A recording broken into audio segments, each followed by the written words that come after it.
yo, Jagaban. Yo, yo, yo, Jagaban. Yo, yo, yo, Jagaban. Now here we want to Jagaban. Food they want them. Our mama, papa want them. Silver we want them. The same people will give us Jagaban. Now the same people come to tell us, say, Jagaban is not good again. Which way Nigeria, oh? Because the government don't favor them, oh. They want us to touch Jagaban government, but the people everywhere. Yo, yo, yo, eh. Buhari finish in 8 years. Jagaban go finish in 8 years. We know them for church. Yo, yo, eh, eh. Yo, yo, yo, Jagaban. Yo, yo, yo, Jagaban. Yo, yo, yo, Jagaban. Now here we want to Jagaban. God silver we want them. Our mama papa want them. The silver we want them.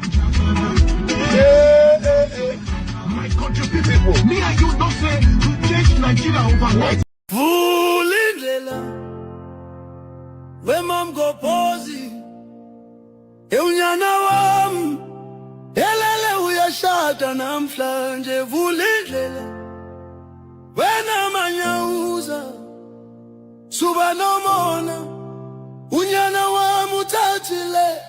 Fooling Lela, when mom go posy, Eunyana wam, Elele uya shata na mflanje. Fooling Lela, when amanya uza, suba no mona, unyana wam utatile. Bengingazi, yombo numakoti, wanyana wam, ujongile this time. Maradebe, suge ingo kweni, uze mshadweni, siyashadisa na mflanje. Bebe city, unyana wam ulisoga. Bebe city, angege ashade. Fooling Lela, fooling Lela, where mam go posing. Fooling Lela, yelumona. Fooling Lela, where mam go posing. Fooling Lela, yelumona. Kodwa wena mango bese, hey unomona. Koba unanyana, unentombi zodwa ya yo yo yo mango bese. Hey unomona, koba unaya, unayna njengo wami. Bengingazi, yombo numakoti, wanyana wami, ujongile this time. Maradebe, suge injo kweni, uze mshadweni, siyashadisa na mflanje. Bebe city, unyana wam ulisoga. Bebe city, angege ashade. Fooling Lela, fooling Lela, where mam go posy. Fooling Lela, yegelumona. Fooling Lela, where mam go posy. Fooling Lela, yegelumona. Fooling Lela, where mam go posy.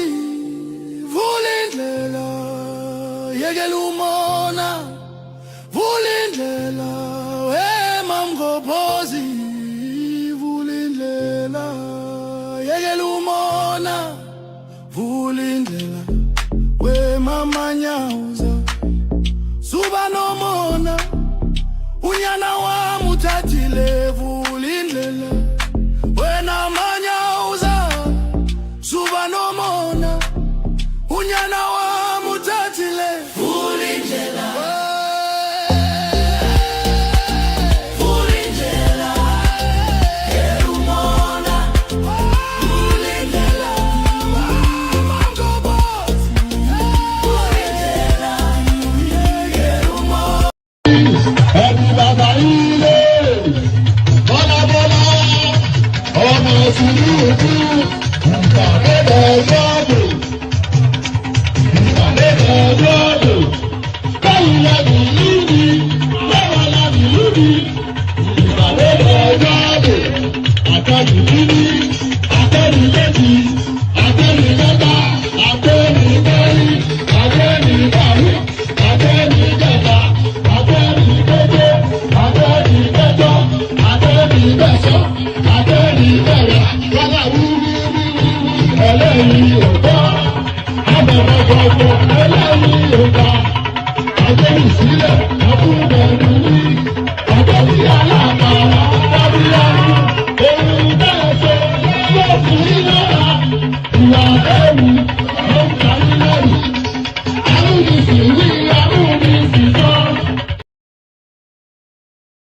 And there it is right there.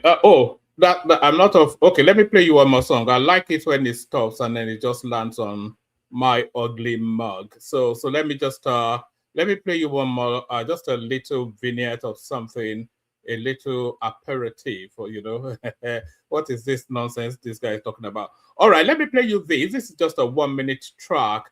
Did you especially okay? Let me play you this first.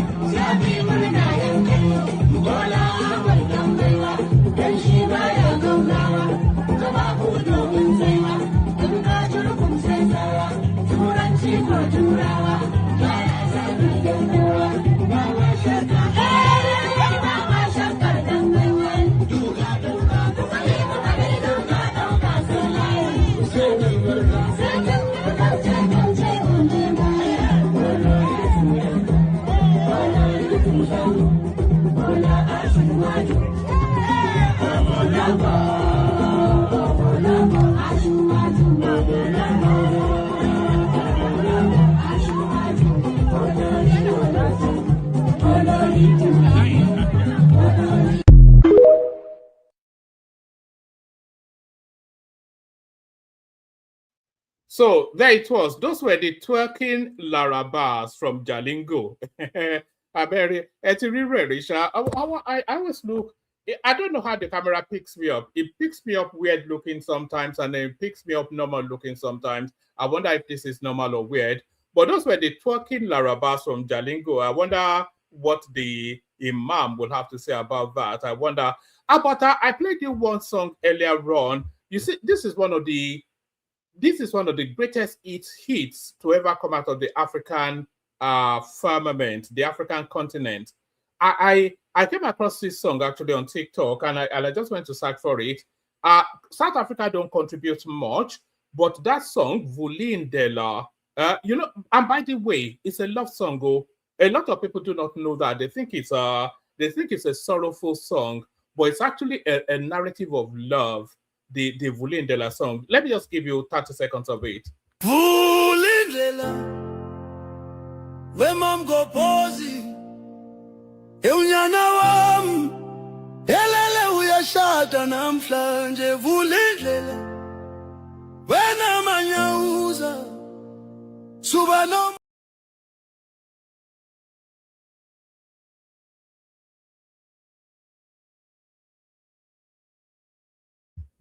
So now that's the song Vulindela. So that's the song Vulindela. A lot of people, it's a South African song. A lot of you know that.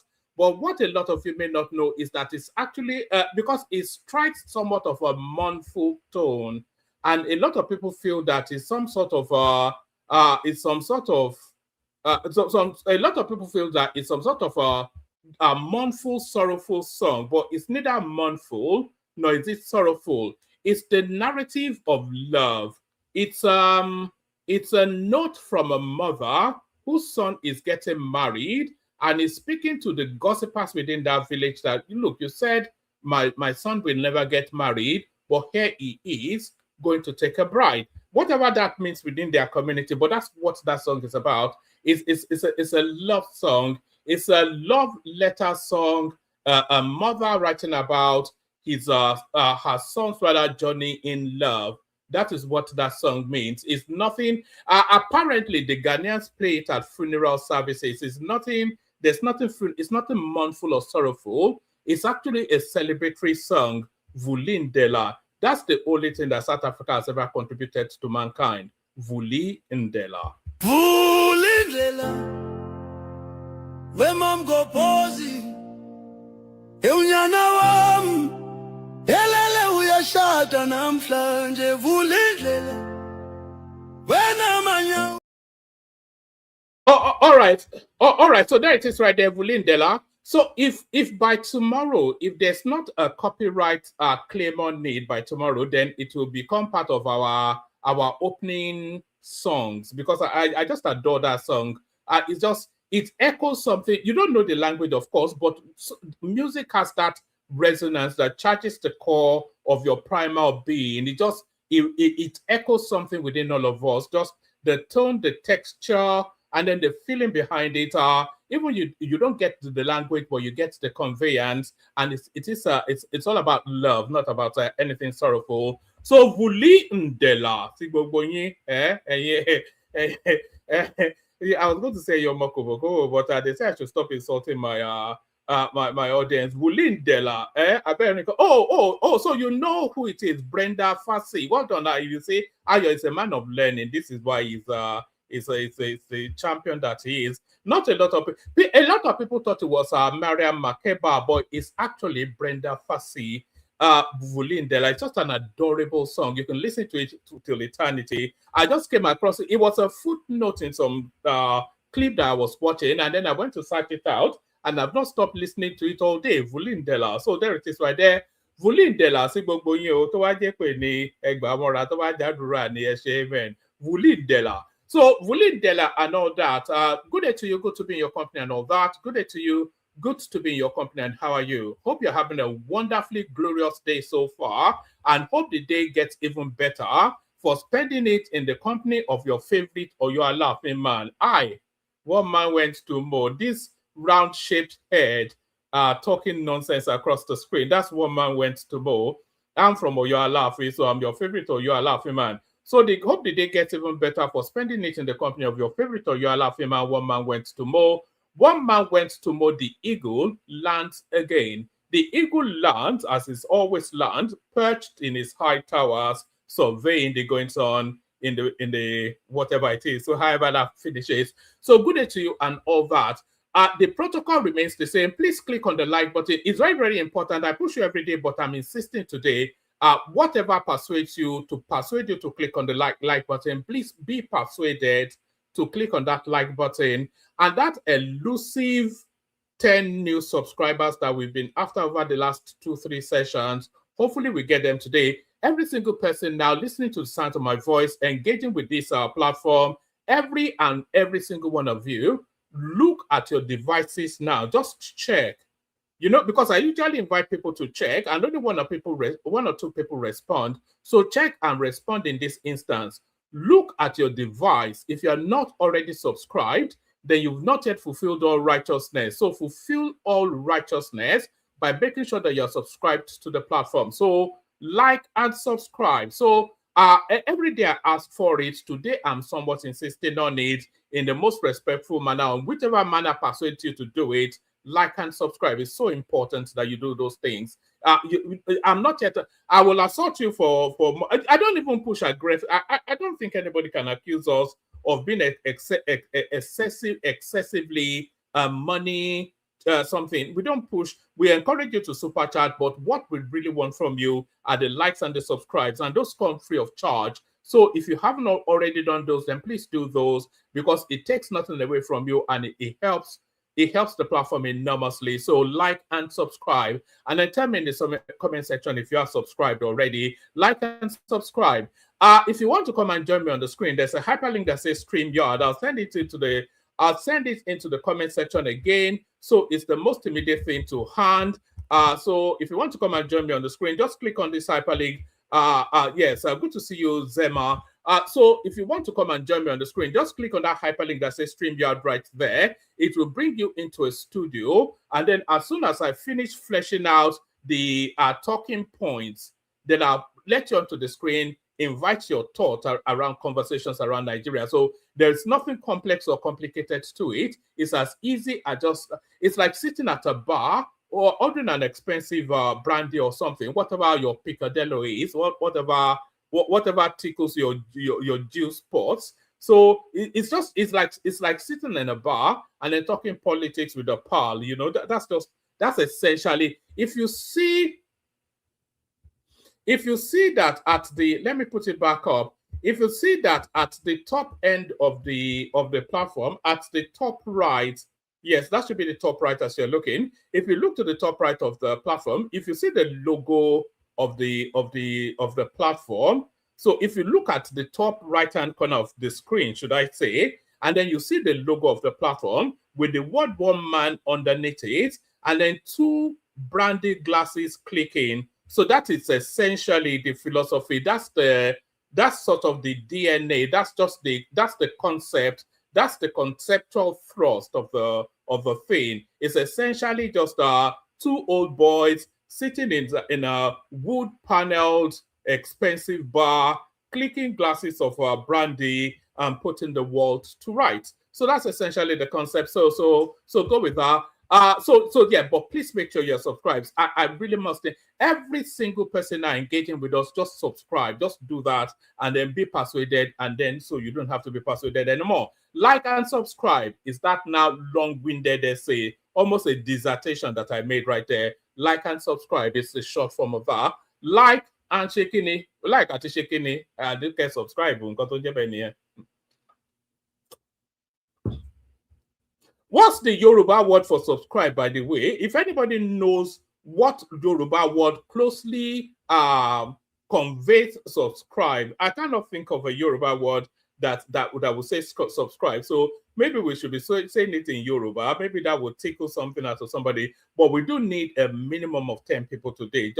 We absolutely must have 10 people today. Every single person subscribe. Like and subscribe. If you want to come and join me on the screen, like I said, click on that hyperlink that says StreamYard. It will bring you into a studio. Share the links to the platform. That is how the platform grows. So share the links, copy the links, put it in your WhatsApp groups, etc., etc. Put it on those TikTok spaces you go to, your Facebook groups, those old school, whatever it is that you hang around with. Just paste it on there, let them come join us. So share the links as wide as you can. Say hello to me in the comment section and use the $sign at the bottom of that comment section to super chat towards the stream. So all those nice and cozy things, and then you will make heaven. After having done all those, I guarantee that you'll make heaven. And more importantly, probably most importantly, say hello to me in the comment section. Let me know where you're joining us from so I can acknowledge your presence. Say hello back. We like to start it off on a note of civility, and that civility is, of course, the first point of civility is greeting. That's just how a civilized human being behaves. You come into an encounter and you exchange pleasantries. It may not be pleasant after that point, but you start off. Even the most ardent, boxers, when they go into the ring, they touch gloves still. That's a handshake. So that's civility. That's how civilized behavior manifests. So say hello to me in the comment section. Let me know where you're joining us from. I'll acknowledge your presence. Say hello back. We'll be friends for that micro moment, of course. Then we'll fall out in the course of the politics of it. What we will be discussing? We'll be discussing now Kwakwanso telling us that he's ready to deputize to Peter Obi. So how hard's the mighty falling? It was barely 4 years ago that he scoffed and guffawed at the very idea. We'll be speaking about the Sultan of Sokoto, who is somewhat making conciliatory noises towards the Oval Office in Washington. So we'll be discussing that. Why is he doing that? Tinubu is recommending eyeglasses to his opposition, but why? You have to hang around and find out. UAE, the United Arab Emirates, they're looking at somewhat of a $70 billion throw towards the Nigerian economy. So why is that? Tinubu claps back at Atiku's interview on Arise TV. So we'll be finding out just what Tinubu had to say. Rotimi Amechi also came out because, of course, Peter Obi already came out in an interview.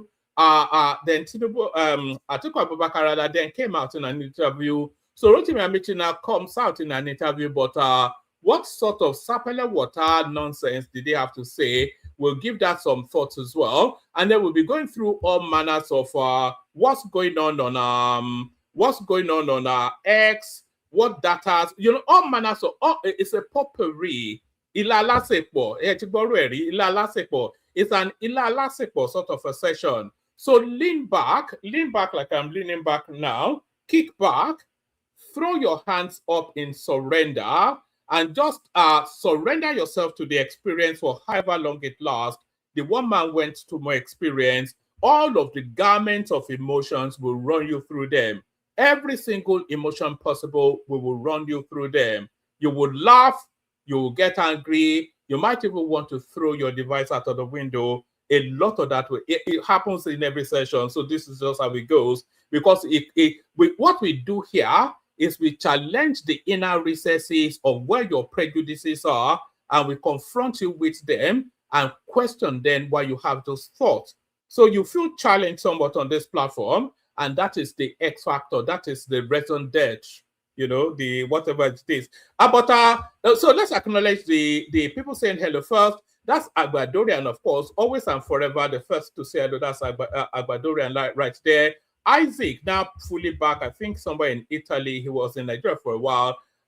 So he's saying hello as well. That is Okpeyemi right there. It says, one man, Otto Jometa. So that's to tell you that he may have been away and it's not been with us for a while. That's you're right there, showing the broadness of his scope, immediately identifying that that South African song was by Brenda Fassie. So that's the mighty Ayo right there. That's your might right there also, because if you know that song, if somebody dates you, I can broadly tell how old you are if you know that song, and your might seems to know it. So Yomi, I think I can bracket you somewhat. That song was popular in Nigeria in the 90s. It remains popular even till now. That's Zima right there, a name I've not yet come across on the platform. Hopefully we see a lot more of him. So there you see that Alkoyemi is in Gothenburg. That would be somewhere in Germany. That's Samuel Adeleke right there. It's on Long Beach in California. And the man with the bag, Ayo, he tells you just how long Ayo has been with us. One man went to mow the eagle, has landed. So I keep saying hello in the comment section. Pause for a moment, and then I'll acknowledge your presence. Say hello back. Let's start it off, kick it off with this one. So we started off, kick it in with what? Do you know when I saw this headline? Do you know the first thought that came to? And by the way, people, please keep making sure you're subscribing. I'll be pushing that subscription throughout this whole session. We need those numbers going up. But you know the first thought that came to my head when I first saw this headline as I was looking through what's in the news cycle. The thought came in Yoruba, and the thought was, "Oh my sheo, what a pity," is what that is in English. "Oh my sheo." Atiku has agreed to be Peter Obi's running mate. This is according to an Ibrahim Abdul Karim. So, you know, if I'd seen it earlier, I would have probably, and if somebody can find that, there was, do you remember when Atiku was at the, what was that London thing that they all went to? Oh, remind me that London thing that they all went to. When Atiku was there, and somebody was asking him if he would deputize for B, he was so irritated, he nearly slaughtered. What's the name of that place that they all went to in London? The name now escapes me. Somebody pop it in the comment section. But when it was, I keep saying Atiku, Kwakwanso, when Kwakwanso went to that, can somebody remind me of that name? The name of that, oh gosh, what's going on here? You know, the name is gone off my head suddenly. So when Kwakwanso went to that forum, and somebody was at Chatham House, thank you, Baba. So when it was Kwakwanso's turn as Chatham House, and if somebody can find that clip, please send it in. He was so irritated at the idea that somebody will ask him to deputize Peter Obi. And unfortunately for the guy that stood up to ask that question, that guy was of Southeastern stock. And Kwakwanso even leveraged that ethnicity to lampoon the guy, that how dare you imagine that somebody of my sagacity will subordinate myself. Oh, so hold on, that somebody of my sagacity will subordinate myself to a street urchin like Peter Obi. That was more or less the text of what he said just as early as 3 years ago. But so Omar Sheo then was the thought that how hard the mighty falling. This shows you just how low Kwakwanso's stock has fallen within the Nigerian political dynamics.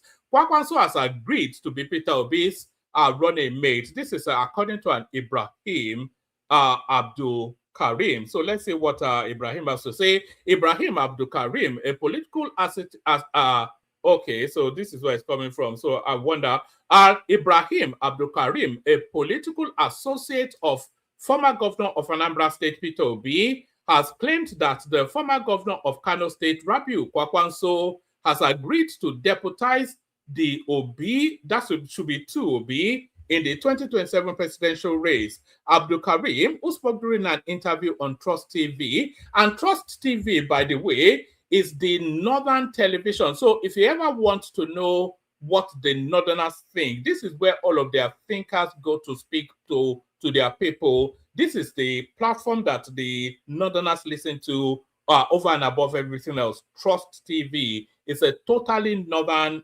platform. So this is where he's saying it. So it must have some veracity. Abdul Karim, who spoke during an interview on Trust TV, said the obedience and the Kwakwansia movement are already aligning towards Obi Kwakwanso ticket.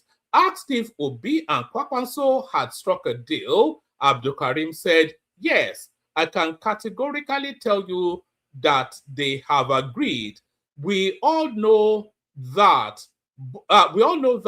both the obedience and the Kwakwansia movement are aware of the agreement. Correspondents report that Kwakwanso recently decamped from the new Nigeria People's Party, NNPP, to the African Democratic Congress, ADC. His move stirred suspicion that the two political gladiators may have agreed to run for the 2027 presidency under a single ticket. So there is all of the permutations, there's all of the suggestions, and there's all of the probability that we may well see that ticket on the ballot, an Obi Kwakwanso ticket, but that would not, so note this word, that will not, I'm still insisting Obi will not be on the platform, but there's a probability, if not a possibility, that we may well see that ticket. But I can guarantee you that we will not see it under the ADC. We'll be seeing Atiku Abubakar on the ballot, and if we're seeing Obi on the ballot, then they'd have moved parties. They only had about 2 weeks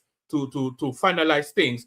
But I think they've agreed in principle on that ticket. So what Obi has to do now is to go and deliver the ADC presidential ticket. As soon as he delivers the ADC presidential ticket, and it just automatically defaults that Kwakwanso will be his running mate, because that is the strongest potency. If Obi has Kwakwanso, if Obi has the ticket, the only real thing, El Rufai offers him nothing, because El Rufai has no political base. So if Obi wins that ticket, then the only thing then is a Kwakwanso alliance. There's nothing else. So Obi wins the ADC primaries, and then Kwakwanso becomes his running mate. There's no other, you don't even have to think. That's the only real permutation that permutates to anything. So, but it's the subordination of Kwakwanso now to Peter Obi. That is what somewhat, that's what somewhat, that befuddled me. So it didn't really befuddle me anyway, because these are desperate times, and desperate times calls for desperate measures. So let's take a pause to catch up with Peter Obi, who is still trying to sell this humble man narrative.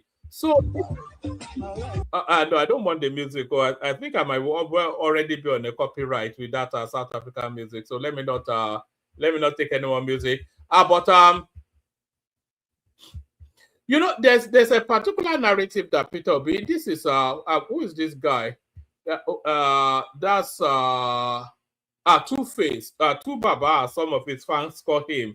So there's a particular narrative that Peter Obi is trying to sell to the Nigerian people. There is some sort of a Spartan humble man. Do you remember that was the sort of image that Buhari sold as well, a Spartan humble man? So here is Peter Obi now meeting with P Square and carrying his bag. Did you see? Can you see that? So by whichever order of society does this ring right? So this is Two-Face, not P Square, but Two-Face, and that's Peter Obi. And they are both, I think this looks like some sort of airport setting. They are both about their businesses.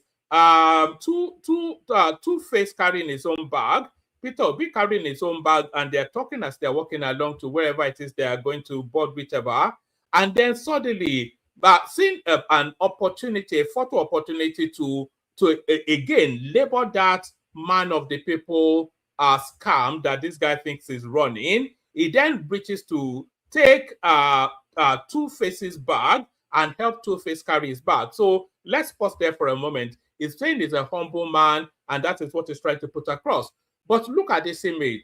Two-Face must be a good 20 years younger than Peter Obi, roughly thereabout. So by societal norms, it will be Two-Face that should be carrying Peter Obi's bag and not the other way around.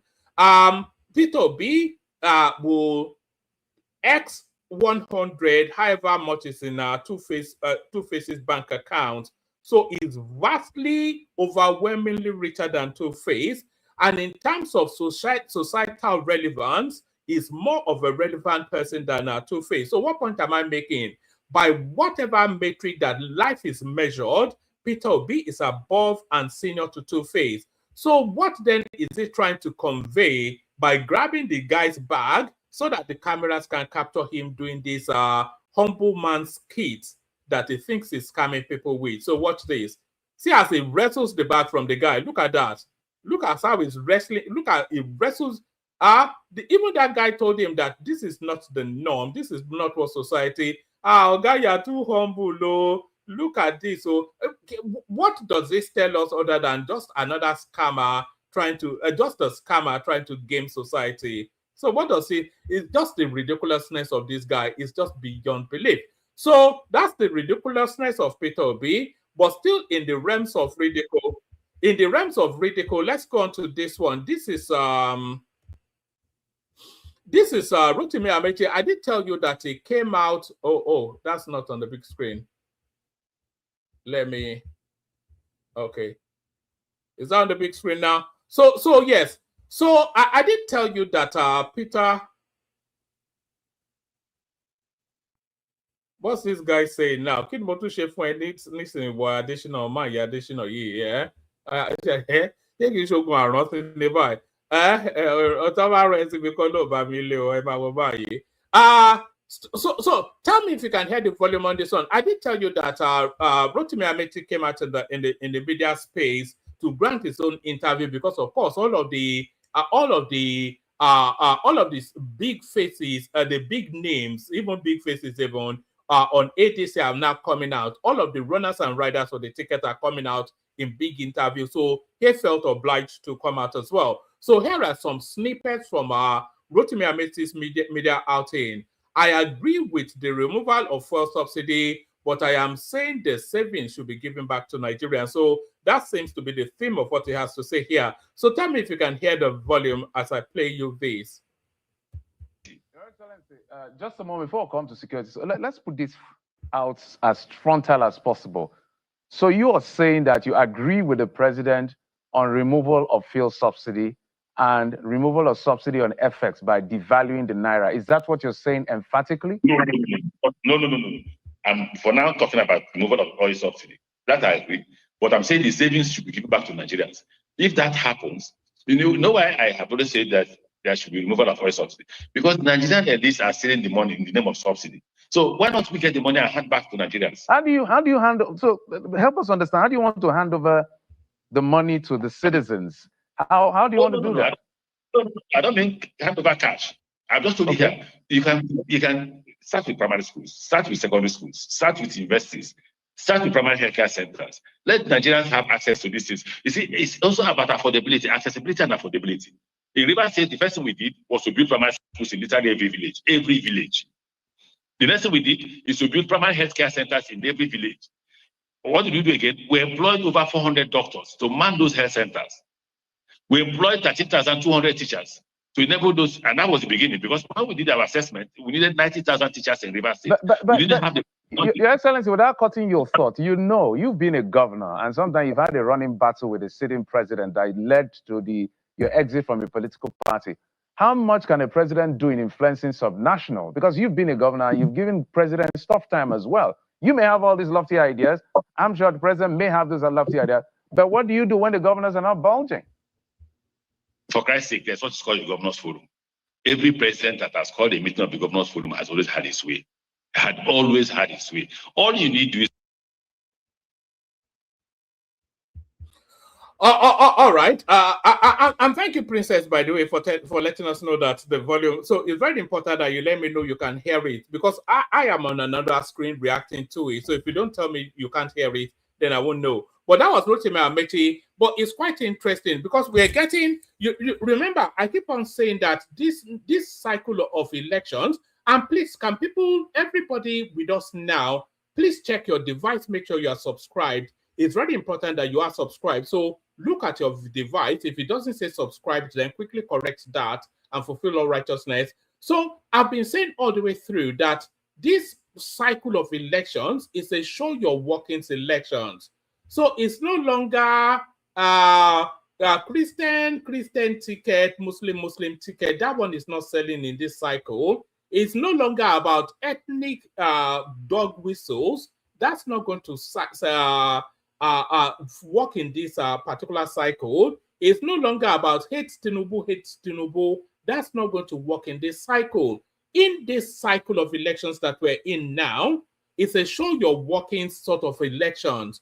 The people are demanding that you must tell them what you're going to, because we've been through so many cycles. We saw what the expectation was when Buhari came in, and then we saw what we went through for 8 years. So anybody now wanting to take charge of the Nigerian state is beyond just ethnic dog whistling and jingoism anymore. It's a show your workings. So now this guy now says he agrees that the fuel subsidy should be removed. So that is to tell you then that if he becomes the president, that fuel subsidy stays in situ. It stays in situation. So that fuel subsidy stays in situation. What is content is his point of divergence. What he's contending is that he would apply what the gains of those subsidies are differently from how this government is administering it. He said they will give it back to the people, but then we are already seeing that this government is giving it back to the people in terms of infrastructural development, health recalibration, educational policies, and all of. So we are all seeing the flow of the money. So there's no great mystery. All of these things going on in the country is not a wolf money now. It's not money from the skies. It's money from all those sort of spaces. So he's saying that what the government did is not going to be reversed, but he will apply it differently. So he's talking about administrative styles. So that's what he's talking about. But we'll wait till, but Atiku in his own interview told us that he will cancel everything Tinubu did, by the way.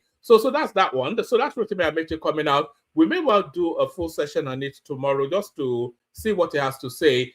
So now let's go to the headline piece. So this now the headline piece.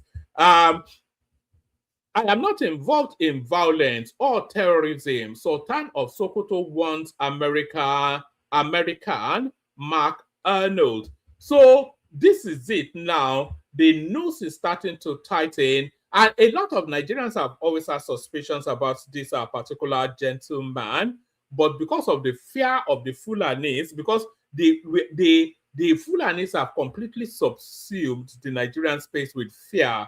There is no living, breathing Nigerian that is not in, from the president down to the man on the street. Every single Nigerian is in fear of the Fulanis. So even though we have the suspicions that this guy might be the puppeteer behind this whole thing, we don't have the courage to say it. But an American has the courage to say it. I am not involved in violence or terrorism. Sultan of Sokoto wants American Mark Arnold. So this Mark Arnold, I thought it was part of the obedient sort of lobby group set up or something. The Sultan of Sokoto, Mohammed Saad Abubakar, has dissociated himself from any complicity in supporting violence or terrorist activities. By the way, let's do it again.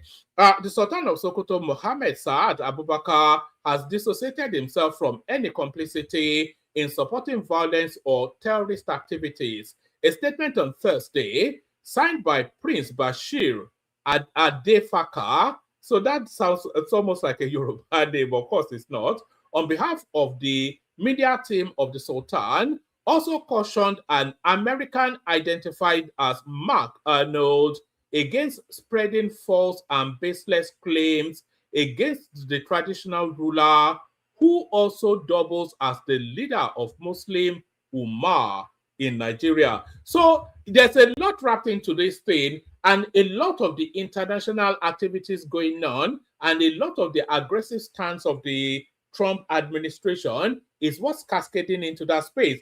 And as you know, the Americans already have a foothold in Nigeria. They already have a toe within the Nigerian space. They have a team already in situation and on ground in Nigeria. And we all saw what happened in Venezuela. So everybody is on edge to the point that the Sultan has to come out and start to panic speak to dissociate himself from terrorism. The Sultan of Sokoto, Mohammed Saad Abubakar, has dissociated himself from any complicity in supporting violence or terrorist activities. A statement on Thursday signed by Prince Bashir Adafake on behalf of the media team of the Sultan also cautioned an American identified as Mark Arnold against spreading false and baseless claims against the traditional ruler, who also doubles as the leader of the Muslim Ummah in Nigeria. The statement sent to correspondents disclosed that Mark Arnold has made a series of allegations and commentaries aimed at drawing public attention through sensational and unsubstantiated claims against the person and office of the Sultan. It, however, submitted that the claims are baseless, misleading, and unsupported by credible evidence. They say they are unsupported by credible evidence, but when the Americans struck at the at a terror base that was in Sokoto, not far from the palace, so we will soon find out. Whilst warning the American citizen to desist from such claims, the Sultan threatened to take legal action in line with both Nigerian and international laws if the individual continues making such derogatory remarks. So it's not even derogatory, it's more defamatory. So the language not quite right there. But I would love to see the Sultan take on that lawsuit and then take that lawsuit, let him go to The Hague, which is a neutral ground, and let's see what pans out. And then people will open up then on just what his level of involvement is in the goings on in Nigeria. Whilst warning the American citizen to desist from such claims, the Sultan threatened to take legal action in line with both Nigerian and international law if the individual continues making such derogatory remarks. The full statement reads: the attention of the media team of the Sultan of Sokoto, His Eminence Alhaji Muhammad Saad Abubakar, CFR, MNI, who is the leader of the Muslim Ummah in Nigeria, has been drawn to recent video claims and statements made by an American commentator, Mark Arnold. For some time, we have observed with restraint a series of allegations and commentaries attributed to the said individual, which appear aimed at drawing public attention through sensational and unsubstantiated claims against the person and office of the Sultan. We categorically state that these allegations, particularly those suggesting any form of complicity in violence and terrorism, are baseless, misleading, and unsupported by credible evidence. Similar accusations have previously surfaced in public discourse and have been widely contested and dismissed as divisive narrative capable of inflaming tensions. The Sultan of Sokoto remains a respected national and religious leader known for promoting peace and coexistence, interfaith dialogue, and national unity across Nigeria and globally. Accordingly, we find it unnecessary to dignify such claims with further engagement. However, we urge members of the public and the international community, so they don't especially care about members of the public in Nigeria because they already have them at the point of a barrel. What was that? They are already holding them by the barrel. So the Nigerian public are already hostage to the Fulani hegemony. So it is really, it's within it's towards the international community that the panic is. So it's the panic, it's the fear of the American. Imagine that if that Makano was a Nigerian, the Sultan would have disappeared him long ago, and you'll never hear anything again. They wouldn't even say anything; they just disappear him quickly. Accordingly, we find it unnecessary to dignify such claims with further engagement. However, we urge members of the public and the international community to exercise caution, verify information from credible sources, and refrain from amplifying content that may undermine social cohesion. We also reaffirm that any material deemed defamatory or capable of inciting discord will be subjected to appropriate legal review in line with both Nigerian and international laws. The Sultanate remains committed to peace, justice, and the unity of Nigeria, and will continue to work with all stakeholders towards these enduring goals. So that is the Sultan of Sokoto right there, who is set a panic by just some American chancellor. But that Makano is a name that that recurs very much within the Nigerian political space. Let me send a link into the comment section. If anybody wants to come in. We don't have an abundance in terms of, so if anybody else has anything in the news that they want to talk about. So let's go on to the next one. We will give them eyeglasses. President Tinubu addresses Nigerians who see nothing good about his government. It's just laughable now. And by the way, let me see if I can play it on. Let me see if I can play it to you without having to read it out. Tell me if you can hear the volume. Let me. I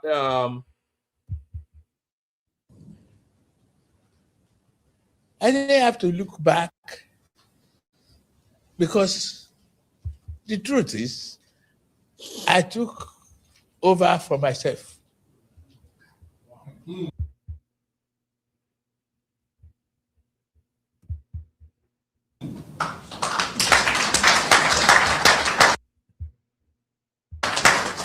The late Buhari is me. He was a partner. And if I took over from him, is that not from myself?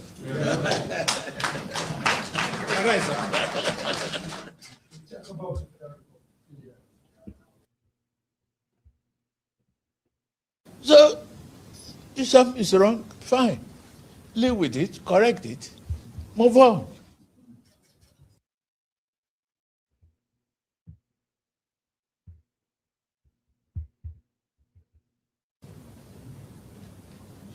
The life voyage is not going to be easy.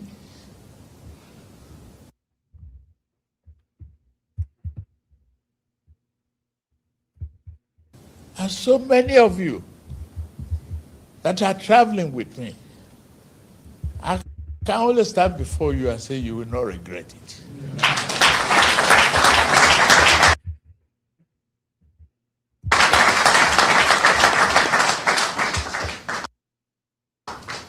That is why we ask you to renew their hope.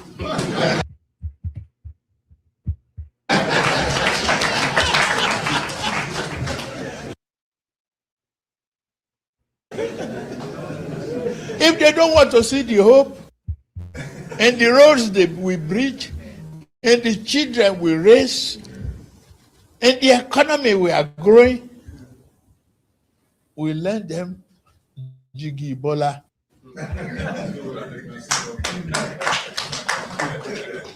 We give them eyeglasses.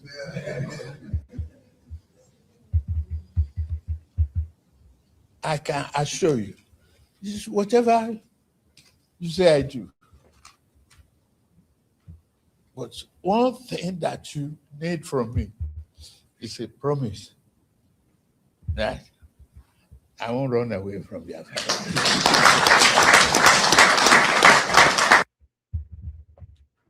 All right, that was that was Tinubu right there. I'm not quite sure how much of that you actually got. Let me pop it in. This economy. Oh no, it's repeating itself. I didn't have to look back. Hold on, Ebola Edisrosa. Because the truth is, I took over for myself. Hold on.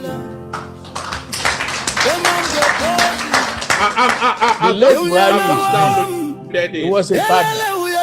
And if I took over from him, is that not from myself?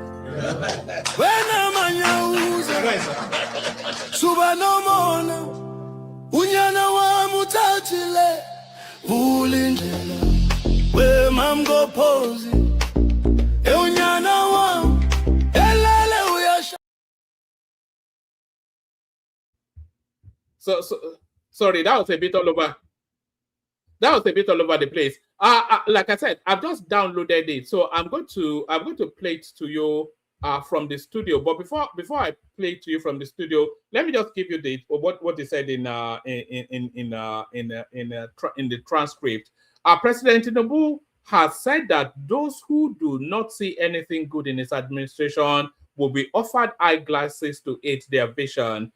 Speaking at a function in the State House on Thursday, April 16th, the president said, "The truth is I took over from myself. The late Buhari is me. He was a partner. If I took over from him, is that not from myself?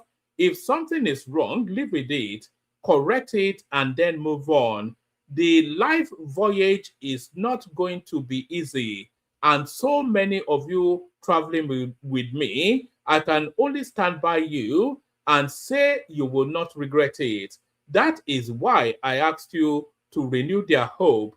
If they don't want to see the hope in the roads we build, the children we raise, in the economy we're growing, we will give them eyeglasses." So that's to tell you then that the politics is now in the full throes, in the fullness of it. Let me play it to you again. This economy,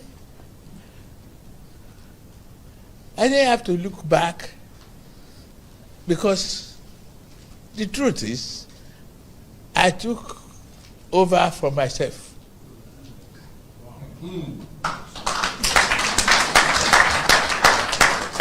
The late Buhari is me. He was a partner. And if I took over from him, is that not from myself?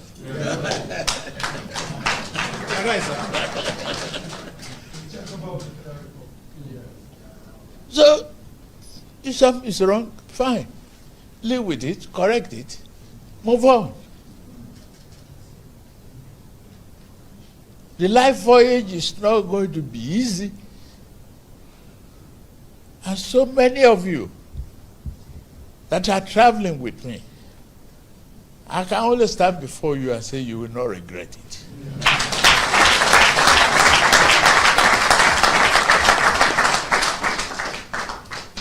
That is why we ask you to renew their hope.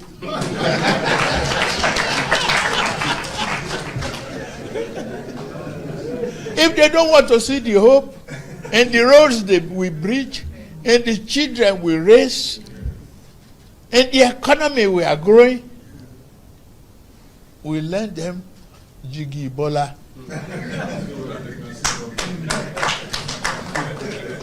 We give them eyeglasses.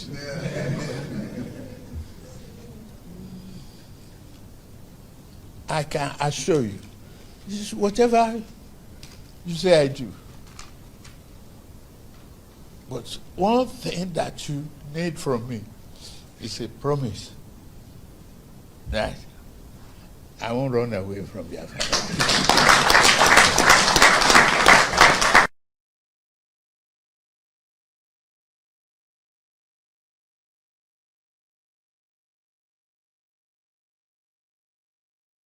To his producers.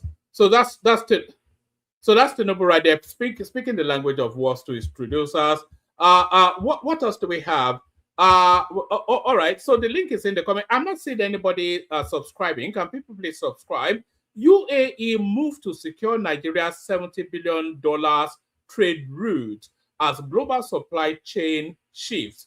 So with the Strait of Hormuz in a permanent state of flux and the Red Sea also under threat, Nigeria now are in a prime position. Now, all those infrastructural developments that we've been doing, they are now coming into play. And the UAE, of course, now trying to funnel trade through Nigeria. So we'll be invoicing them for that. And here is Tinubu clapping back at Atiku's outing. Atiku will never learn. Tinubu's 8 tackles ex-VP over zoning comments. So the Atiku, they are going to ridicule him something rotten.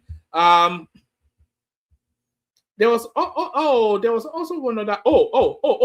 Before I go to that one, let me play you this one. There's this Tinubu clip. This is where Tinubu starts to slaughter them, and then Bayo Ononuga comes in to finish them off. So listen to this Tinubu clip, and then we'll read that Bayo Ononuga, and then hopefully people start coming in, and then we'll start the conversation.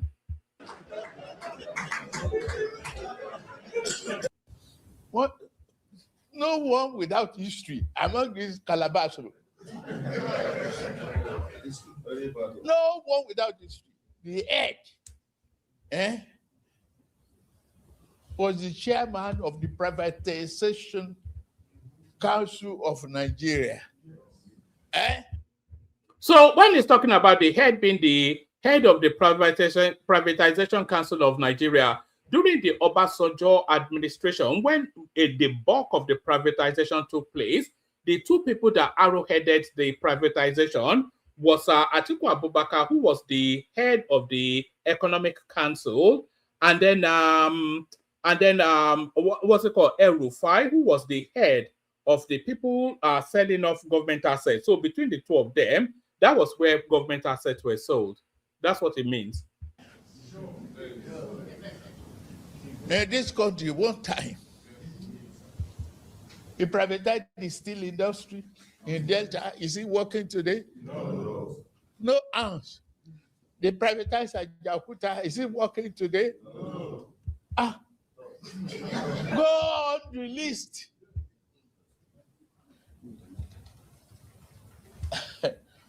They privatized another man's political party. That one say no.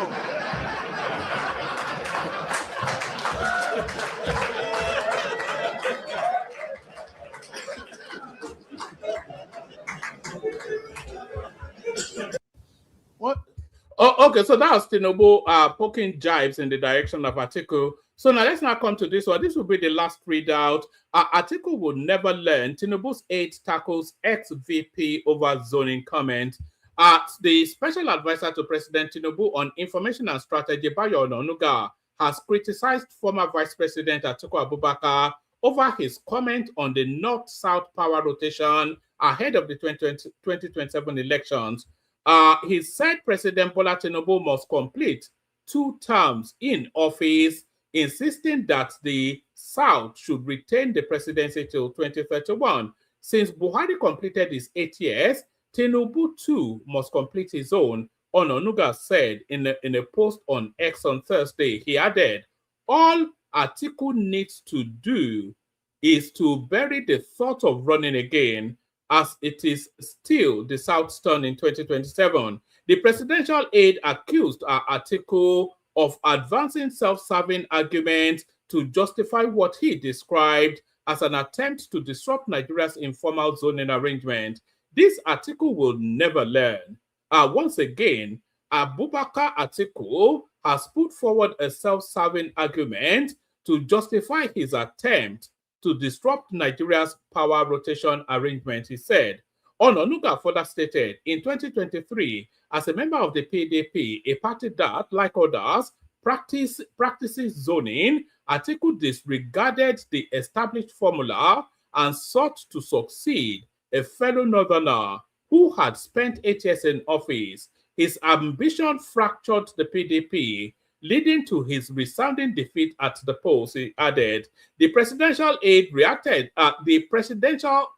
reaction followed Atiku's interview on Prime Time on Arise TV on Wednesday, where he addressed the zoning debate in response to questions about his potential 2027 presidential bid.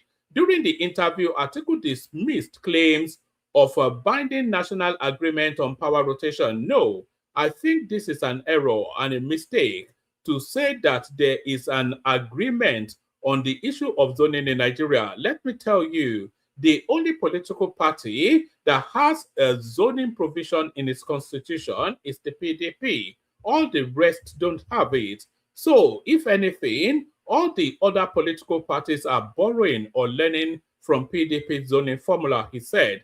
Atiku, however, said he supports the principle of rotation. I agree with the principle. In fact, I will even go further. Let me tell you what happened. In 2004, during the National Political Reform Conference under President Obasanjo, there was an argument between the late Dr. Alex Ekweme, who proposed rotational presidency. He said, on the balance of power since 1999, Atiku argued that the South has held office longer than the North. But if we're talking about the zoning formula in the PDP, the South has governed for 18 years and the North governed for 10 years. So who is in deficit if you want to be fair? He said.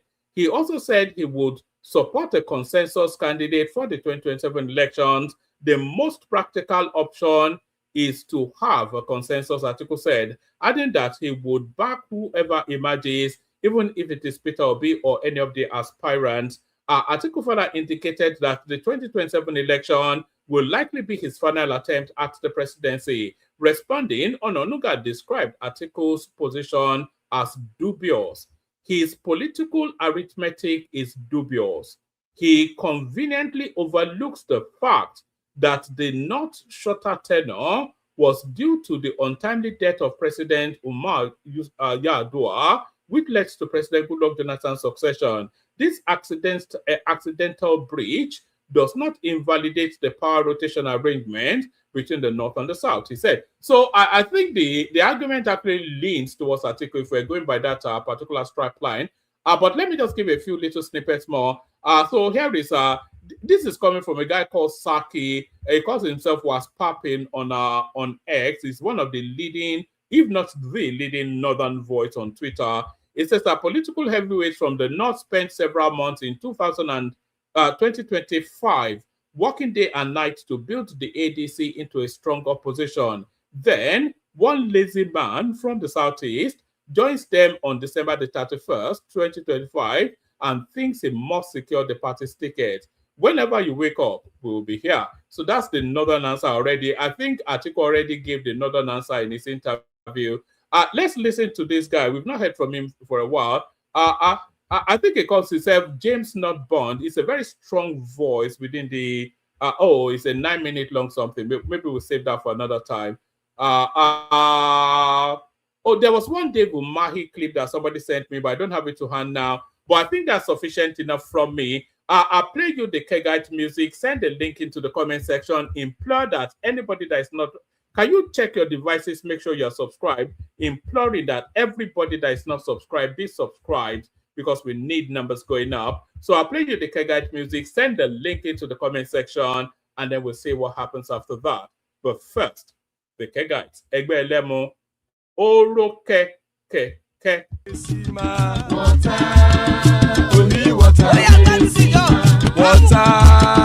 only water, where they see ma. Water, only water, where they see ma. Hapa o naido, hapa o naido, hapa you don't come o.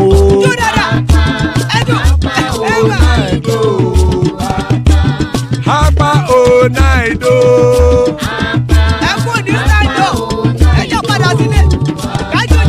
oro keke elemu ye o, ibe shodi ya keke elemu re o, Bobby Master keke elemu re o, Chief Latif keke elemu re o,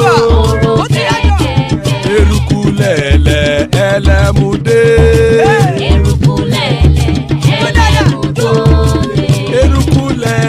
Ẹgbẹ́ ẹlẹ́mu dòde ojàre o. Eruku lẹ̀lẹ̀ Ghana ti dé ẹgbẹ́ bọ́dì o. Ọmọ ẹlẹ́yẹ ẹ̀yẹ o ó di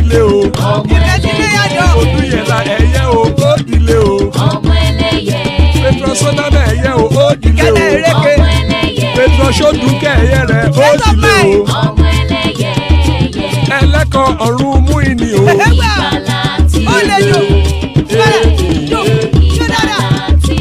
Àkùkọ ọ̀run mẹ́kọ̀.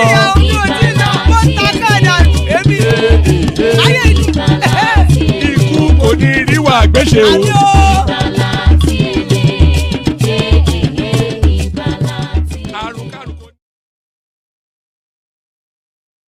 And there it is right there.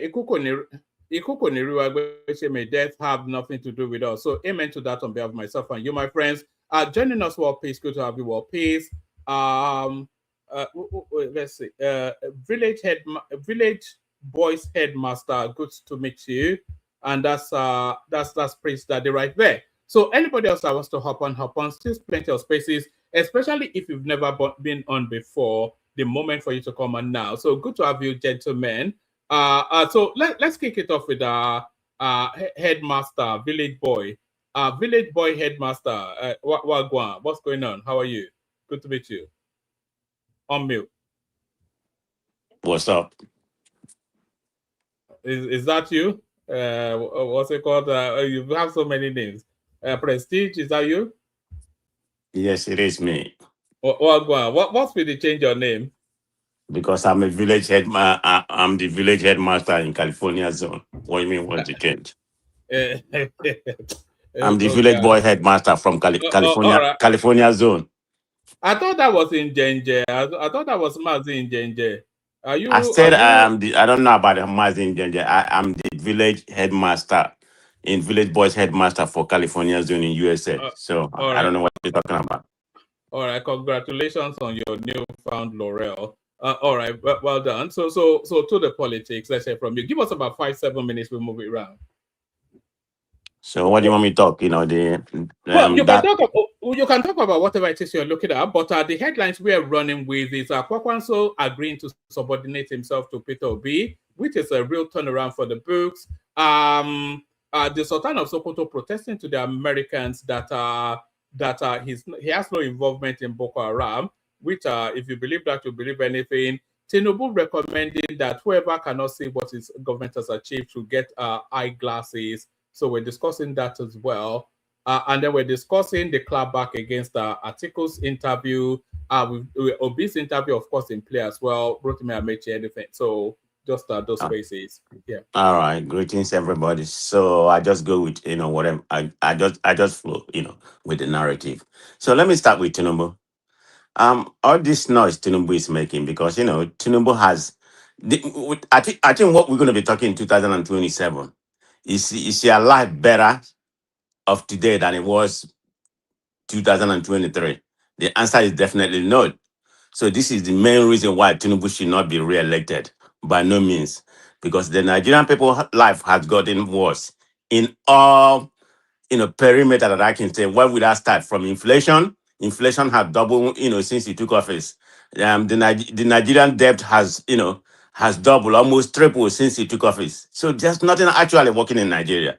I think it's very good for you to stay in diaphragm, and make all this noise you make here. Food has gone down and everything. But what was it, before Tinubu came office? Tinubu is a completely failure. This illusion, that Tinubu is a Democrat. There's nothing democratic about Tinubu. All he's doing right now, tyrannically, decommissioning all the opposition party. He wants to make it a one-party system. And you call this guy, it was just a pretense for him to come into power, pretending to be a member of Nadeko and run away from the country. Now he has come back ruling the country with dictatorship. This is why we're having a problem. Nothing is working. Insecurity is worse off before he took over. I mean, Nigeria just falling apart. I mean, tell me any measure. Nigeria is one of the most poverty, has a poverty level unbelievable. And he's there comparing Nigeria with even smaller countries that doing better. Look at what's going on in the crisis we are going on in the world right now. Can I talk about the oil? Nigeria is an oil producing country. I know this is a global effect. It definitely affects everybody. Why would Nigeria be the only country in Africa, that the increment is one of the highest? Nigeria, since this war started, unjust war, in my own opinion, anyway. I think Prince Daddy is here, so maybe he can make his own point whether it's just war or unjust war. Nigeria, has an increment of 40%. I think Vietnam was the number one in the world. Nigeria was 39. USA is very close. I think US was number 6 or whatever. I don't have my data here. But Nigeria is number 4, 40, 39. There's no African country, that the oil has increased. Even the people like Ghana or the country don't produce. So what is the problem? I mean, all we do, siphoning all the whole money, nothing is happening. All this Calabar coastal highway, all this are nonsense. They let this guy from what's his name? I've forgotten his name from Lebanon. All the whole project getting to him. You should, when Tinubu finish and leave office, whether it's going to be 227 or 231. I mean, all his cronies, is going to be they're going to be the richest people. I mean, okay, can somebody actually tell me the removal of fuel subsidy? What are we benefiting? Let's be factual about that. You remove fuel subsidy and you're still borrowing. I mean, I'm not against borrowing, but what are you borrowing for? What are you using to improve, the capital, human capital development of the country? There's none. There's nothing that's tunable. I mean, we can come here maybe for it's our tribe man or basic or fancy or whatever. No, none of a lot of people that come here. Most of you are in Biafra, but you all don't go home. Some of you people like one man. I don't think you have even gone home for a decade or 2 decades. So all you just said, same pecking, Hold on. where life is easier, Hold and on. of course you're having all you has Can you hear me? yeah, Are everything you there? inflation in British, is off the chain. But anyway, having said Can that, you hear Tinubu me? is not performing. Let's call it This spade a guy never spade. hears You anybody. need to Can anybody vacate. hear me? Even at all, ADC has not gotten their act together. I don't know what's going on, but we know what's going on anyway. Tinubu has planted a mole, in every party. That's what I mean by decommissioning all opposition. That's exactly what he's doing. So I'm just talking. I'm just tired of this, nonsense. Tinubu come to TV and say something or something. Even the other day, he was comparing Nigeria to Kenya. How are you going to compare Nigeria to Kenya? It's unbelievable. I don't know. Nigeria is a mess. But anyway, let me go to some of the main topic. I listened to the interview that Atiku gave. I think it's very disingenuous for him. Okay, to begin with, Atiku, if he wants to be the president, and in my own opinion, the way he's talking about he's going to run, and he want the process to go the way they want it to go, because they don't want to nominate a consensus candidate. That would have been better for him. But in my own opinion, Kwankwaso and Obi would have been, the right people, to topple Tinubu if they don't rig the election. I'm not even going to talk about INEC. You look at what's going on with the INEC chairman, which is a very impartial person. Instead of defending what he tweeted, before he become INEC chairman, he's not, instead of coming out and saying, okay, this is what I did before I become the INEC chairman, and now he's lying, removing the Twitter handle and saying he didn't do it. How do you become an impartial arbiter in that situation? This is the problem with Nigeria. I mean, I can go on and go on and on and on about where Nigeria lies, the failure of Nigeria. Nothing is working. Nothing is working in that Nigeria. But I think anyway to stick with that comment. I listened to that interview. I mean, I pick up two things. I mean, people has different opinions. Some people said he's not going to run. He's going to give it to a big one person. That's not my reading. My reading to read that he wants to run, and he's going, because of Nigerian politics, is very dollarized, and that his party, he's going to have a lot of supporters. He's going to buy everybody out. The other people, Kwankwaso Obi or other people, they don't have that money, to compete with Atiku. So it's Atiku, in my own opinion. Unless I hope I'm wrong, because I want Tinubu out of office. I know some of you are going to come here and counter me. Okay, if you're going to bring anybody else, why would they be better? The point is that if you didn't perform, all you need is one time. Like Tinubu said, if I don't give you electricity, don't vote for me. Whether you perform or you don't, let's try somebody else. I mean, we know Nigerian politicians, they don't have any doctrine. They don't have any ideology. They are nothing like liberal, conservative, or any kind of, what they believe in. This is the problem. They just move from one party to one party, wherever benefit. That is the point. That's the kind of politician we have in Nigeria. That's why nothing is actually moving in that country. So Atiku, I mean, all statement that he made in that interview is very much, all lies. It doesn't even make sense. Are you saying that the not and you saying the this in the South has ruled for 18 years, and you forgot how many years we've been out of and we've been independence? 65 years. Out of that 65 years, the North had ruled 47 times. But unless you are talking about recent, dispensation. But that notwithstanding, you have to abide by the rotation. I'm not in favor of that rotation, Tonte. I believe the person that's competent, whether North or South, whether Benue, Yoruba, Igbo, Hausa, if you are the most competent person, you rule. But as it is right now, we have to maintain that rotation. It's very imperative. Let every zone have a shot at the presidency. I think whether you're minority or majority, I think that's that's the only way this is going to be better until we grow. I don't know how many years we should have, get out of that, pathetic, ideology of rotating. This is why this country is having a problem right now. So, Atiku, he doesn't mean well. Whether he's working for Tinubu or whatever, I mean, I don't even want to go to that theory because that theory doesn't even make sense. I think he has a lifetime ambition to, like Tinubu said, Emiloko, this is the problem. It's about, I want to be the president.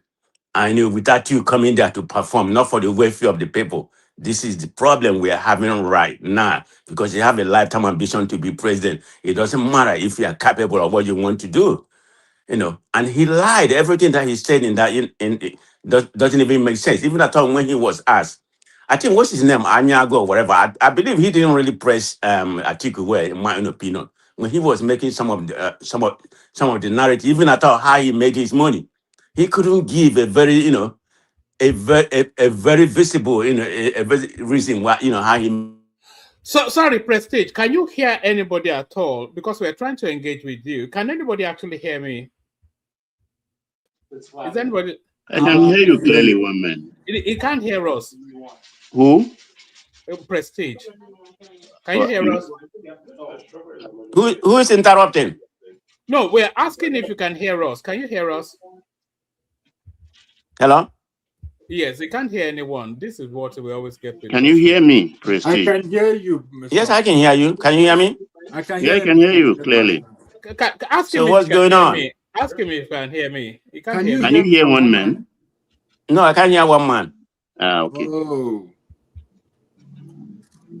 All right, tell him to bring it to me. Okay, let somebody continue. Let me log out and go to my I'm on the phone. I don't know, my phone always have problems. Let me go to my laptop. Somebody continue. I'll come back. Yes, because I wanted to contend. Sorry, we'll move. Do you hear me, Baba? I can hear you clearly. Let somebody continue. I'll come back. Something wrong with my phone. I have to go log into my laptop. Thank you. Mr. Mama, he said he's gonna go and come back. Yes, I heard him, but I can hear him, but he can't hear me. So I think we'll move the mic to you, unless Prince that is ready. But I wanted to contend some of the things he was saying. That's how I was trying to interact with him. So a lot of this narrative that insecurity has worsened under Tinubu, that's not actually factually true. Because if you ask ChatGPT, for instance, I say, is insecurity worse under Tinubu? Is insecurity worse under Tinubu than under Buhari? Essentially, was the question. And this is what he said. He said there's no direct yes or no. It says under Buhari, Boko Haram was the dominant threat, especially in the Northwest.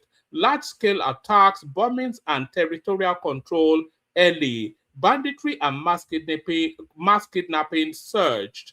High-profile incidents, school kidnappings, etc., etc. Security forces gained some territory, but violence spread geographically. Buhari's era, widespread multi-front insecurity. Under Tinubu, no major territorial takeover by insurgents. Banditry and kidnapping still persist.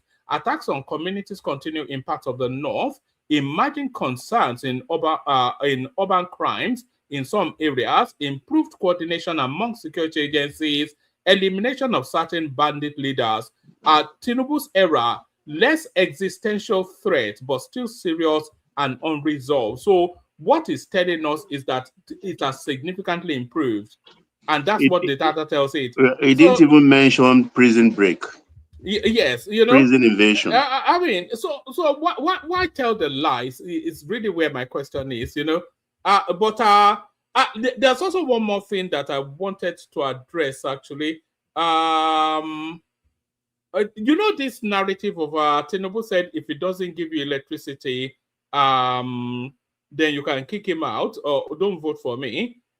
They didn't end that statement there. It says unless I give you good enough reasons why I couldn't achieve it. He said that, but they don't add that onto it. But I'll bring you the clip of that in a moment. Prestige just dropped, so let's go on to AKO or Prince Daddy. Prince Daddy. Yeah, let me register my voice for like 2 minutes. Can you hear me? Sorry. Prince Daddy. Can you hear me, one man?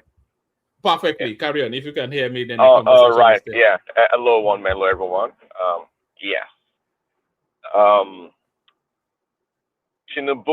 actually, I have a question. Actually, so I thought my understanding is Kwankwaso and Obi are both on the ADC party. Am I mistaken, or they moved already? No. They are permutating still within the ADC setup. They are forming that alliance in-house in order to push that alliance as a narrative that could win. So they are selling it within the ADC is what they're doing.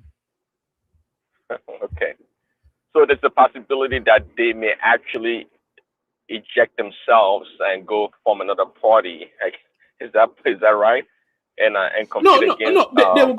They will go back to Labour Party if they get a little sliver within that window, because they've already agreed their terms that Kwakwanso will be the bag carrier for Peter Obi. So if the ADC doesn't allow it, then they just port somewhere else. All right. Yeah, I get it. I think I said it before. Kwankwaso the guy is overrated. I don't think he has much. He has much. It's 1 million or 1.5 million he had last election. He's not going to materialize this time around. I don't see it. The guy's not even. He's not a good politician. In fact, Peter B may be better than him actually. So it is what it is. So I guess it's getting dimmer and dimmer for Peter Obi to emerge as the flag bearer of the ADC party, right? I mean, I guess just like you said, based on Atiku's response to the question was asked about, in his last interview. It's nobody in politicians don't leave things to chance. If your opportunity to emerge is not certain, if you want to leave it into the hands of other people to determine your fate, then they will determine your fate for you. It just shows how Peter Obi is quite poor as a strategist. It's not even a strategist. It's none of those things. It's just just like I said, one man. I'm waiting for is it June or July 1st that we stop talking about Peter Obi, because to me that guy's a non-person to be talking about. Quite frankly, there's nothing impressive about Peter Obi. So when people like Prestige or our friend Jewel of Nashville try to pump him up as if he's such a relevant figure in the Nigerian politics, it's always comical. I think they know better. I think they're gaslighting us. Something tells me that, but I could be wrong. I could be wrong, quite frankly. But because there's nothing about that guy to talk about. Our president, Tinubu, right? He promised electricity. I think Prestige said that. And so far, has he delivered? I don't think he has. I know what did they do to they removed the restriction on people trying to generate electricity, people or businesses. But in terms of the availability of power to common Nigerians, are we at that point yet? Or it has failed, I guess, according to these people? Let me help here, Prince Daddy. I think we are not really asking the proper question or putting things in their proper perspective. When they say the federal government is owing Gencos 3 trillion naira, 1 trillion naira, or federal government is paying Gencos, making part payment to Gencos, 1 trillion, 2 trillion. Has anybody ever asked themselves, why are we paying that subsidy money? Federal government is subsidizing electricity. Federal government is subsidizing electricity because we are not paying the true value like every other country, even as close as Benin Republic. So that has to stop. It's like rejigging the whole thing and going back to the starting drawing board. Because why did Buhari and Siemens fell apart? Siemens told him that, look, all this structure, you have to bring them down and draw a 25 years plan to start over again, because this is a mess. Buhari said that cannot be possible. If you remember, the Siemens didn't come back again to Nigeria until Tinubu came in. So this is a mess. It's a mess entirely. Carry on, please. Yeah, so the 25-year plan that Siemens had, how much was that supposed to cost Nigerian, the taxpayers or Nigerian people? Did they estimate it? Did they tell us? No, that I do not know. But where to be, Tinubu came in and they've done it now. They are doing it in phases. So the federal government will be divesting and putting the burden on the states, because most of these things now are not hydro anymore. It's about thermal, and thermal uses gas. So we have to improve our harvesting of our gas resources, in which we have so much of it in Imo and Anambra axis in the southeast. So that's one of the challenges they are facing at the moment, because thermal is very easy to install. Even if there are thermal stations that are on pontoon, which you can hire from any of the countries and bring them, put gas into them, you have a distribution network. So it's not something that's not easy, and they are just cutting that statement, because if he made a caveat at the end of that statement. It's just like the one they are throttling, deep-throated. Oh, Emilokon. He said, Yoruba ló kàn. Tó bá dẹ̀ jẹ́ Yoruba ló kàn, èmi ló kàn. But they'll just pick that one and go with the slogan. He said it's Yoruba people turn, and even if it's Yoruba people, it's his turn. That's exactly the full and statement. It was in response to the fact that they were trying to make Osibanjo. He was getting frustrated at what was going on. Yeah, that was in Ogun State. So they just pick things and run away with it. They think sloganeering will help the people. Anyway, they are suffering from mass hypnosis. So once they mount anything, the others will just carry. They can't read. They can't fact check on their own. It's mass hypnosis. And then they engage in digital thuggery. These people. They play opposition work, right? So I love that. say, from let's say from agricultural subsidy to what else, to fuel subsidy, to this and that subsidy. All this subsidy, they sound noble, quite frankly, which is fine, but I think we should try to disabuse ourselves from that notion, quite frankly, because yes, we may not be paying the actual, amount for electricity, in that country, but if they had put in place the right infrastructure over time, and they've allowed competitors or competition in that field, perhaps the price of electricity would have come down, and people will be able to pay. So no, Prince Daddy, you are getting it wrong there. You see, where you are at the moment, those that cannot afford are those people, not the people a certain organization or charity organization or governmental organization are helping to subsidize. Do you understand my question? No, well, that's not subsidy. Those people cannot pay. Forget about subsidy. That's not subsidy. That's subsidy in a form, because you are helping them pay or bridging the gap of what they can afford. So you can't make No, it a blanket something. Imagine America is making it blanket and making electricity cheap. America that is buying electric power, so this thing from Canada, is America not buying? Is Canada selling it cheap? well, No. they're buying, but there's regulation regarding, I guess, depending on the region, but generally there's regulation regarding how much people pay for electricity, like kilowatt or whatever. But the point here still remains, though, that if we have put in the structure and over time develop the structure over time, I think the price we pay would have come down, and an average Nigerian, let's say average Nigerian, will be able to afford electricity. This subsidy is, to me, the reason I mentioned agriculture, electricity, and whatnot. Any subsidy in the Nigerian system is is to game the system. I don't truly believe in it, actually.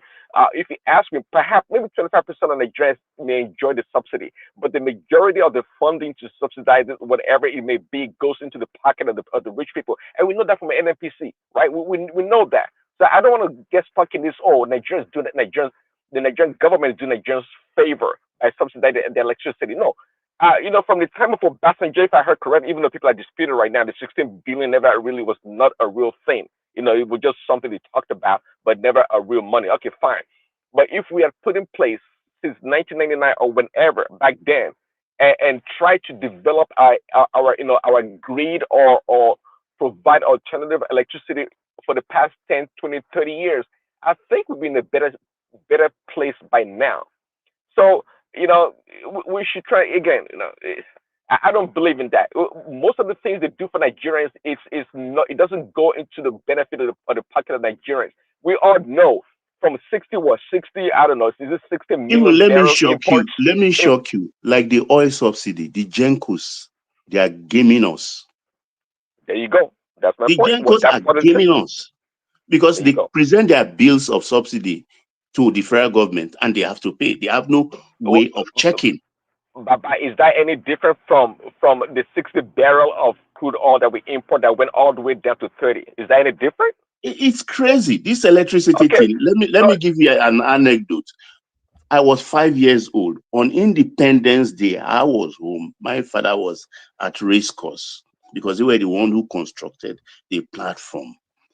At a point around one, I think, ECN took power. No TV then, it was radio. We have to switch from electricity, remove it, and we put it on a battery of bush radio. That's what we're using them, bush radio. The battery is like the motorcycle battery you have today. So it was battery, myself, my mom, and other people around use in concluding that thing. ECN, then Electricity Corporation of Nigeria. It's not today thing. It's systemic. What are we talking here? 5 more minutes, Prince. 5 more minutes. Yeah, Yeah, go actually, a ahead, couple sir. more minutes. Yeah. Thanks, Robert. So, I guess lastly, you said the Sultan is begging the Americans that is not doing no terrorism, is not part of any terrorism. I guess. I mean, Um, but a guy called Marcano is after him. I think the whole of Nigeria. Can you imagine the spectacle? And only Donald Trump has the cojones to do it. Can you imagine the spectacle of the Sultan of Sokoto in an orange jumpsuit in Guantanamo Bay? Eh?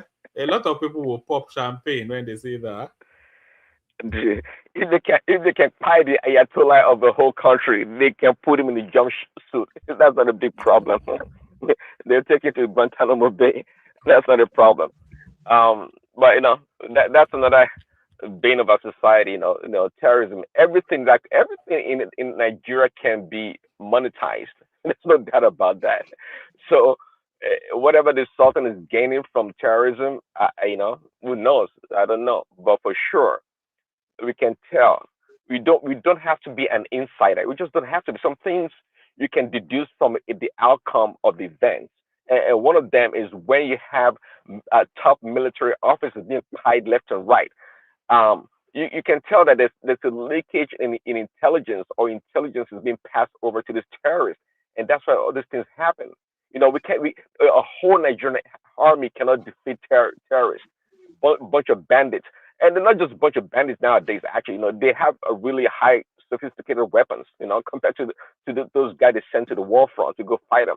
So they're well equipped, well funded, so they are a legitimate, institution by itself, and that's what we're dealing with. The army is getting. One can tell that the army officials or officers, the top people, are gaining from terrorism. And I've said it before. It is in the interest of the army or the military people to make sure terrorism foster or survive, because that's how they get paid. Also, they're no more in power. The civilians are like chopping the money left and right. Well, the military they have to chop some money, so they find a loophole, and terrorism will remain in that country. I don't see it going anywhere. The politicians use them as civilians. The army it's to them is a cash cow. So it will die down and to come back up. That's just our reality, and it's just unfortunate, of course, because the common people, the common people are the one, getting the brunt of the whole disaster that goes on in that area. Anyways, thanks, Mom. I appreciate it. Oh, all right, brilliant. That's the excellent Prince Daddy. Prince Daddy, please stay with us. We'll go on from you to AKO, but on our way to AKO, let me just address a little something. People that come here to tell us that we're all living in the abroad and we don't know what's going on, we never go home.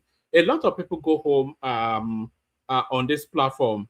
And even we send correspondents to go and check a lot of the things that we discuss on this platform. And often those correspondents, they send in dispatches. So here is the latest dispatch that was sent by one of the correspondents that we sent to Nigeria to go and do a progress report. Here is a progress report dispatch from one of our correspondents. I'm live here on Coastal Road. Can you say it? It's for real. See. Oh my God. This is fantastic. Oh my God. This is one side of it. All the street lights, everything. I think very soon they will start. I think they would have mounted some cameras in some areas. So, oh, fantastic. So one man, this Coastal Road, you can share it with the guys in the house. Yeah.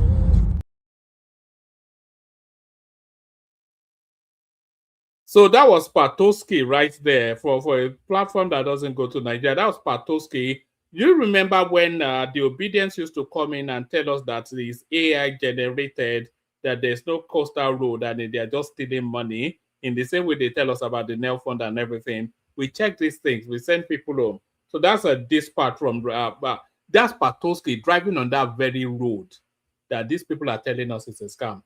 One man, you people tend to exaggerate. What is so important about that pedestrian road? I mean, is that an achievement? That what? That's what? What did you call it? It's not an achievement. You this guy, man. Anyway, let's go to AKO, or unless you want to round off your submission, we'll go to AKO.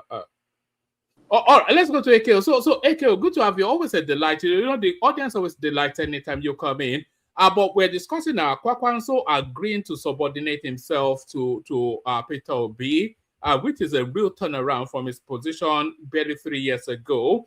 The Sultan of Sokoto protesting his involvement with terrorism because the Americans, of course, are now breathing down his neck. People pushing against Atiku, who is once again jettisoning the zonal arrangements for his own personal ambitions. So that's in play as well. And anything else in between. So let's have, or anything else that you are looking at in the politics. AKO, good to have you. When it comes to the issue of the Sultan of Sokoto, it's a very sentimental topic to me, because I remember the late Sultan Macedo that died in the air crash. He was a family friend, and if he was alive today to see what's happening, he's probably turning his grave right now regarding the terrorism and insurgency that is going on. The current, that Macedo was an excellent Sultan. I don't want to speculate. I don't want to speculate, but his death was rather mysterious to me. But it was such a crazy death. in the air. But you know, in life as an individual, there's certain time you have to take a stance that you can't be on defense, And I feel with the current Sultan, he's just been on defense. That's what he's been. Remember when Tinubu had the convention where he invited all the religious leaders to Aso Rock, and he didn't come. He sent the who did he send in his place? I think from Nupe. Please, if somebody can remind me. He sent I forgot what his name. He sent it in his place because he knew that Tinubu was going to talk about what's going on. I don't know why he keeps avoiding this topic. And now for him to come out and say, "Oh, I'm not what's it called? I'm not one of them." But I mean, the Sultan of Sokoto holds a very significant weight in the voice of Muslims across Nigeria. Religious leader of all Muslims in Nigeria. So at some point, you have to take a stance and say, no, this is not acceptable. Or are you afraid they're going to come and kill you?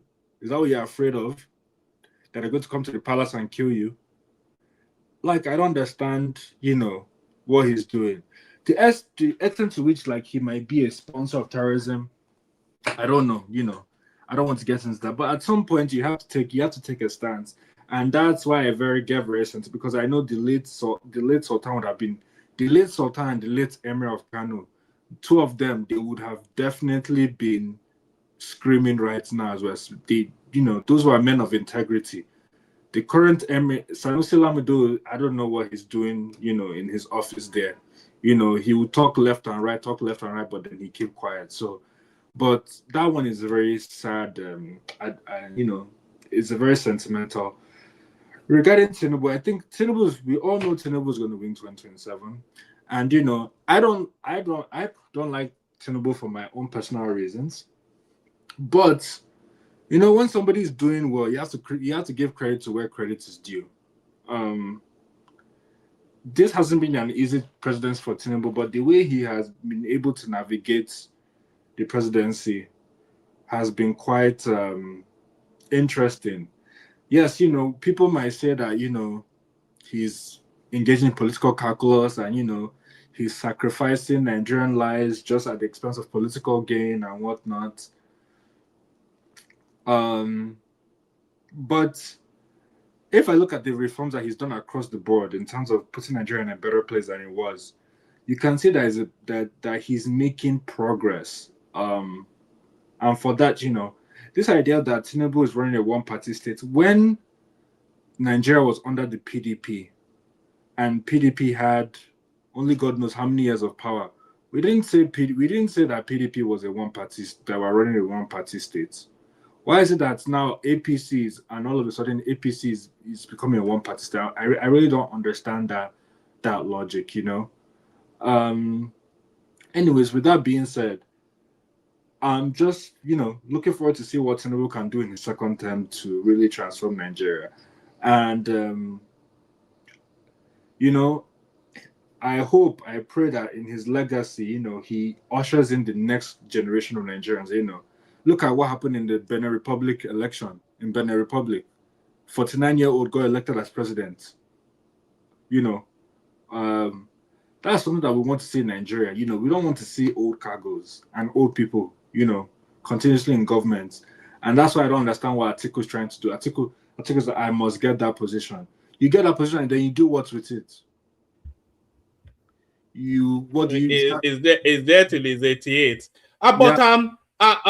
Just on what you said, I didn't want you to go too far from it before I question. What would be your ideal age for the Nigerian president if we are working on the premise that Tinubu wins? If somebody the person that succeeds him, what would be your ideal age for that person?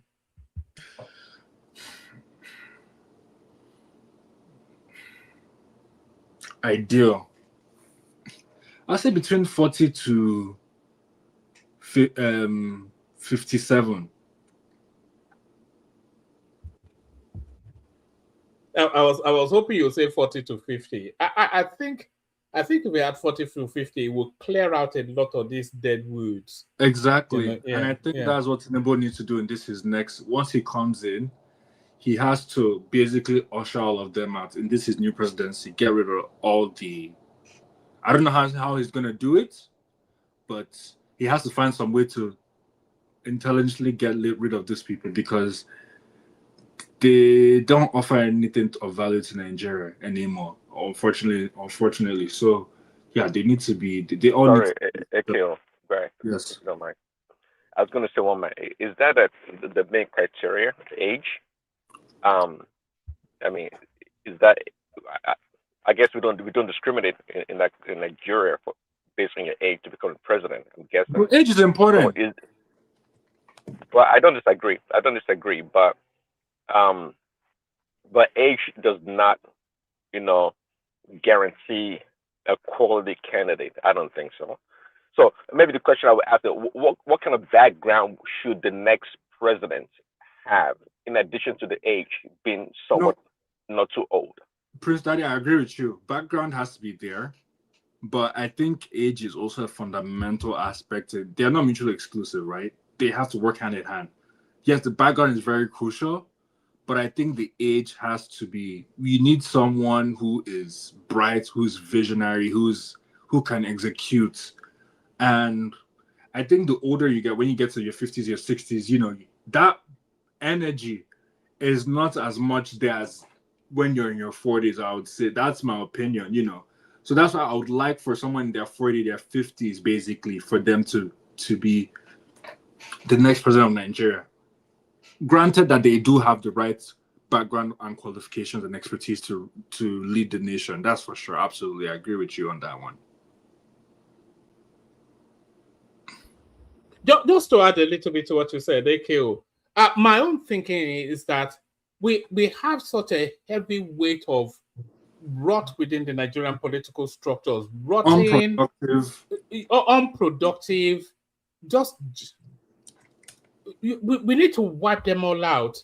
And if we get somebody under 50 to be president, or Tinubu indicates that the person is looking for us to be under 50, no older than 55, that will wipe out a lot of these people once and for all. Or otherwise, we'll be in this perpetual loop. I think because Tinubu I think it's not a. Tinubu should use what's his name, President Talon's playbook. How he figured out how to usher in this new president that is 49 years old. Because whatever that guy did, I don't know what Talon did, but he did a good job in making sure that this guy became president. Because there were so many contenders for that bidding election.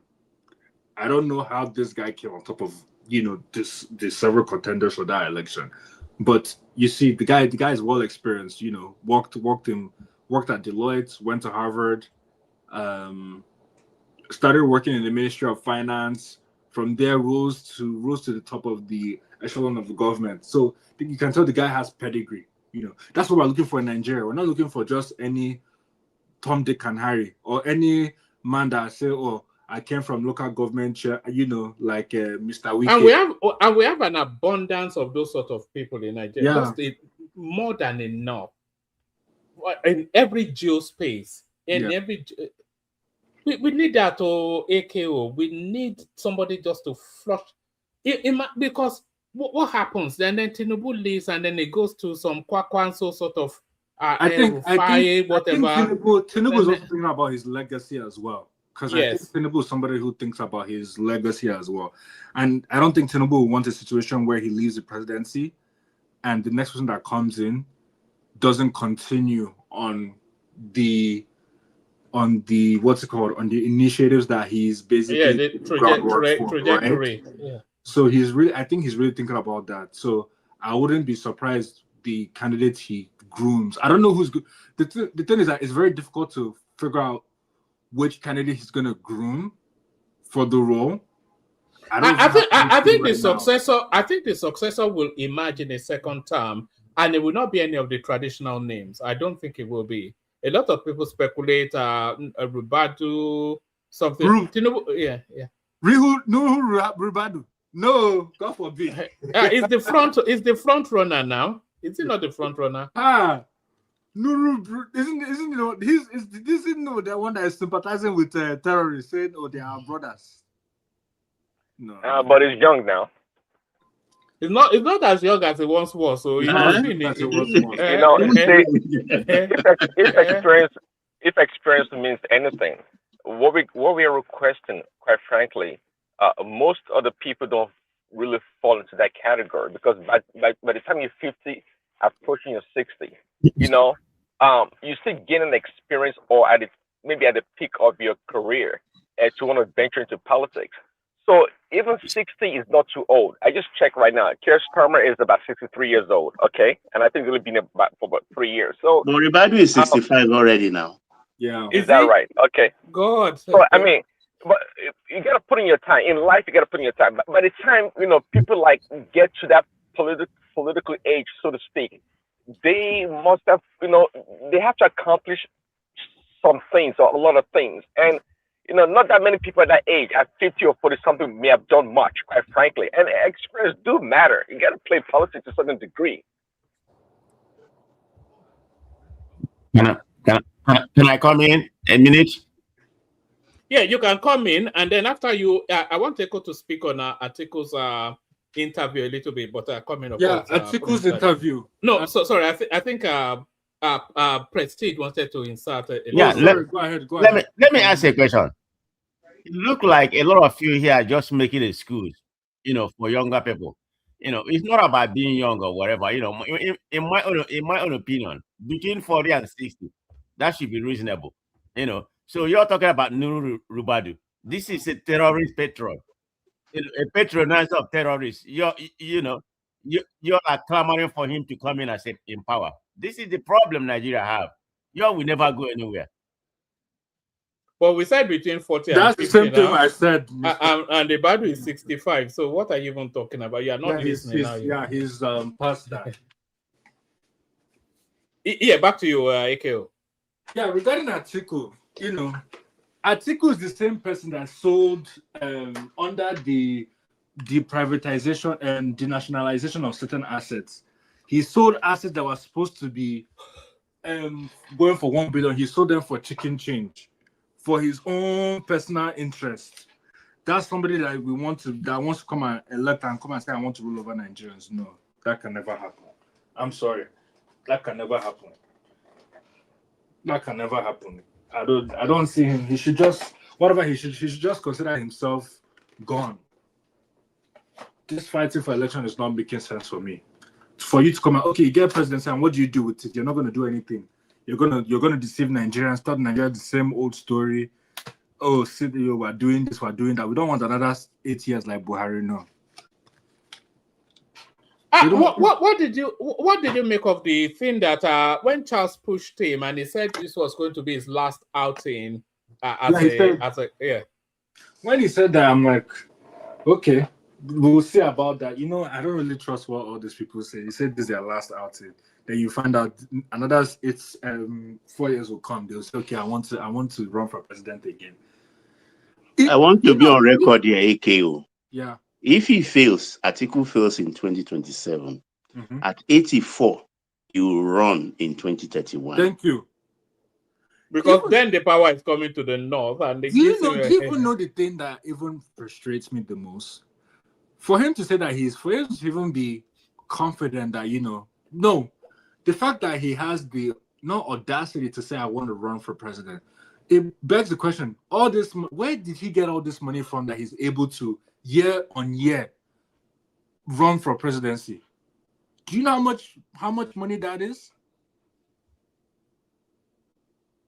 So this is a question that just should start asking ourselves. For somebody like that, right, to be running candidacy consecutive each election non-stop, that's millions of naira and dollars that are being spent. You must begs the question: where did he get this? Where is the source of wealth from? And that's somebody that wants to become the president of Nigeria. Well, another good point, and that's the reason why it's going to be so difficult for 40 and 50 years you're talking about to come to power, because it takes a lot of money. So that's part of the reason also, unless they stole their money. Yeah, sure. Not You see, unless Tinubu relates Not it unless that Tinubu way. changes law Yeah. around that. see, That's the only. those That's the most only of case. those fortune comes from NMPC. Atiku, as recent as 4, 5, 6 weeks ago, was fighting for OPL 245. Is that the He- big one that everybody's yeah, that's a yeah. big one. In That's the big company one. of That's an what- Abacha. Can Yeah. you imagine? Now, do we ever even knew that NMPC through the new regulation can get just in a month 1.81 trillion to take to Naira. the central bank? Yes, to take to the central bank. Because the new law now, everything you sell, not like retaining this percentage for operation, this percentage Goes for straight to Federation carry, account. that everything go to whatever you want at NMPC, like all agencies, write and request for it.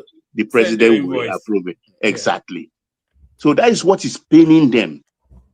One of the real issue, because they corner that NMPC without having 1 barrel of oil in their land. Can you imagine? Do you know that the biggest oil baron in Nigeria is in Dimi, if I'm not mistaken? Yes, in Dimi, yeah. From Borno? Yeah. His daughter married who is Buhari's Buhari's, daughter. yeah, exactly. I think his son did the son marry Buhari's daughter, or is it yeah. It's by their Buhari's in-law anyway. Unbelievable stuff. This is why they are fighting. See the Danjumas, or the ones fighting, the daughters fighting the father over oil money? We did Danjuma. It's the same in Dimi. It was in Dimi. It was in Dimi. Yeah. Unbelievable stuff. We don't fall Mugun. Can you imagine if the oil was in the north? They will send your head back home. Go near it now. Go near it. They will send Mr. your head Woman, back do you know home. the ironic thing about what you just said right now? Yeah. In the south, the Northerners are focused on the oil assets, right? But in the north, where there's unearthed reserves of mineral resources, zinc, copper, what's this one that Musk was after? They have this thing for the e-vehicles, lithium. You see, those ones. They have emeralds in the north. Emerald, yeah. Gold. That's in Zamfara. More gold than Ghana. The former governor of Zamfara. He's probably the wealthiest senator.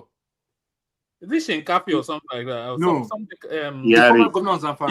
Yari. He's probably the wealthiest senator. Yeah, because we didn't wake up on time that there is mining going on. He was making Nigeria didn't wake up in time. Gold, illegal mining. They were just putting everything in their pocket. And they will send it straight to Dubai. Sell it there. They have, in Dubai, they have their market. They have something called Zamfara Gold. Have you been to Dubai, AKO? Yeah, they have. Indeed, if you go to their souk, have you gone to the gold? Have you gone to the gold souk? Yeah. They have. Did you see the Nigerian? Gold. Did you see the Nigerian madams there? There was a time I went to Dubai. My wife wanted to buy some gold, so we were going to the gold souk. They had Nigerian flags, and then we went into this shop, and then this big, those bleach-skinned Isaleko sort of mamas. That as they move, dollar is moving. There was an accoutrement of Arab people serving our cake, serving our tea, speaking pidgin English, Yoruba. My goodness me. God. Anyway, carry on. Sorry. So that's just to show you. So these people are mining mineral resources, right? But they don't want to pay their fair share of internal generated revenue to the federation account to contribute to the, but they want to still suck off from the south. How does that make sense? What kind of world are we living in? What kind of country are we living in? That's why I think I want Tinubu, this is next president. I want him to really set things straight. I think with this 2027 election, once he wins it, he'll be able to set some things in place that would put the north, on a back pedal, basically. They would have to he'll probably make them inconsequential going forward. It's very simple. It's I think he resource will control. unearth. Sorry, Baba. I think he will unearth their talent. Yeah. I think the Northerners have become too docile on just the easy money, but there's a lot of ingenuity and talent in the North. Yeah, there And is. when the pressure comes, they will unearth that talent. So, Sorry, Baba. Yeah. So as I was saying, the way to go is resource control. It's very simple. yeah. And Tinubu will do it.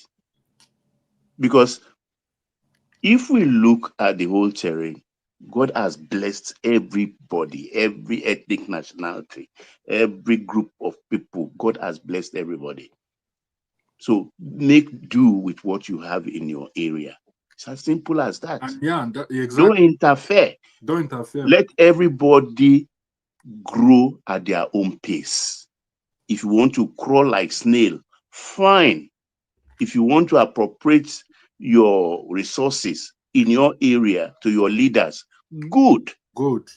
But those who wants to run marathon, want to do sprints, let them go ahead. Even if they are borrowing to aid that sprint, they owe the debt for themselves and their generations to come. Yeah. That is the way to go, and that is the way of peace.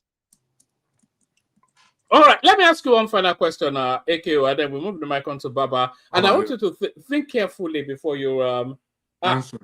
Yes, is the South afraid of the North in Nigeria? Is that really the crux of the matter? Are we in fear of these people? No, we are not. You don't think so? No, we are. We are afraid of them. No, we are not. You don't fear the Northerners? They don't. No. Nobody in Nigeria has monopoly of violence. That's what I would say. We're not afraid of them, because I know if worse comes to worse, and things start to go, that's when they'll start to learn. I think they underestimate the Southerners a lot, because we're very tolerant, to some extent liberal, That's why they feel they can just walk over. But I don't think what they've been doing, you must have observed, is they have to divide the South. Exactly. To strengthen themselves. Yeah. If they are not going with the Southeast, they are going with the Southwest.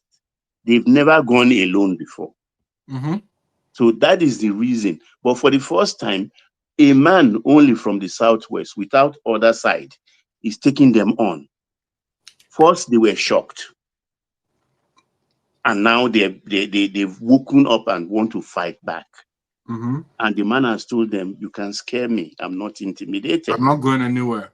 In that speech, where I thought one man would show, he said, I fought in the primary to win. I fought in the election to win without anything. Now that I have power, he opened his arm. He didn't complete it, but I'll help him complete it. Now that I have power, you think you can unseat me? That's what he was not. He didn't conclude. He left the concluding part to your own imagination. These people, there is nothing I love like he's dealing with them. He's dealing with them seriously. And I love that so much. Nobody has taken on the North before. Nobody, not even Baba OBJ. OBJ did. He was actually the one that scattered them. How? Did not. Tell me. Tell me. Let her tell us now. I mean, we don't know everything. In fact, maybe that he was has the a biggest. perspective. That was the biggest ever appointment of. Go ahead, tell us. Why do you think OBJ did or started it? The Sokoto Caliphate is actually the strongest caliphate in Nigeria. It used to be extremely powerful. What the Sultan and his cabinet says, that's what other northern states, including the Middle Belt, that's what they follow. Right from the inception, before they even, after the military come, this thing, I don't know whether it's, not before my mind you go hear saying Abacha, Apokela Abacha. What's that one that died in aircraft? What's his name? Mastudo. Is it Masudo you're talking about? The one that died in aircraft. Yeah, that's what I was talking about. Sultan Masudo. Yeah, God rest his soul. Obasanjo looked at him in those days. When he whined Obasanjo like this, you know, say most of us has forgotten. Obasanjo looked him straight in the face in Aso Rock and said he is going to be the last powerful Sadwana in Nigeria. And he made fit his word. The rest is history. So don't say it's Tinubu. No, you They are are not telling us anything. They are sorry. extremely weak even before Tinubu came. Sorry, let me ask you, Zita, under which administration was Sharia law introduced in Nigeria? It's not Obama. He said what? Under which administration was Sharia law introduced? Senator Yerima. Is Yerima them now? No, who was the head of state? Who was the president? Head of state? It was that is one of the problems now. Obasanjo, that's one of the problems Obasanjo had with them. That was why he looked at the man and told him he's going to be the last powerful Sadwana. Did they stop Sharia? According to our Nigerian constitution, you cannot actually stop it. You can't. Look at the constitution very well. So there it is. You can't. There is Obasanjo, it weakened to them. Obasanjo, it was their strength. They were his strength now. Obasanjo lent heavily on the north now because the Yorubas did not like him. When Obasanjo was traveling, those days he was traveling. You know, say me, I know they forget. You see, when Obasanjo became president, he was traveling around the world, according to him, trying to bring the face of Nigeria back to the world map, according to him. This dull-looking idiot that says he wants to be the president of Nigeria is the one that is running Nigeria then. By the time Obasanjo came back, he went mad. In his second time, Obasanjo was mad and ruthless. Go and return back. If you have newspapers, then go and bring it and read it back. He was brutal to them. So anyway, make una continue. As you say, na Tinubu na they deal with them, no wahala. But all I can say is that they made Tinubu made them weak. He made them when they are weak. Obasanjo strengthened those people. It's the strength that Obasanjo gave them. If there's anybody who gave them power, it's Jonathan and Buhari. Buhari actually returned the power to them. Yes, but Buhari strengthened them even more. But their first move Obasanjo was a disappointment all the way through. He did not tackle the Babangida question, which a lot of people thought, hold on now. It didn't tackle the Babangida question, which a lot of people thought it would tackle. It didn't tackle the apartheid question, which a lot of people thought it would tackle. It didn't tackle in fact, they emboldened them even more. They challenged him with that Sharia and he buckled. Okay. He just wanted to get out of there. Okay. The only time he fought let me tell you people something. Was when he woke up to the fact that Atiku was going to take power. I leave you people, I'll come back later. No, madam. Today, as all of us will agree, when you talk about the military, it's the North that owns the military. Obasanjo was the one that single-handedly makes sure that Q doesn't function in Nigeria. He retired all of them from here to what are you people talking about? That is Tinubu that is dealing with them. That was a law that was aided by the defense minister. Put history in its proper perspective. With them. To me, their downfall started with Obasanjo. Even though they introduced Sharia under Obasanjo. And Buhari helped them more to diminish their power, right? Even at that, it was a defense minister that was the face of that military purge. Danjuma as the defense minister. Wait, so Danjuma? Yeah, exactly. He was a defense minister under Obasanjo. Oh, yeah, it's true. They knew each other for a long time. Yeah, I remember. Carry on. Okay.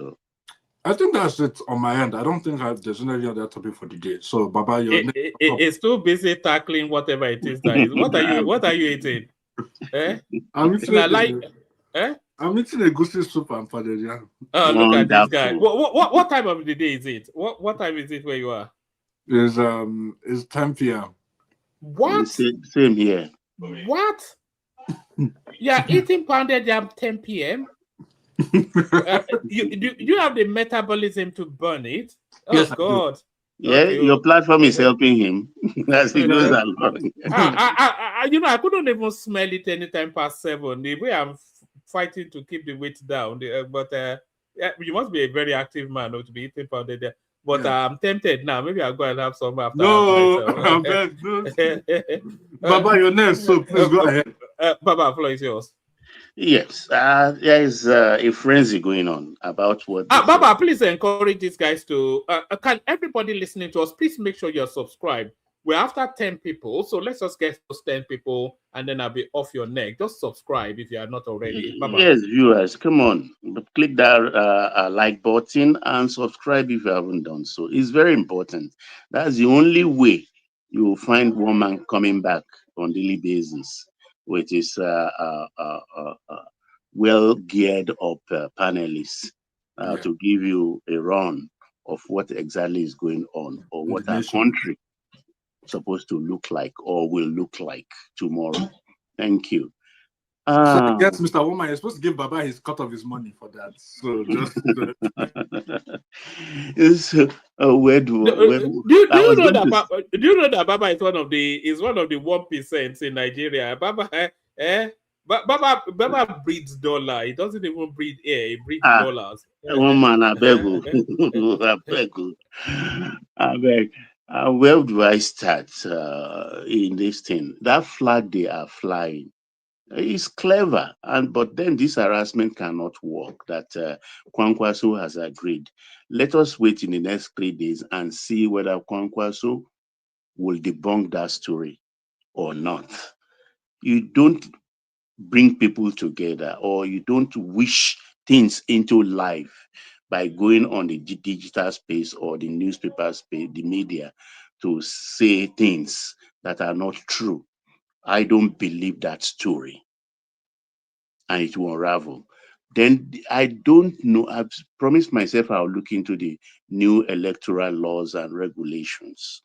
I think by 21st, in 4 days' time, that window will close for Obi to defect to another party, because that's the last day all parties are supposed to submit their voters register, their membership registration lists.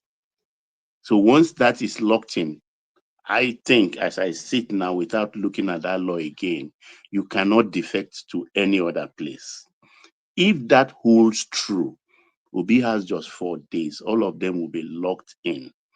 But then he wants consensus candidate, thinking he can carry it through. But no. If Amechi were to be believed, Amechi wants a direct primary, which is more expansive and more expensive. Why do they want a direct primary? So that Amechi will contest, Atiku will contest, Obi will contest. Amechi will eat up part of the South-South primary votes and thus diminish Obi's chances of coasting home free above Atiku. They have their plans, because this was the Amechi few weeks ago that was talking about zoning the presidency of ADC to the South. It's no more. It's not saying that anymore. It's not saying that anymore. In fact, according to in that interview, I'm the only person without a zone in all of them. So I won't direct a primary. They are just engaging Obi to tie him down. And he has agreed. I don't know why his people cannot see that. He has agreed because all entreaties to him by the strategists from his Baba. Uh-oh. Hello? I think we lost Baba. Baba, are you there? I think, yeah, Baba just... Baba, I think we lost. It's still unmuted, but... you know, it Man, was, that's important you thing, but- see, you better beg the obedience. So, otherwise, they were using Duguru And make sure you're that back. he has more Great. votes He was talking all the way through. He didn't than know you cut Obi. off. Yeah. And if he has more votes by Obi, it makes a compelling case the vice president. Because he will tell Atiku, yeah, you scored 3 million, but I scored 2 point something million. Obi scored 1 point something million. So I should be your VP. And he has much more money. Much more money. And he's not shy of spending that money. So this thing they are talking about Kwankwaso and everything. No, I don't think so. Kwankwaso has his eyes on 2031. So if he were to be VP to Obi, naturally, don't believe any other BS. Obi will do 8 years, by which time Kwankwaso is inching towards 80 years. So will he risk that when he has a chance to contest in 2031 and possibly be the president? I don't know if you are following my point and my logic. He can contest, but if he's a VP, that's going to be 8 years until 2035. He will be almost 80 years. He has no more chance. So they all have where they are coming from. They all have their interest. They may not be saying it, but their moves are there for us to see. It's glaring. It's not an open secret. They have different ambitions. And they are like cutting one another up, openly or behind one another's back. So it is a coalition doomed for failure. Doomed for failure. Because when the APC did their merger, it was already settled. Settled. Even though, like the stubborn person Atiku is, he still wanted to test his chance at the convention of that period in 2015 or 2014 in Lagos. Kwankwaso contested, Atiku contested, Buhari contested. But Buhari went in to that contest with the assurance from the Ashiwaju group that forget it, you will beat them. And in fact, Atiku came third, distance third. It was Kwankwaso that came second behind Buhari. So it was already a settled thing. But this one, so much uncertainty. So much. And I can't see him leaving. If he doesn't leave in the next 3 days, he's locked in. And I don't see him leaving because you see, he has a way of charging up, whipping up emotions of his followers. Oh, in this interview, oh, I'm not shy of leaving. I will leave again if it's not done in a fair manner. And they all shied up. This. And after that, he kept quiet. He was singing a different tune at the so-called street convention, what Ashwaju calls street convention. He was singing a different tune. He's not a serious politician, in my own reckoning, because he's not firm. And Kenneth Okonkwo has delivered the coup de grace by telling him that if you leave ADC, that means you are a Tinubu mole. And that's a very intimidating statement. Kenneth Okonkwo 2 days ago told him, if you leave this time around and go, then you are a Tinubu mole. And that is true. Even though we may want to believe it or not. So where will he go? Where is he going to start from?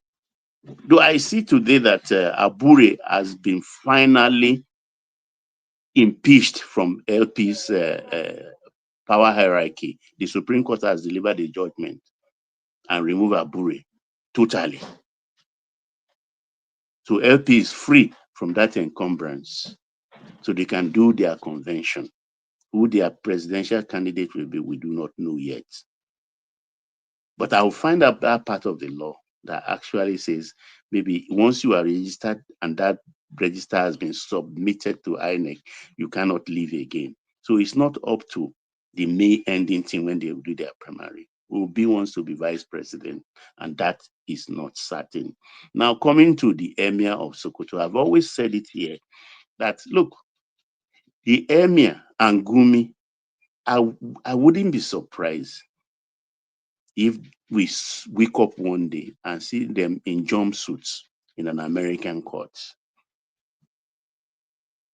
I won't be surprised. And that wisdom is getting to them. For the first time, the Sultan is coming out. I'm almost like, no, it's not me. I don't have a hand in this. He has never done that before. And Gumi today was cursing, not pleading, not doing it, cursing those abductors of those students in the Middle Belt. For the first time, he was cursing the abductors because he wants to prove to America that no. These are my new views. I don't support this kind of act. And like I texted the one man, I said, the fear of America is the beginning of wisdom because they have power. If I remember very well, when Muammar Gaddafi was being rascally, all they did was just to show him a photograph of him taking his bath, a shower in his private residence. And he was surprised how America could get that. Apart from the fact that when they bombed one of his palaces, while he was his daughter or granddaughter was killed in that bombing raid. So he woke up too early, but he learned a lesson. He became afraid of America. America have eyes everywhere. So maybe this new turn, this new Sultan of Sokoto and this new Gumi will give us rest. We do not know. But I think the story is just unraveling. And we will see a lot in the coming months going into the next election. And for this ADC thing, I mean, I can see the Supreme Court messing them up because there is precedence. There is precedence. The Supreme Court will mess them up because the man who sold the party to them, Nwosu, in 2022, by a Supreme Court judgment, has been removed as the chairman of ADC. He was there for 20 years, 5 cycles of election. And the constitution, which they've changed in that strict convention, their original constitution, the one INEC has, says you can only run 2 terms as a chairman. He eroded that by doing 3 more terms, and the Supreme Court sacked him. So you bought the party from a man that has been sacked, has no power. The man gave you a card in one fell swoop, in one sitting, within 10 minutes, gave you a card, declare himself resigned from that position, which he was not even holding or entitled to. And in another breath of this thing, he named you a caretaker committee chairman and secretary or substantive. I don't know which is which. It's an illegality. It's an illegality in the eyes of INEC and in the eyes of the law. So you cannot put something on nothing and expect it to stand. The Supreme Court will mess them up. And I doubt if any of them will be eligible to contest. I doubt. Because they had on that very day they were holding their state convention, the High Court asked the lawyer, I hope you are not conducting that convention. And the lawyer said, no, nothing like that. even as the convention was going on the street. So the law has to stand. That they think any Western power will come to their rescue. No, they are following the events and they are reading our laws. Our laws are our laws. They don't even know what is confronting them. They are just scattered brain and thinking that a strong head will carry them anywhere. Strong head will not carry you anywhere. You will just be slapped and slapped and slapped all over. When I look at the shenanigans of people like Regbeshola, look at Dino Melai, look at Dele Momodu, and a host of others, I just shake my head that these are just freeloaders. 5 more minutes, Baba. Yeah, these are freeloaders. Is there a Regbeshola? That's a man who couldn't pay salaries of even serving civil servants. He was paying them half salaries. The pensioners, nothing. They were all dying. But then he was like putting a jab on people, distributing okmoimo, things that are not necessary. And when he was 8 years Minister of Interior, what did he do? Have we forgotten? We couldn't even get passport renewal. Upward of 9 months, 6 months. People are traveling with 10. Baba don't come out. Nepa don't take light to.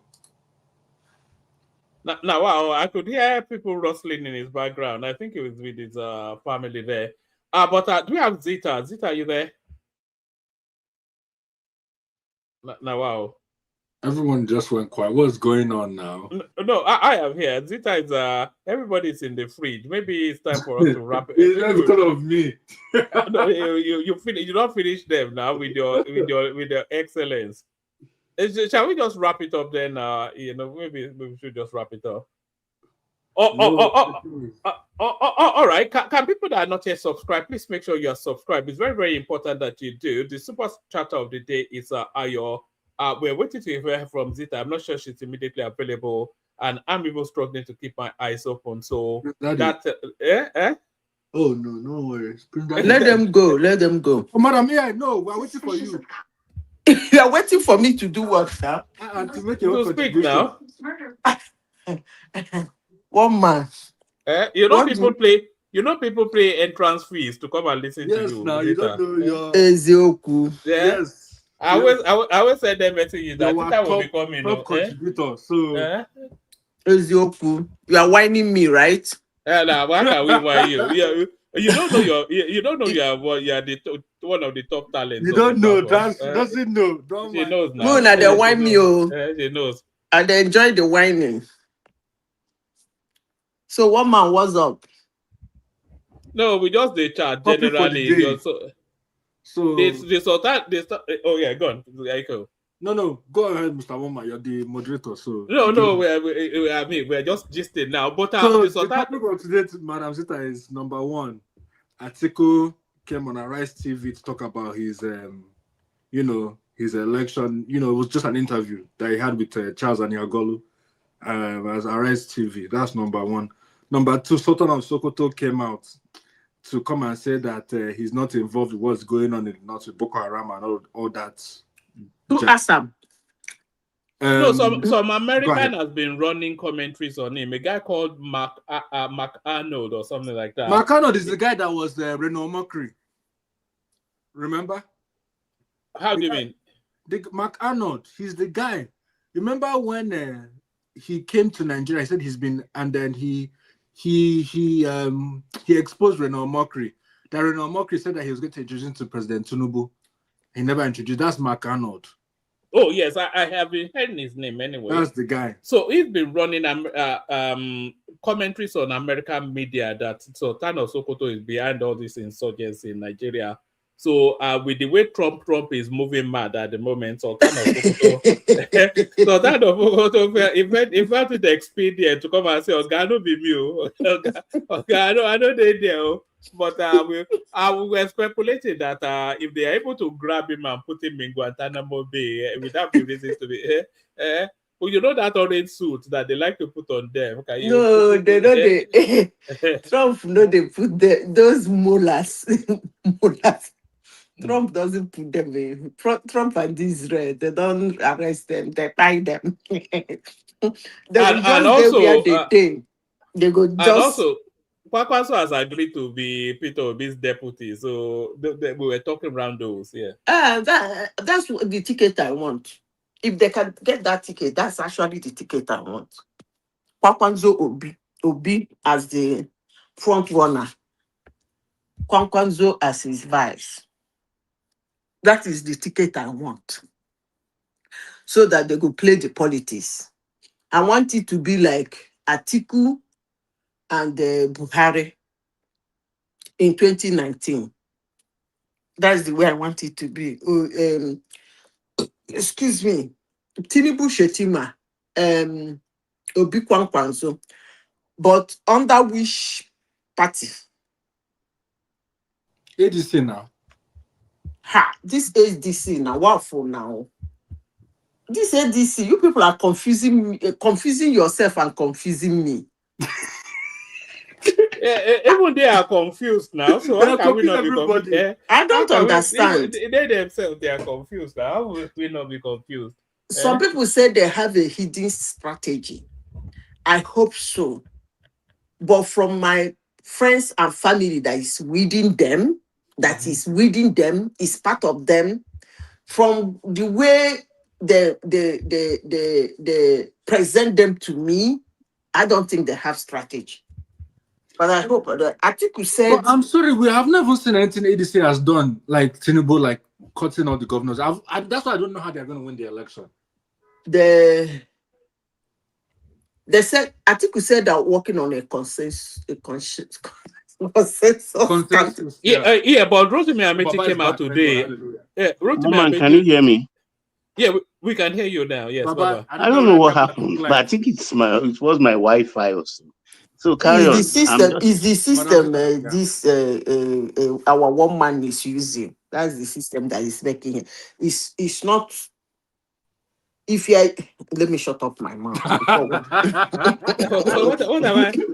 I was shocked. It rarely happened like this. So carry on. One man. What has my system got to do with the low class America? Is the grade. I'm using the highest spec now. I'm using the highest spec of this. But I wants to start talking gibberish now. Make I beg Muna leave me. Make I shut up my mouth. Make we continue with the article. So Amechi said one is running as Igbo candidate, the other one is running as Hausa Fulani. Abi. Then him as Amechi is running as a Nigerian. Yeah, he said he doesn't have any zone. That he doesn't have what? Any zone. He's not from any zone. Now that means he's the one running as a Nigerian. As a Nigerian. He's trying to be politically ambiguous. The only thing with the weight, all these things are speculation and permutations. It's not even permutation, it's speculation. Let's wait till they pick their candidates. Next month they do primaries. Yeah, I think so. Next month now. Yeah. They do primaries. Everybody pick their ticket. They enter field, start to play the match. By the time they play the match, February, right? Or January? January 16th. January 16th. Oh, wow. Wow. Oh, my God. Did I bury my father? January 16th, no Wahara. That means this December will be hot too. I hope I no go bury them joy. No allow. The thing, look, to be honest with you people, this election is so boring. I have never seen an election in Nigeria that is so boring. Nothing. Even 2019 self, even 2023, by now, hey, it is Osibado say he must be contest. Nobody can stop him from Tinubu has shown head. Hey, where is Tinubu going? Hey, Obi, hey, he be like say Obi, they don't run out every time. You hope is it 2019? You don't even talk of 20, even 2011 is hotter than this election. 2011 that it was agreed and rigged for what is it called, his name? Jonathan. It was commonly agreed and rigged for Jonathan. I'm saying it in a global platform because the agreement was let him finish the 8 years. Let him finish the 8 years. The Northerners want to, they say no, leave him. Let him go for the second term and finish it and get out. And that was why when 2015 came, he wanted to contest again. They said whether in the mad. Even 2011 election was hotter than the one they know that nothing. Obasanjo was raging everywhere at that time. It's hotter than this election. No? I'm telling you.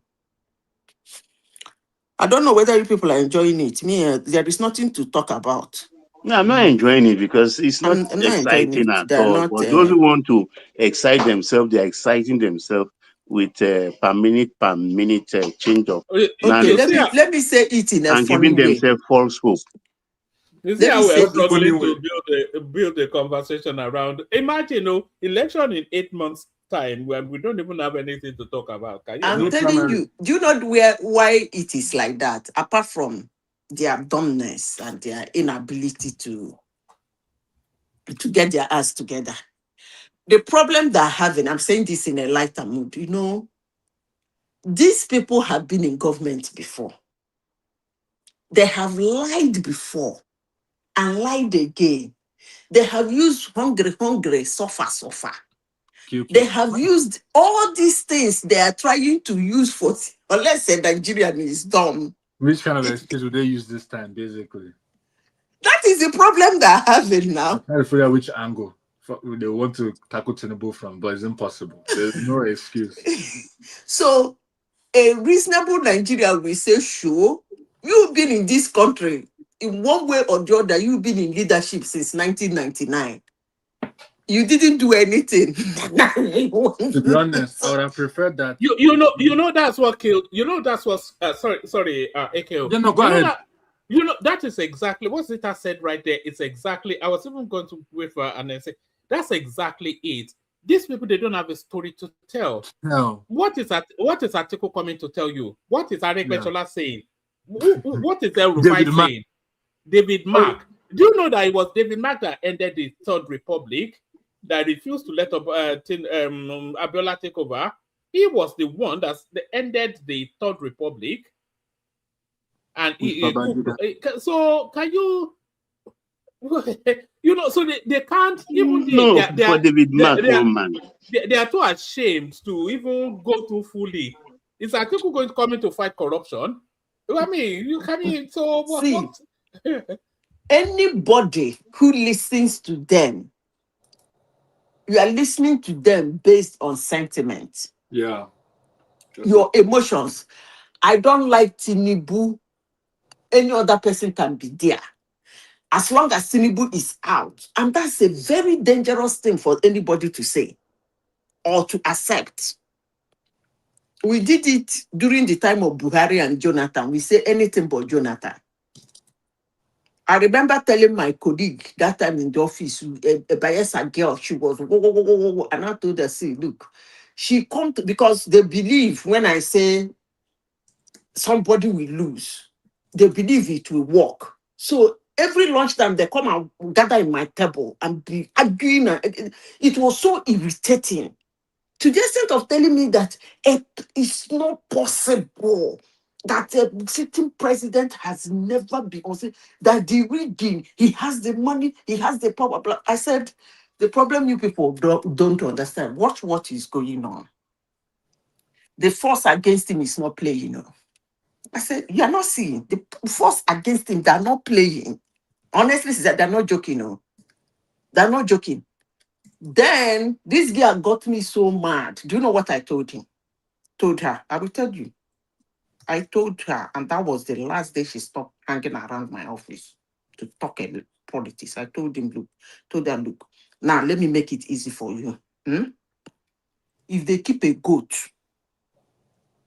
and keep Jonathan and say, Zita, who will you vote? I will vote the goat. Are you okay now? The thing, if you Can you see repeat the that way, again, please? Repeat that. if you see the way the girl eye wide like this, she said, how can I compare a goat Jonathan to to a a goat. human being? I said, I want to stress it since you are not understanding my position concerning your brother. I said, because the mess he made in the United, I don't even want to talk about that one, in the United Nations was irritating me. Yeah, that mess. That was, oh my I God. was so angry. Do you know that the Zaini has been coming out over the last 2 days to tell us she was only obeying orders, all the money she stole? Of course, that's what she will do now. That's what she will will do say, now. that's a good defense. That's a Now good she defense. hold the money. Is she the central bank governor? It's what the only thing that we tell her. Okay, you obey order. How many will you collect? That's the only thing that we ask her. Not that she was the one wiring the money on herself. No, now how many you collect? Or you bring the one where you collect. Do you know Now, one of the things the AI that's annoying me? Even in the nail fund, the beneficiaries, 65%, 65% are from North. Wow. They know how to enter these things, and anything that is free, they okay, know let how me to tell you corner that. it. Let me finish what I was saying. So this girl, I was getting irritated because of what Jonathan did in United Nations. I was fuming, and she came on a day that I'm on my right hand. I'm on a very bad mood to start politics again. I told her, okay, I don't want to go into, because me, Sha, if you notice in this platform, I don't like this back and forth, back and forth, back and forth. I know they like her. If I say something, deal with it. You want to believe it, that's your business. You don't want to believe it. I'm not a professor, back and forth. That's one of the things I don't have that I admire on people. Is actually one of the reasons why I like this guy that shot last year. What's his name? CAC. Charlie Kirk. Because of that back and forth, giving people opportunity to talk their own gibberish, then you talk your own gibberish. But that's not what you talk. You talk, say. Is that what? No, I didn't hear the part. I didn't hear what you said. That's why I was like, oh. No, I said he gives AO people leaves it alone. opportunity. She has always been like that. Please leave her like that. On I don't tech know. You issue. don't need to repeat yourself No, as you are just knowing because that. on live. Well, I don't want you to put You yourself. say your own gibberish, I say my own gibberish. You say another gibberish. I wonder, gibberish for gibberish. I don't have that time. So I now told her, look, you see this, your brother, if you keep him now, nobody wants to contest with him in the whole Nigeria. Then they bring a goat and say, Zita, this guy is competing with this he-goat. I will go and vote for the he-goat. One man that was there asked me, why would I do that? I said, at least the he-goat will be doing, I'm not saying that thief, that idiot is not a thief. I went to that estate, and that is a dangerous thing to do. So in this election, most people is going to vote like that. Not really that they believe that the next person, well, I believed that Buhari will do something. He did a lot of things, but there was a comment the wife made. The wife said, you don't get him to do that because this is democracy. And that singular sentence the wife made hit my ear. I realized myself. So most people who are going to vote in this election are going to vote based on that. Why? Because these people are same old, same old. That same old in their states, as state governors, as senators, as ministers, as they've been roaming around Nigeria, ripping us blue, black, blood, and murder. So the problem that I'm having is what to tell Nigerians. Hello? Madam Zita, Yeah, go ahead. I can hear you. We're all So the here. We're all problem here. that having in every decent Nigerian, you can't come now and tell you will do this, you will stop corruption, you will stop this, you will stop this. Come on now. You've been around. In fact, you are actually the problem. You are actually the problem. And you've been given opportunities severally to correct that problem, and you didn't. Because you've been in power in one way or the other since 1999. By the way, why I'm really getting it. Okay, let me say this. One man, you said something that caught my. You made a statement, and I told you people that the North. Is it Baba that said that? This guy. The North know Nigeria more than the South. They cannot throw caution into the wind. But if it's the Southerners, they will. All these things you people are saying they will vote out Tinubu. They will not vote for Tinubu. 2031 might be a payback. They're not going to try it. I don't think they will.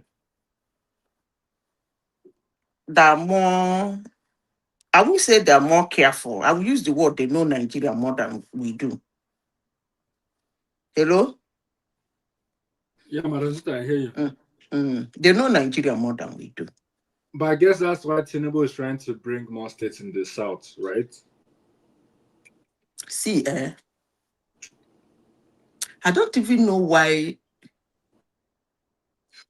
I've said it. I don't know why you people think.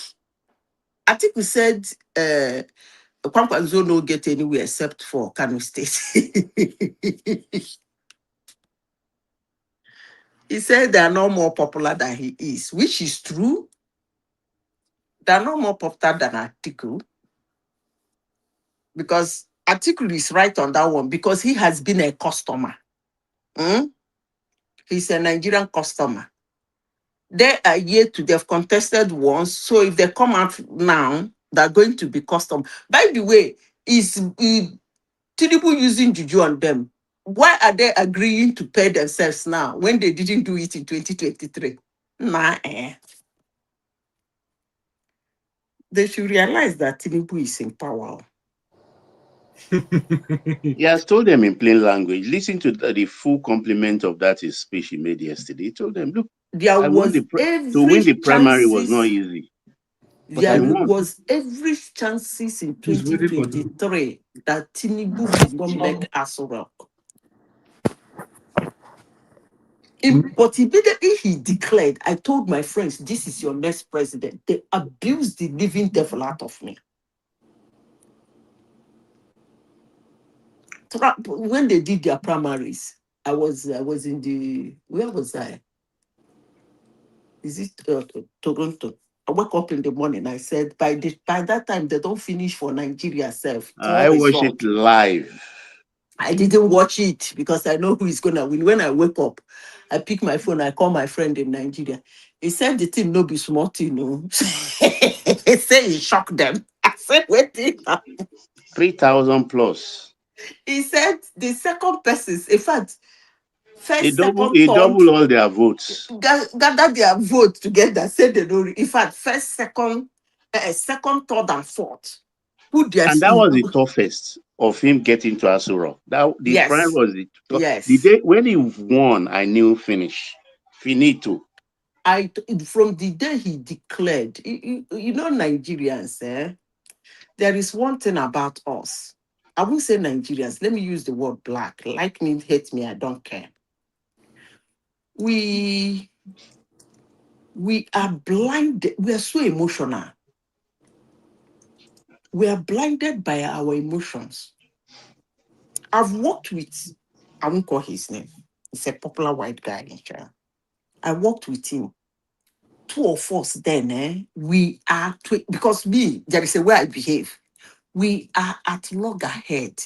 He's my boss. Sorry, Zeta. Just 1 microsecond. Can people that are not subscribed please subscribe? And then if you want to start coming in, come in. We'll be taking it to the back in about 10 minutes, unless somebody comes in to take it over. But carry on, Zeta. But please make sure you are subscribed. Anybody that is not, carry on, Zeta. So there is what they call sorry, Zeta. The super tata of the day, Ola. Sorry, carry on. There's what they call quarterly review in our company that time. Quarterly review, when they do the final one, they give you better review. You are looking forward to a promotion. I didn't care because I don't get on with my boss. He's a white guy. I don't get on with him. He doesn't get on with me. But I do my job. One man, I go pull report because somebody in HR cut out what the guy wrote about me. He sneaked it and gave to me. This man wrote, there is nothing we know right about me. He says sometimes he believes I smoke something. I'm telling you, because of the way I confront him, that I'm brutal when I want to confront him. You won't make it a fairer. Do you know the reason? Sorry to say this, I happen to know the job more than him. And he became my boss. In as much as he wants to be the boss, I always want us to do the right thing. Because I don't want to be fired.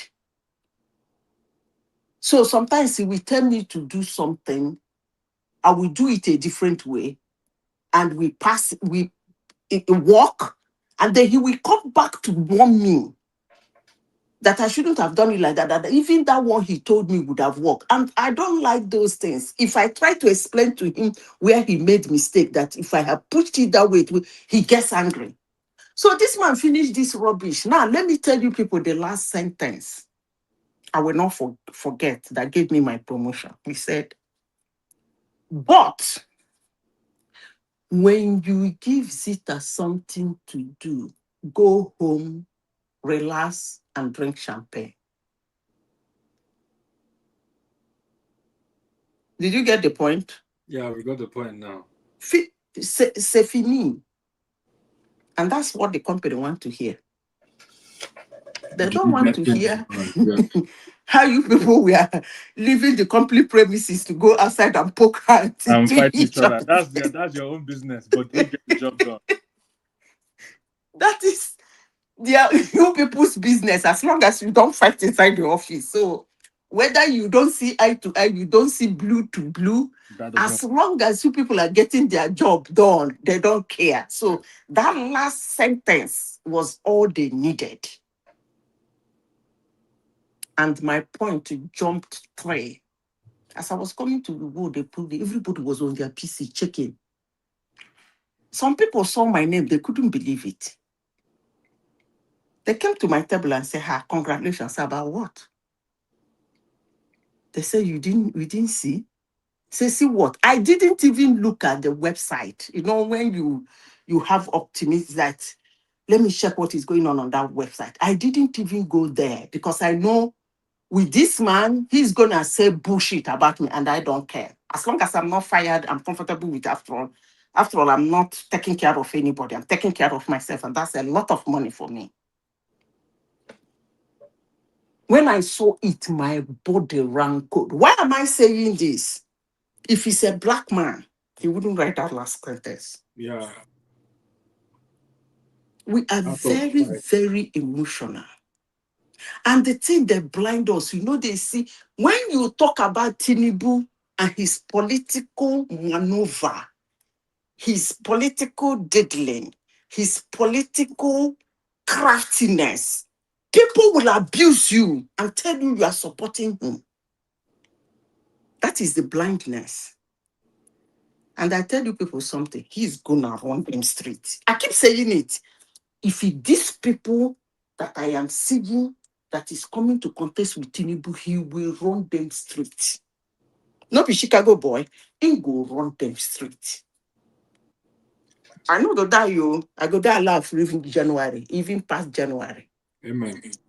Because people, Africans, blacks are too emotional. Even in the United States, when you see African American, I say, which kind of wahala be this? You know they see, grab, run. That is life. I don't know why where they have Madam that Zita, capacity. you just said the perfect thing right now. Baba, go ahead, please. Sorry Yeah, for that capacity to lie to themselves.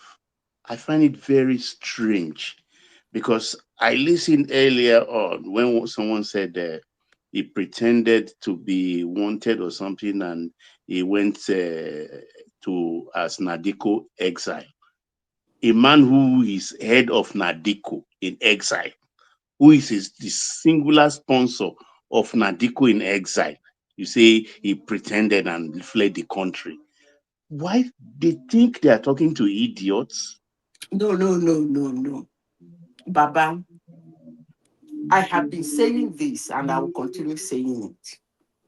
There is something going on in the world that most people don't want to see. But I even saw it before it started. If I tell you that it is a very few handful of people that are thinking for the whole world, you won't believe me. No, you are not. You are not lying. If I have to borrow They from, sit in the YouTube, just as we are sitting now. I say my gibberish, somebody will run with my gibberish. it's the truth. The world is not thinking. It's sad. Even one man, let me say this now, I'm throwing jab at one man. I did my day. One man sent me one woman where they for the comfort of her house, her privileged comfort, running her mouth. The first sentence herself threw me off balance. I said, why would one man send this kind of a thing to me now? Me, I did think. Sorry, Zita Novex. I'm glad Simba is here. So Simba, you shut it down. I was just about to. Thank everyone. See you tomorrow. Continue to slander me, or Zita. Just continue to slander me. Carry Better on. stay at the background and listen. Good night. This woman, their background, they run her mouth. She said, the propaganda who is winning, that is Iran that is winning. That he didn't say that winning on the propaganda. He said that everything they brought out is true. At that point, I said, why would one man send me this kind of a thing now? A country that shut down their internet since December, their citizens don't have access to the internet. They are not allowed to speak their mind. They don't have rights, freedom of speech, freedom of expression. You try it, the shop of your head. And this idiot is sitting in the privileged comfort, benefiting from the rubbish he said the country is doing, sitting down there to speak gibberish like me. And one man saw it, liked it, maybe because he's tending to what he wants to believe, and he sent it to me. Why am I saying this? It's a very few handful of people that are thinking for the world, which is extremely disastrous. Somebody, if you see, and in the world of tech, some people don't even know which one is AI again. They don't know now. Madam Zita, that one. Aye. They will do a video like this. Oh, look at it. They have did it. As I was, somebody will just put, somebody will open a YouTube channel, sit in front of the camera and be talking. People will just believe it. One day I asked one of my friends, don't you have access to Google Earthcam? Open it now. Take it to Iran. You go see waiting US don't scatter for that place. Even 800 kilometers, they're going to turn that vessel back. Why would you wait for somebody to sit in the camera and be talking? It is a lie. They did not do. Technology has made lying. It's actually making it difficult for people to lie. That is if you know how to use it. But even at that, very handful of people are thinking for the whole world. More especially those people in the social media. Whatever they... A child was telling you people the other day that one girl came and was showing me a Nigerian girl that was cutting her hair on camera, screaming, crying that she has stage 4 cancer. I said, what kind of madness is this? She was lying, though. They found She out raised 100 million naira. and people believed her. And people believed it. You are looking at somebody. Cut their hair on live Do stream. you God of mercy. Do you, first of all, you would have gone to find out what is cancer and what is stage 4 cancer. We are in the world of tech. Tell the internet to show you who has stage 4 cancer, how the person looks. And then you join them with the girl where they cry for internet now. See as the girl body fresh. And stage 4 cancer. And a stage 4 cancer. Hey! People don't think anymore. People believe it and was donating money. Then the same girl came back again and said she has mental problem. I said, which one are you suffering from now? Is it that you are suffering from mental problem or you are suffering from cancer? I don't know how you can think of something like that and just go on social media. No, that is how much people can lie. I even heard that some nice people that I know, I don't want to, some people I know claim that a lot of things happened in their life just to raise money. Somebody will wake up and tell you that his whole family have died except him. That is the level of lies you see in the internet. If a human being can lie on this, only heaven knows what he will lie, how much he will lie on things that does not even concern him or her. And every day you see people open YouTube, they're listening.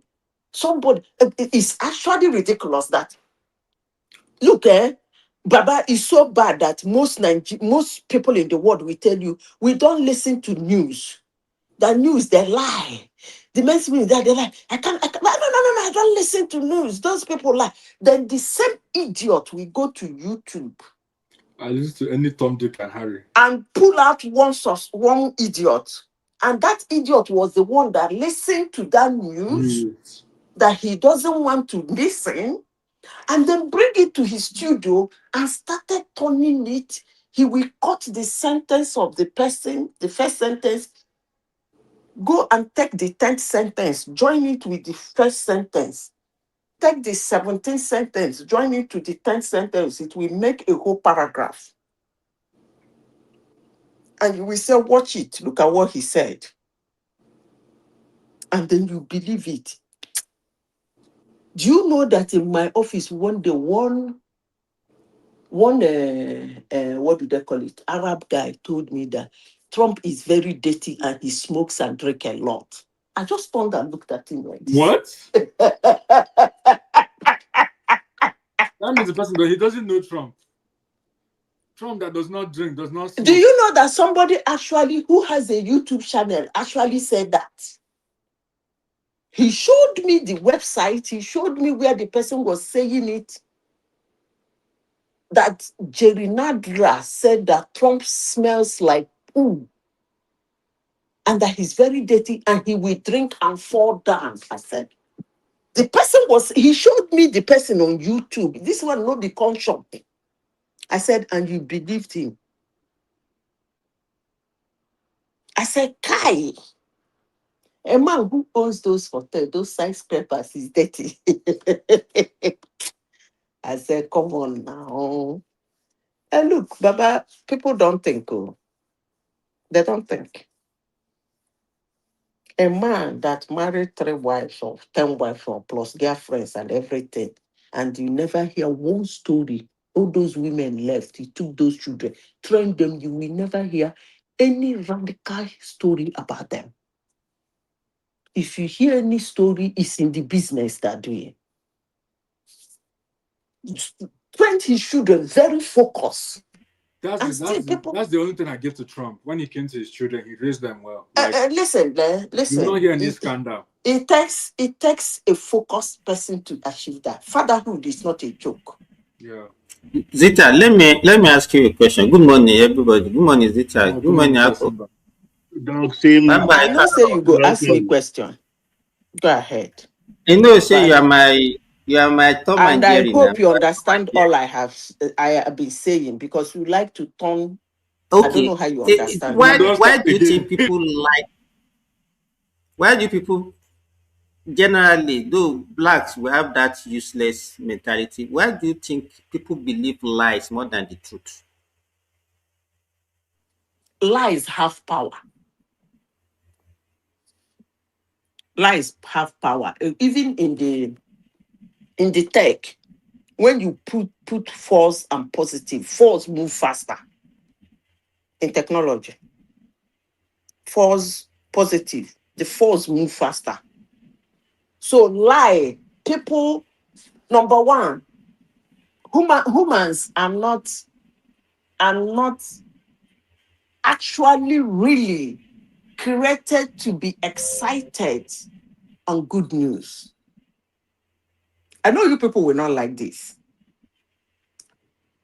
Humans see good news as their birthright. Oh, you don't born. Hey, congratulations. He doesn't know that childbirth, in a blink, that woman will lose her life and the life of that child. But the moment you call, hey, Auntie Ngozi has given to birth, hey, congratulations, hey, God bless you, hey, hallelujah, thank God, oh, bam, you drop phone. You probably might not check on Auntie Ngozi again. But the moment they call back and phone, Auntie Ngozi don't die, you're in the bone picking. Yeah, every minute. Hey, let me call Auntie Ngozi. Oh, hey, let me call on Auntie Ngozi's husband. Hey, I've never seen him speaking to Auntie Ngozi's first daughter. Hey, I've not talked to them. That is how humans are treated. They see good news as their birthright. It's a normal way of life. Hey, I passed my exams. Congratulations. The moment you fail, it becomes a story. He don't fail, oh. I fell in exam. You don't know that guy. He fell in exam. But if say he made 4.0, you know go hear her.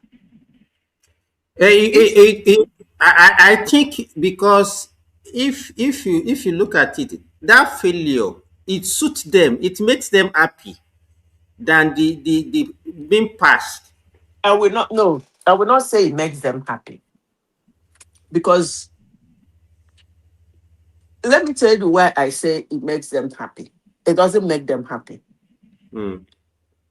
People who actually don't give a hoot about you, they don't give a damn. You can see them get have a kind of empathy. I'm talking about, let's not talk about evil people now. Let's talk about normal life. You might have a cousin, a distant cousin, a friend, a old schoolmate that doesn't really do care, like whether you are doing well or you are doing bad, and it doesn't care. And then, of course, you don't born picking, your picking don't grow, blah, blah, blah. They know all that. They don't give a damn. You hear that something terrible happened to you. Is instinct. I don't know how to explain it. All of a sudden, he will start having empathy and sympathy for you. You will see, hey, do you have his number? Let me call him and console him. Okay, Surprise you. if it's the other way around, if it's a good news, do you think they will say, let me call him and congratulate him? Simba. Hmm. The humans are made of evil and good. So when you are I'm discussing, talking about how generally people behave. that's I'm what not I'm talking saying. about. There are people who get excited because you have I think something bad generally have to Zika, have have to. people get excited with bad news. Let's say a disaster wanted to happen and government prevent it, and they saw it in the news. Oh, maybe in a hurricane in Florida, hurricane wanted to happen in Florida. There was this technology that they use now to prevented it. Kalas, no, people will not even share it. But let that hurricane happen. People will start sharing it. It become a news in the whole world. So why do you think that one happen?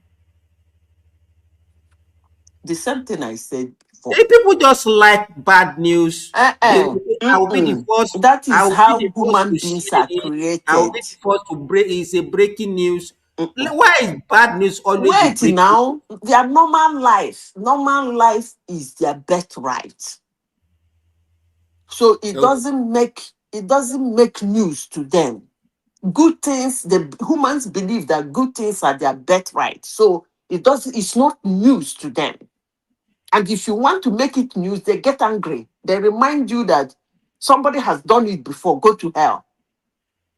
But bad news to them, it is not their birthright. It is actually a sacrilege to them. Yes, some might be happy because on planet Earth we have good, bad, and the ugly. Some will be happy that bad thing happened to you. Some might have empathy, sympathy towards it, but that is not important. The important thing is that that's the one they tend to raise an eyebrow on because to them is saying something different from what their birthright is. That's Okay. I think even that one can play a role. But what I think is that if they hear a good news, let's say they hear that you are promoted at work, they will want to confirm first before they will spread that news. But if they hear that you are sacked, they will not even try to confirm before they start sharing it. actually we are saying the same thing in different ways. Eh, so why do That is the they one that like attract once they them. hear a bad news, Zita, once they hear a bad news, they will not even try to confirm because it suits their narrative. First, they will Mm-mm, just start sharing it. But if it's a good news, they will say, no, it's not possible. Let me confirm first. How can she be promoted? mm-mm.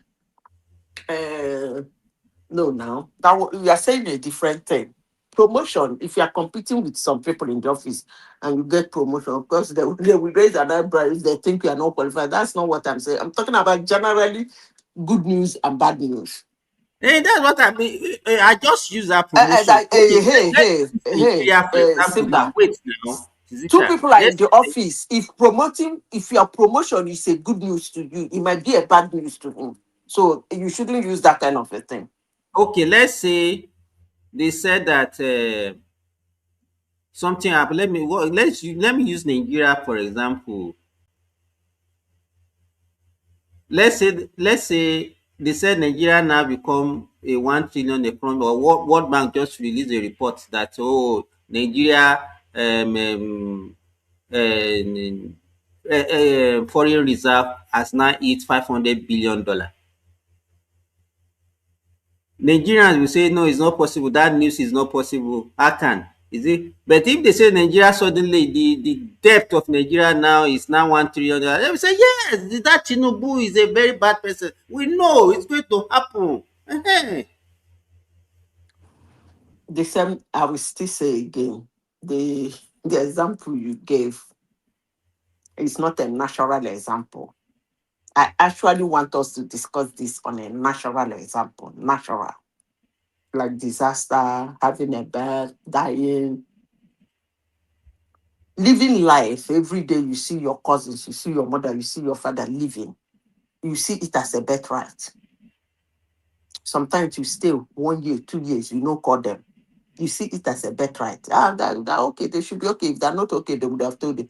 The moment you hear that something happened to them, hey, you'll be calling them every day.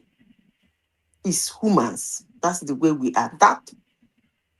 I don't know how to do it. It's a like a shock. It's changes our view that something is different from what we know, like normal life. But again, when it comes to today's life, good news is not flogged. Let's go back to the ones we are using as an example. They do not, when good news, all these people that are in YouTube, they are being paid. That's why most people who don't want to be in that line, you see them doing a different thing, like showing video where they're having a family dinner and all those things. They use it to build their YouTube channel. But you see all those ones who dabble into political affairs, social and political affairs, most of them actually do lie because they are pushing a propaganda. And they are not lying to lie and shut up. They flog it. They keep repeating it. That's why I don't watch Al Jazeera. Al Jazeera can make the whole world start running one day. I'm telling you, that Al Jazeera, I call it a disaster news channel. In fact, they should change their name to Al Jazeera. I don't even know what is Al Jazeera, but I think they should change it to disaster channel. Anywhere there is bad news, you will see Al Jazeera. You go land like grasshopper. And he will not just say it and shut up. He'll be flogging it, repeating it every 30 minutes, every 30 minutes, every 30 minutes. Because that is the power of propaganda now. Once they start repeating it, people will tend to believe it now. Because the truth is there. You don't need to flog truth. It's either you see it or you don't see it. It's simple. Nobody will waste his money and resources flogging truth. Bano. That truth is there, shining. You have to do massive job to cover it. So, and that's exactly what they are doing. The truth is there. So you have to gather people, pay them to cover the truth. So it takes a lot of work to blind truth. It takes a lot of work. And that's exactly what they're doing. But for people like me now, according to Nicki Minaj, he said they don't want them to think, but they will think. You should look around you now. You get eyes, the person where they talk, get eye. You get ear, the person where they tell you, get ear. So why are you listening to what his eyes saw and what his ear heard? Your ear know they hear? People will come on. Since this war began, if you see what you see in the YouTube, it's as if the world is coming to an end. Sometimes some of the things people sit down to watch, I say, don't you have Google Earthcam? Watch, go and look at it now. You will see what is happening with your two koro eye. Forget about the propaganda. The technology has made it very, really, really difficult. The lying, if it is not 20%, let's make it 30%. Chances that you can lie and get away with it. A whole 70% is a very good pass mark.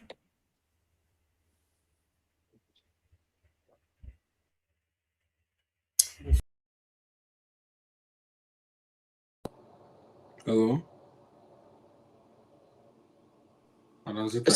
Simba, I don't talk now. Make una too, they talk. What happened? Where's Simba? What thing happened? Simba leave us for. Hey. Oh my God.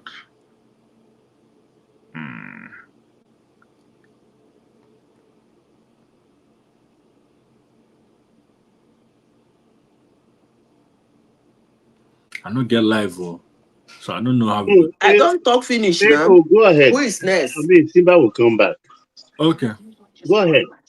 No, I was just listening to Madam Zita. Madam Zita, I don't know whether she finished. You are still talking Madam Zita now. Now me get stage today. Yes. Oh, yeah, give me another topic now. What else happened today? So better be fast before I'll let them come. The Sultan of Sokoto, Sultan of Sokoto, deny emphatically that he has no hand, and that the American who is accusing him pointedly that he sponsors terrorism, he will sue him to court. And Gumi emphatically cursing out the abductors of 14 students yesterday. in He Middle said East, Gumi is doing what? cursing out, say God will punish the abductors. So it's like the fear of America is making them repentant. What's your take? Mm-hmm. There is one thing, Baba, okay, Baba, when I call Baba, it's not really you. I'm just using you as what they call subject ubiquity for those who they speak English.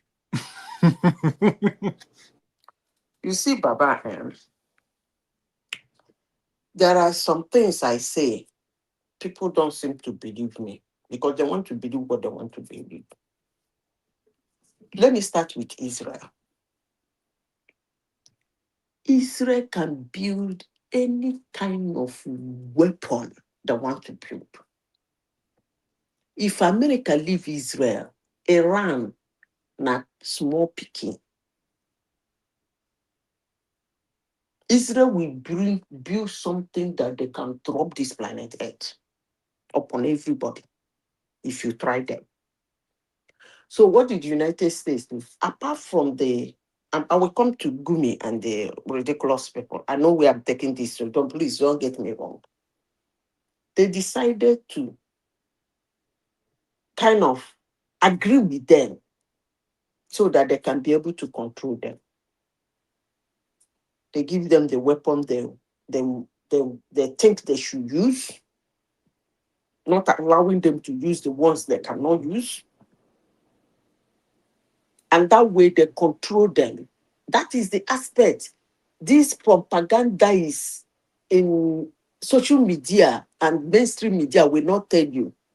That is the undertone behind it. So if you go to the street demonstrating, telling America to stop arming Israel, you are so dumb. There is no weapon. I repeat, no weapon Israel cannot build on their own.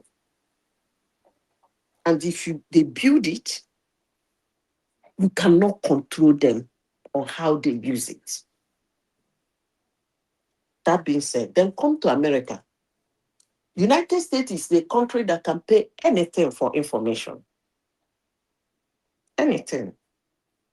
I came here some time ago. I said something that abused me.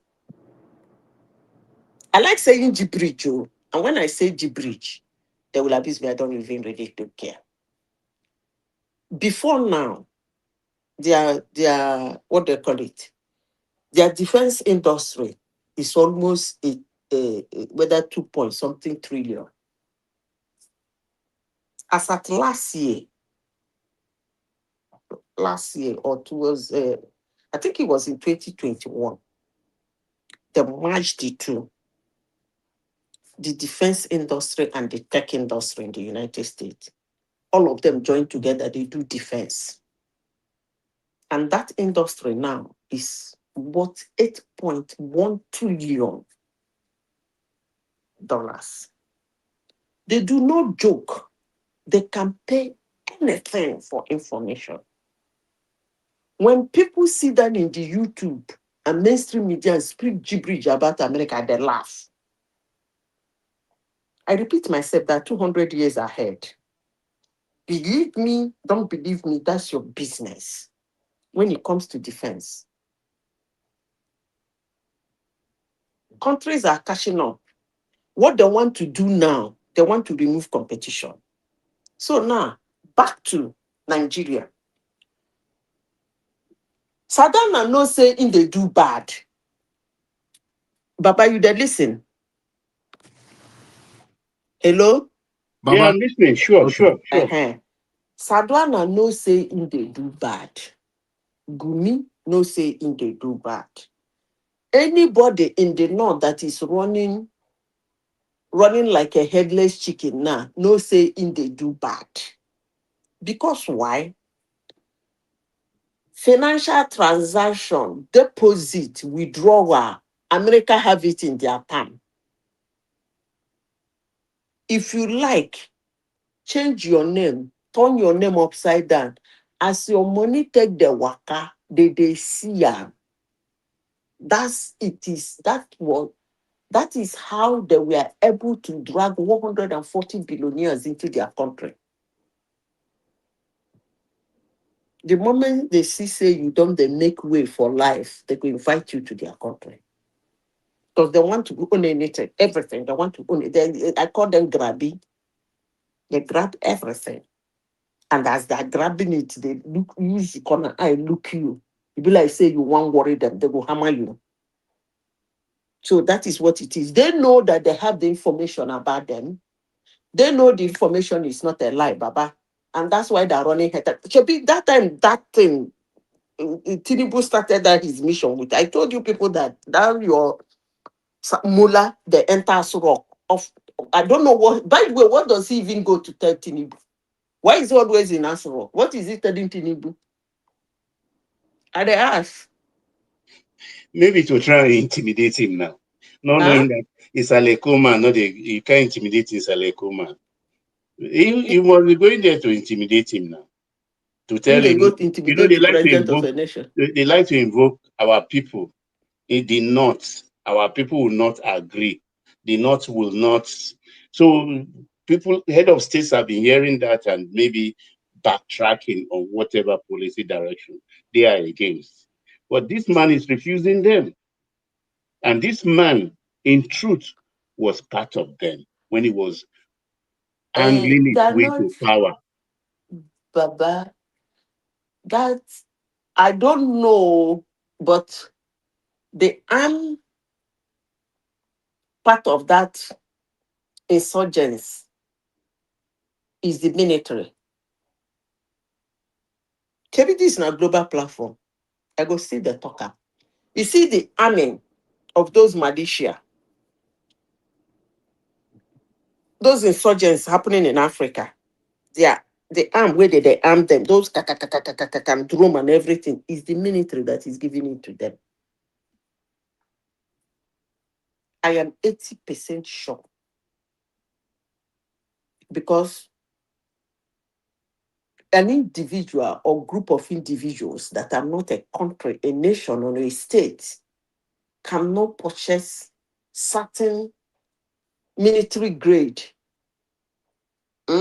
high-powered ammunition in a large quantity.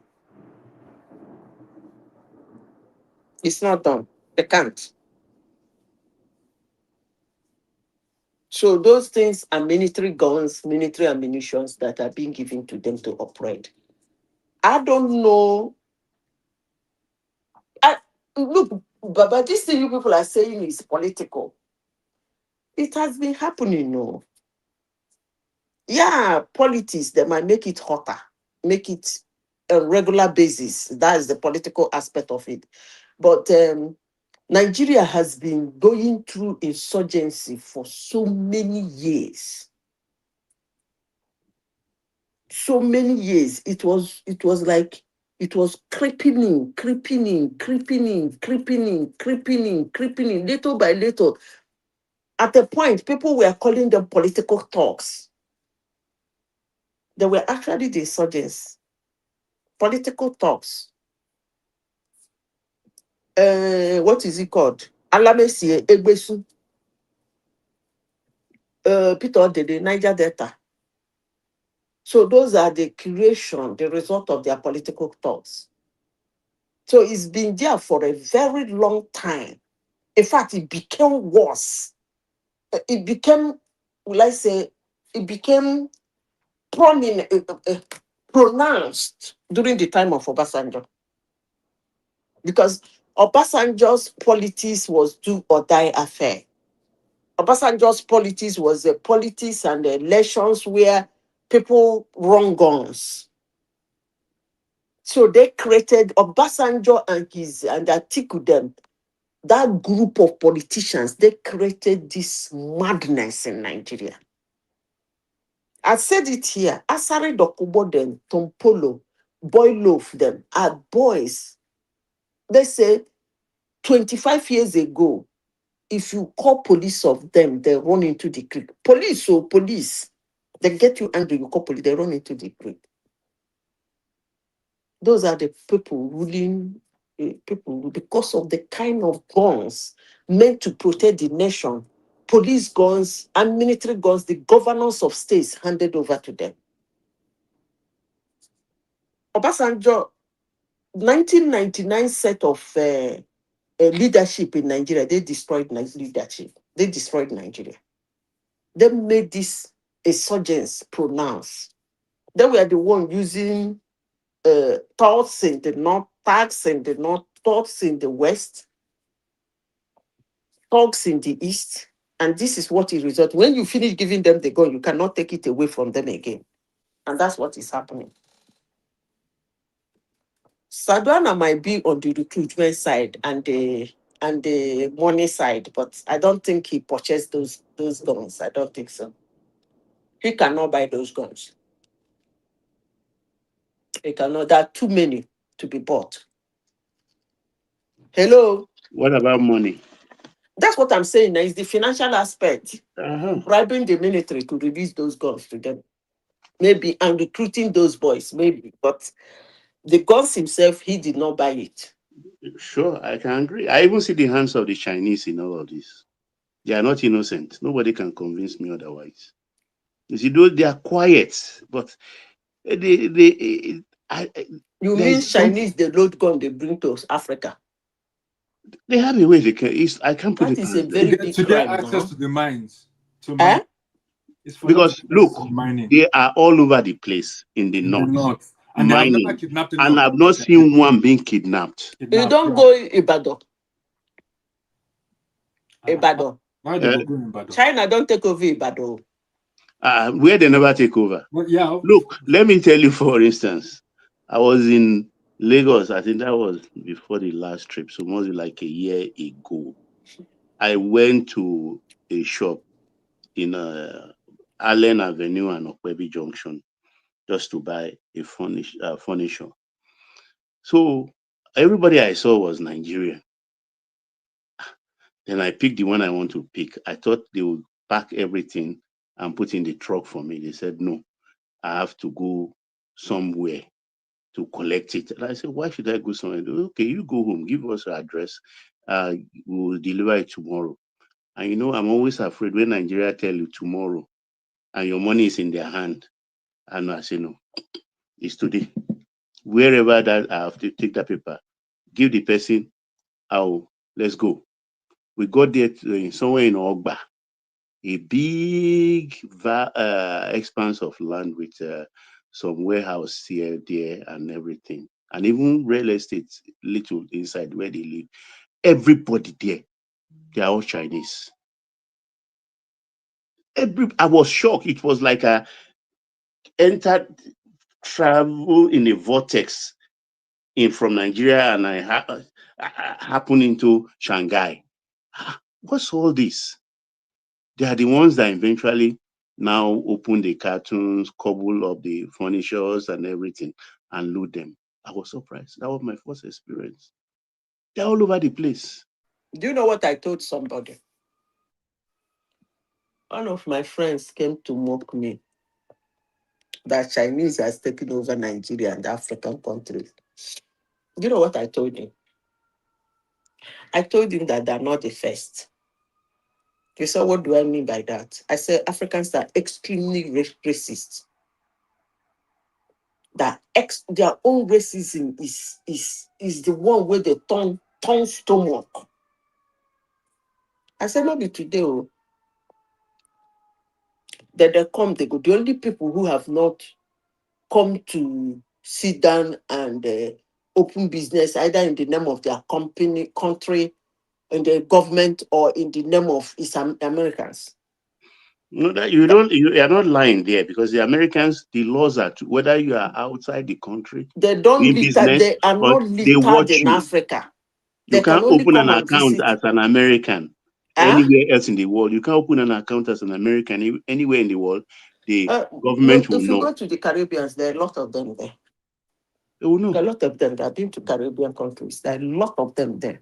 A lot of them. They enjoy I know that Cayman place. Islands and I know Bahamas very well. Yeah, there are a lot of them there. They like that area because it's kind of close home and it's kind of different, kind of warmer and cheaper. Not cheaper because Bahamas is almost the same amount, but the thing is that they buy it less. It's the same dollar. Even they have immigration post in Nassau Airport. I was surprised. They have So, immigration posts. so what I'm saying is that the Africans, we are not built that way. I told the man, don't worry, we go soon chase them, come on.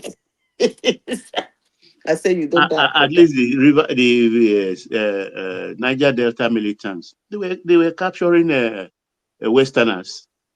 They I were said, but these people, I never seen one Chinese. Africans, I've never seen one Chinese Africans, abducted. Baba, Africans, their own racism, they bite tummy. You know, racism where they bite tummy. Their own is the worst type of racism on planet Earth. Maybe because of what they think they were done to, okay, that they did every other place in the world. Everybody somehow was colonized. But Africans took their own into their blood. They don't want to see a stranger in their land. The thing they bite their tummy, like if they give them diarrhea, they give them dysentery, not even diarrhea. They don't like it. So it's for a while. They will now find problem and they fall out with them and check. Baba, you don't forget when we were young, Indians, they were even better because their things were better. Then you forgot the Pakistanis. No, even Have the you, Syrians, because eh? on Lagos Island, for instance, those are the people that started I'm talking trading. about when I was growing up in Syrians, China, in my Syrians, primary school. Pakistanis, Indians, In my primary Lebanese. school, Indians, Japanese, Indians, Pakistanis, they taught me in primary school now. That was how Chinese never even reach. They thought that was how close they were No, to Chinese us. came only in this century. Who cares about Chinese? Who care They about never Chinese? even near. They are not as good as once enter house. They enter our kitchen, but still we pursue them come out. So it's nothing new. But they my friend in Ibadan was telling me that nothing good will happen. No, she has a meal, Gary meal, a lot big, massive Gary meal in Ibadan. Was telling me that they came to meet her. She packaged Gary, Gary, this is very nice package. She sends it, she shipped them overseas. So this Chinese company where they make this this thing Nigerians has been doing over the years. When you feel hungry, you drink Gary. Sure, now they call and drink Gary. That thing is disgusting. You drink Gary, you put Gary in water, put granite, put milk, put sugar, drink them. Do you know that Baba Chinese has made it a sachet in Nigeria? Good. And they tell you they chip and they go their land. The woman was telling me, if I see how students buy this sachet Gary, say they don't add milk join, add sugar join. Then they have the one they make in Boko, like they Boko have a Gari. Ijebu Gari. That one, they know they put milk, they know they put sugar. Now salt, they add up. Mm-hmm. And they tell you, They in destroy our small, economy, actually. in small sachet, he said, if I see how students they buy this thing, Digitization of economy, that's what it is. I said, and Nigerians has been drinking this Gary since I was born. None of them remember say they will fit do this thing for Package sachet. it like that. Mm-hmm. He said, what about our plantain? He said, do I know now they have small sachet palm oil? Will be Yeah. like the whiskey where we they drink before. I said, really? He said, yes. In Nigeria now, you have small sachet palm And they oil. use dye to Yes, to so color it. They use they use look. dye to color the palm oil. That why do you think a lot of diseases are cropping up amongst Wait our now, people? they're not going to wait make I finish this story. This is a global platform. My friend, forgive me. I have to tell this story to tell my people what is going on. Yeah. He said they come meet her, tell and say, make package again. She has this machine. He peels the cassava. He remove the brown part. Can't keep the white. Say if you pick cassava they get two kanda. So Mm-hmm. Yeah. if they get two pomo.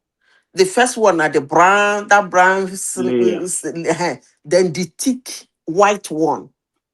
The machine where the woman they use, if they remove that brown one, come mash up that brown one for, I've forgotten what it says she they use and do. Then come That's out that. elubo. At times it's a mala. No. Now the brown, now Once they ground it into no, fine the brown one, powder. they remove them is for whether she says she they use them for fertilizer or something. I don't know. She they add them brown sugar. Take and then plant, they put for his her Poultry farm. or Then piggery. the brown one, the second kanda now before you reach the main cassava. The second kanda where they white, she said, I forgotten waiting she they say she they use do one kind of starch that hospital buy, pharmaceutical companies buy. Then the main cassava, in they divide them into. She sent me some of her product. They're really nice, but I don't eat anything, Karina. The only cassava I eat is the main fufu. Outside of fufu from cassava, I don't eat this thing. I don't really like all those your gari, bobo gari. I don't even eat gari. So she said she do the jebu, she do the popo, then she do what she called powder gari. Powdered gari. That is gari where no get seed. You know, gari is. I said, why would you do this? She sent it to me. I Fine gave it to my ground. friend. The thing go come grinder. It will be like pando bonagari. She get the white one, can't get the yellow one, can't get pamoye gari. So she pack very nice packaging. So these people come meet and say, "Me she no package again." Can you imagine? Say as the thing come out from the machine, making sell to them. So now them go now the package. They say so her owner to produce the gari, those different types of gari, they go come collect them because she has 150 acres of land in Ibadan where she dey plant the cassava. So she's close to her. She said 80% of her this thing. What do I call it? 70% of her raw material is from her. Then she buy the remaining one from people. The same. I tell her, say, make she no try am more. Say they go kill her business. She don't know this Chinese. She said, Abi, I said, no try am. No try am. Hello? They will sabotage her.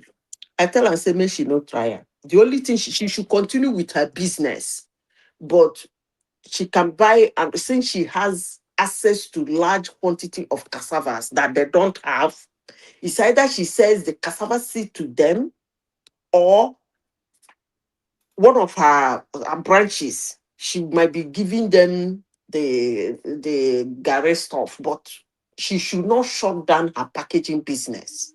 That was what I told her. I said she will be out of business. Yeah, sorry, Zita. Mm. Cool Cat. Contact one man. He will help you out. Cool Cat. Thank you. Carry on, Zita. Sorry. Okay. So that is it. Oh, Chinese everywhere. Oh. No be small thing. But the whole thing, anyway, I think it will get to But its head. Africans are a very terrible set of It will get racists. to its head in a few months' They time will because chase them out. by They will. all these things they've done, they've lost North Central. They've agreed even that they lost North Central. Who said so? By Atiku's interview, he alluded to the fact that North Central is gone. Because he I said, oh, told you people that if South people, I want that goodwill the Northerners have, but they know Nigeria more than we do. They won't try it. Because if Tinubu win that election without them, it go hard. Oh. he Go will hard. win. He will win without them because he has captured If Tinubu North win the Central. whole of South, Imo State, Southeast, South, Southwest, and win the whole of North Central. Mm? All he needs is 4 states in the north, 25%. He becomes the president. You see, Zita, what the way the North I know. In another 3 months, when is 101% clearing to them that they are losing finally, they know how to warm themselves back into the good graces of Nigeria. What is even losing self? What did they do? Is it because Atiku came out? Look, No, this is what they call unwritten constitution. If you thwart it, it's just like the day I had an argument with one person. The person abused the shake around me. It was during the time of Jonathan. Jonathan come claim saying don't buy house for Mama Peace. Saying don't buy house for Abuja. Say maybe they no worry. Saying go stay there. They go take. She still there Abuja. They go. They say. I say it cannot happen. This guy, I said no ex-president will live in the federal capital. It's not done anywhere in the world. You want to remove yourself from relevance? No. He said you cannot. It is not. He said, make I tell her where it's written in this constitution that Jonathan can. I said maybe a guest house where he can sneak in and sneak out. But living in Abuja and driving around Abuja, I said no, they happen.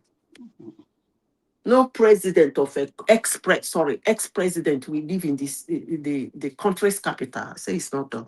That's what they call a security concern. You don't do it. Buhari moved back to Katsina, then Kaduna. Obasanjo moved back to Ogun State. He had Jonathan now because he no do Otueke. He was hovering around till he finished his house in Otueke. The people in not let him see road. They not let him see road now. The water. I don't know how he tomorrow the water when they pass in house for Otueke. Mm-hmm. Stupid man. So this thing when they talk Atiku, is it because Atiku is a customer? Is that why he came out to contest everywhere? Everybody they say no. Forget that. No. One thing they don't even realize. You see, once you sow a seed, it takes time to germinate, though. But once it takes root, it's very difficult. You understand? The Hausas, they've opened the eyes of the Hausas. They've opened the eyes of the Hausas.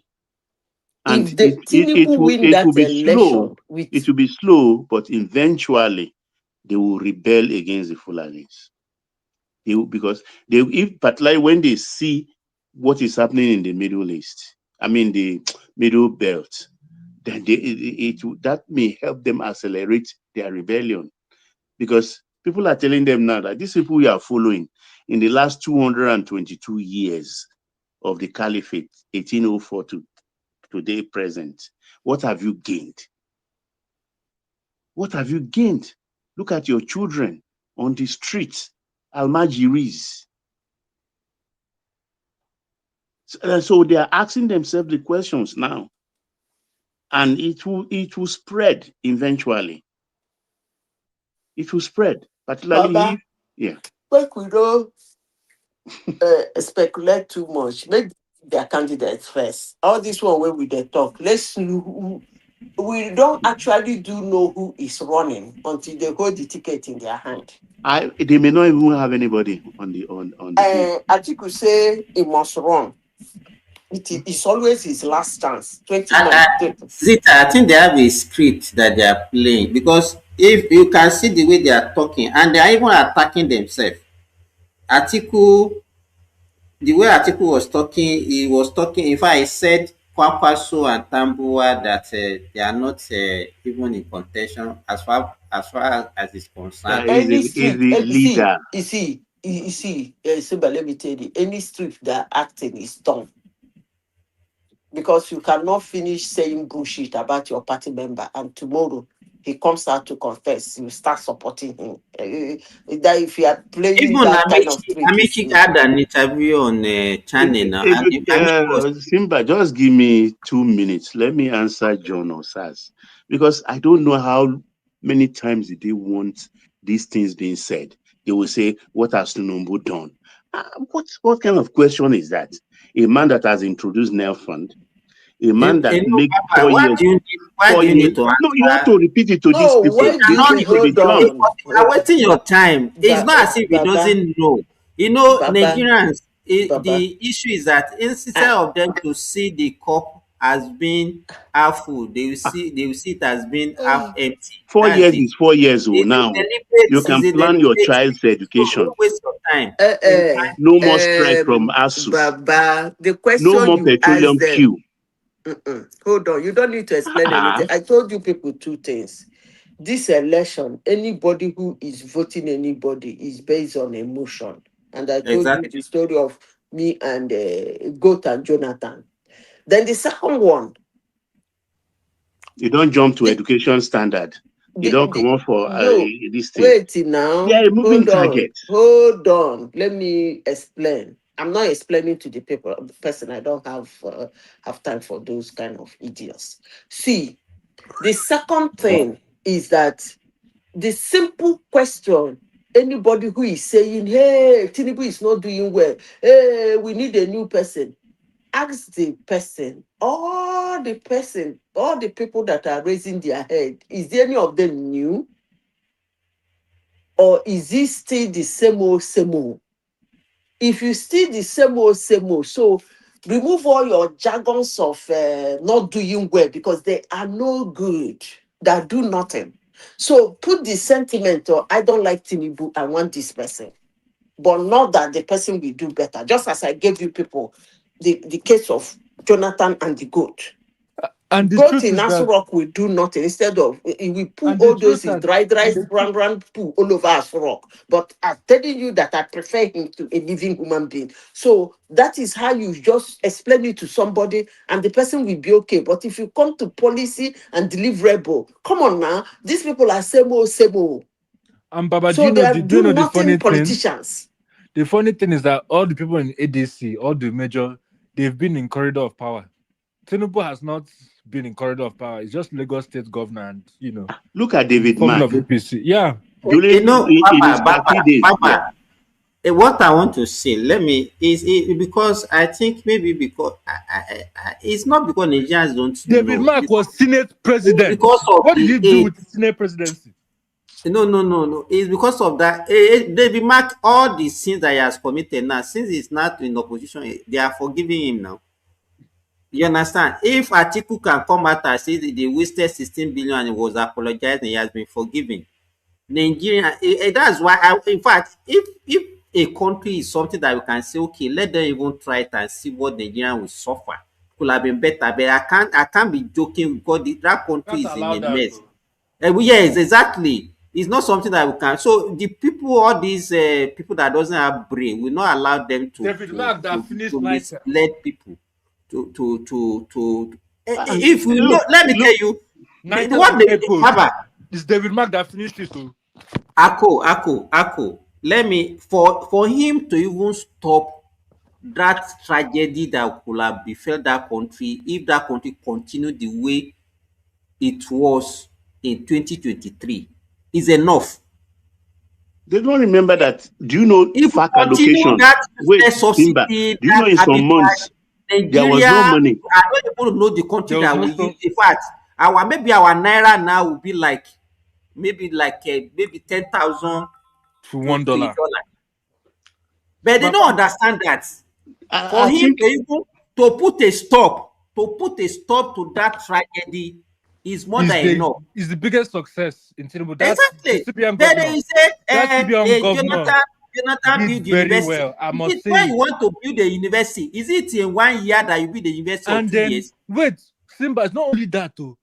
The central bank governor built our foreign reserves to one of the highest since Obasanjo time. look, everything we had a yesterday because I've bought petrol. Yeah, I bought petrol in Nigeria as far back as at 1,000 plus. I've had car damaged, lining up overnight, 24 hours to get petrol. When we don't have it by then, people will be selling in 4 liter can at exorbitant price. They don't remember that those queue again. 4 years is now 4 years. No ASU strike. Let's pick those small victories before we even come to the big ones, the macro levels. We've forgotten all those ones.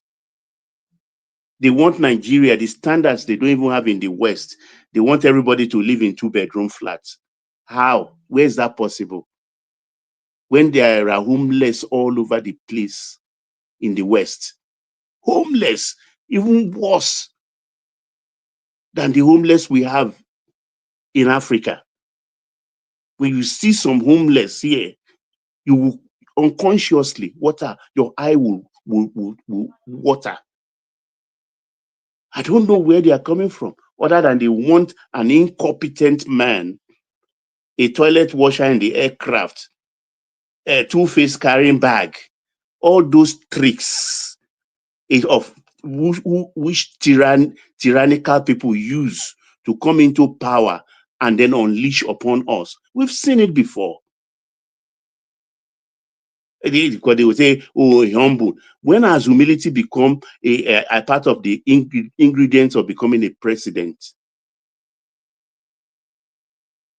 I just like taking these people on because I don't understand them. Because of one man who is so incompetent, who cornered the economy of a state and put it in his pocket.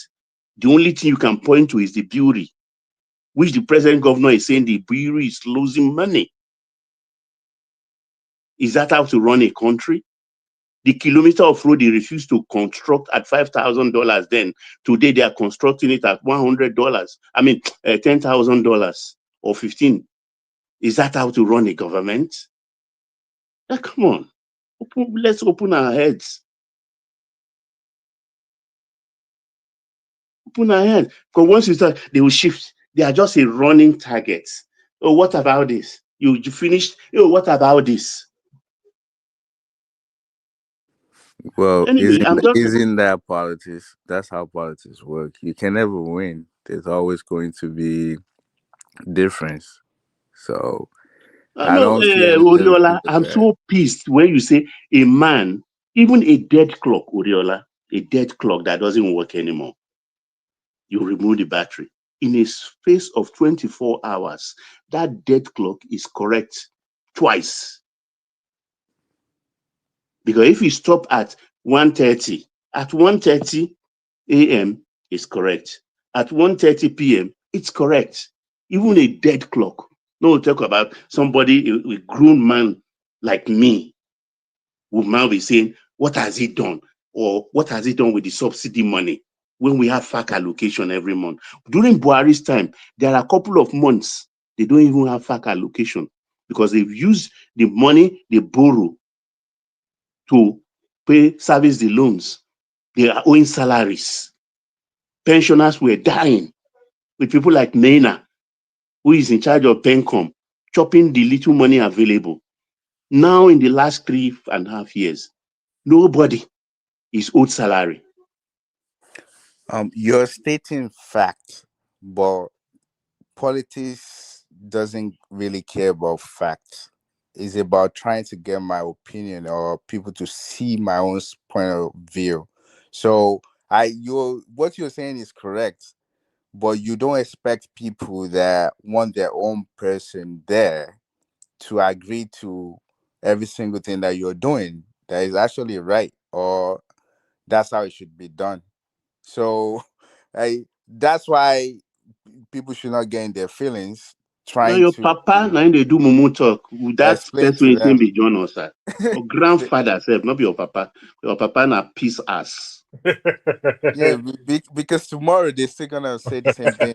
So I don't see that. I don't think you need to explain to No, that's them. what they resort to. Once they can't beat you in any argument, they resort to abuse. And I start to wonder when you can I even abuse people like Professor Wale Soyinka. Oh, what's my then? Who am I?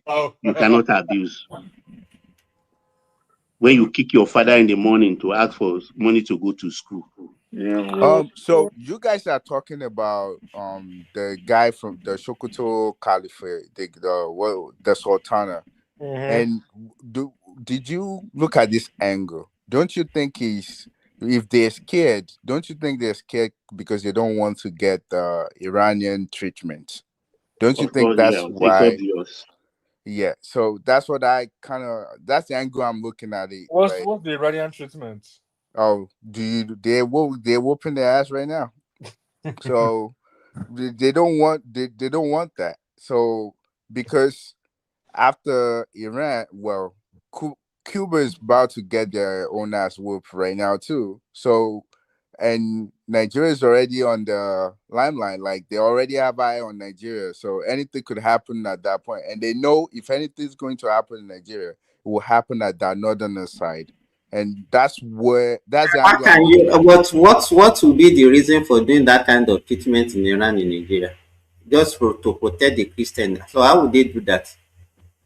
Don't you think that protection that you're saying is just a safe face? I don't believe the United States is doing what they're doing. They're not doing it. For natural resources. No, no, no, but That's not you, even. Let me I land. no, no. Let me. At least they gave a reason for doing that. Say, okay, Iran has it, so we have to be bombing. So what would be? So can they use that to not start bombing Nigeria? Start, that's Do what you I'm asking you. wait? Do you actually think they're stating and they're coming to the TV and telling you the reason why they're doing what they're doing? Do So you that's actually why, believe what they're saying is the reason why they go there? look at Venezuela. That's not how it works. When it comes to Once it's time, power, the action. they're Yeah. not going to come out direct and tell you exactly what they're No, doing, just and go this and is do how it. they will do it. They will But tell if they you. want to do that, it's not going to affect them. It's going to affect everybody in Nigeria. So it's I not know, about but them. from It's not from my about own them. thing, Talkless of Nigeria, you affect all the bordering nations. wait, my own thinking, I think it's not really them that the main focus. United States is doing what they're doing because of Chinese. That's what I think. Yeah, They that's what try they they want curtail to put, the natural resources. let me land. They want to put China in their place. That's what they're doing. And when you look at the northern side and even some of the southwest, China has already captured those areas. They're taking us for a ride by taking our mineral resources, giving us chicken change, and manipulating our people, using those things to enrich themselves and make themselves be powerful in the world today. And that's exactly what they're gunning for. And when you look at the Iranian part, huh? When Continue. when you look at the Iranian part, is the fact that most of oil that Chinese is not majority, but probably like 20 to 30% is coming from that area. And when you look, um, the West, they put sanction on Iran. Guess who is aiding Iran? Is them. They're supplying them, they're buying their stuff, they allow them to bypass the way they sanction them when it comes to money to engage, like, or when it comes to their money exchange, they bypass what the sanction the West puts. So there's so many things, and I think Nigeria eventually, either we like it or not, we're still going to get our treatment, because when it comes to that mineral resources that's empowering them, and you can already tell Congo is already like they some I think Congo and some other countries in Africa, they're already aligning themselves with the United States. So whoever have the upper arm, and the country that have the upper arm right now, we know is the US. So they that treatment is coming, but the way it's going to come, we don't know, because we already know people that are getting it. Venezuela got it. Iran is currently getting it, and Cuba, they already choked them already. They're about to they will get them eventually. And I know if Nigeria doesn't align, which I know that's why I was saying that I think the reason why this guy is running everywhere, helter skelter, is because he knows that if there's a focus on Nigeria, it will be that area, or them. So uh, that's what I think. Can I make my submission as well? Yeah. Hello, Simba. Oh, I think I don't totally agree with what Oriola said, because I think it's what is playing out in the world is geopolitics. Yep. But first and foremost, to the topic of today, if truly America have their intelligence that this Sultan is the one propagating terrorism, I will be much more happier to wipe him and his supporters and anybody that makes peace, that does not let that country have peace, to wipe them out, wherever they find them, whether in the southwest or in the north, anywhere, if they truly, really want to help us. But that is not the whole truth.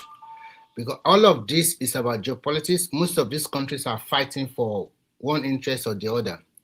And if you are just talking about what happened in Iran and America and Israel, it's also about politics. So at the end of the day, it's quite obvious that Russia and Iran, as Russia and China, they are backing Iran. And the reason why they settled is because America too thought that this is just a war they can just fight within some few days and everything will be fine.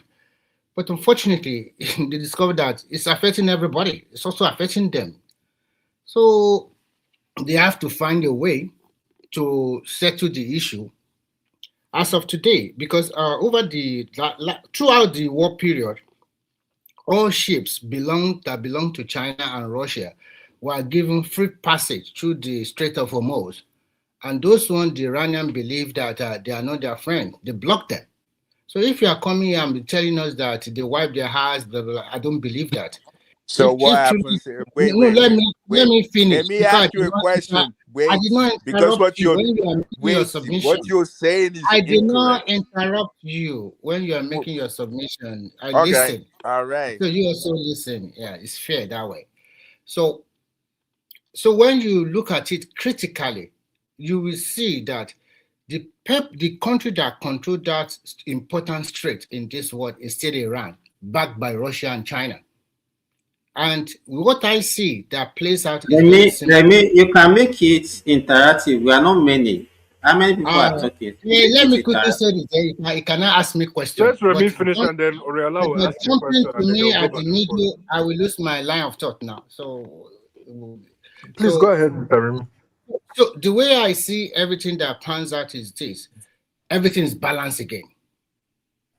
So America will still continue to control wherever the country they can control, and China will also continue to have their influence. Yes, we're still live, by the way. Sorry, go ahead, Mr. Remy. Yeah, China will still have that influence, because look at it, if America can control Venezuela oil, and then they also control the Middle East oil, most of the countries there they are allied to America, and now you are going to the most important territory of China that they have influence about. They will also show their muzzle, and you can see them showing their muzzle in Iran.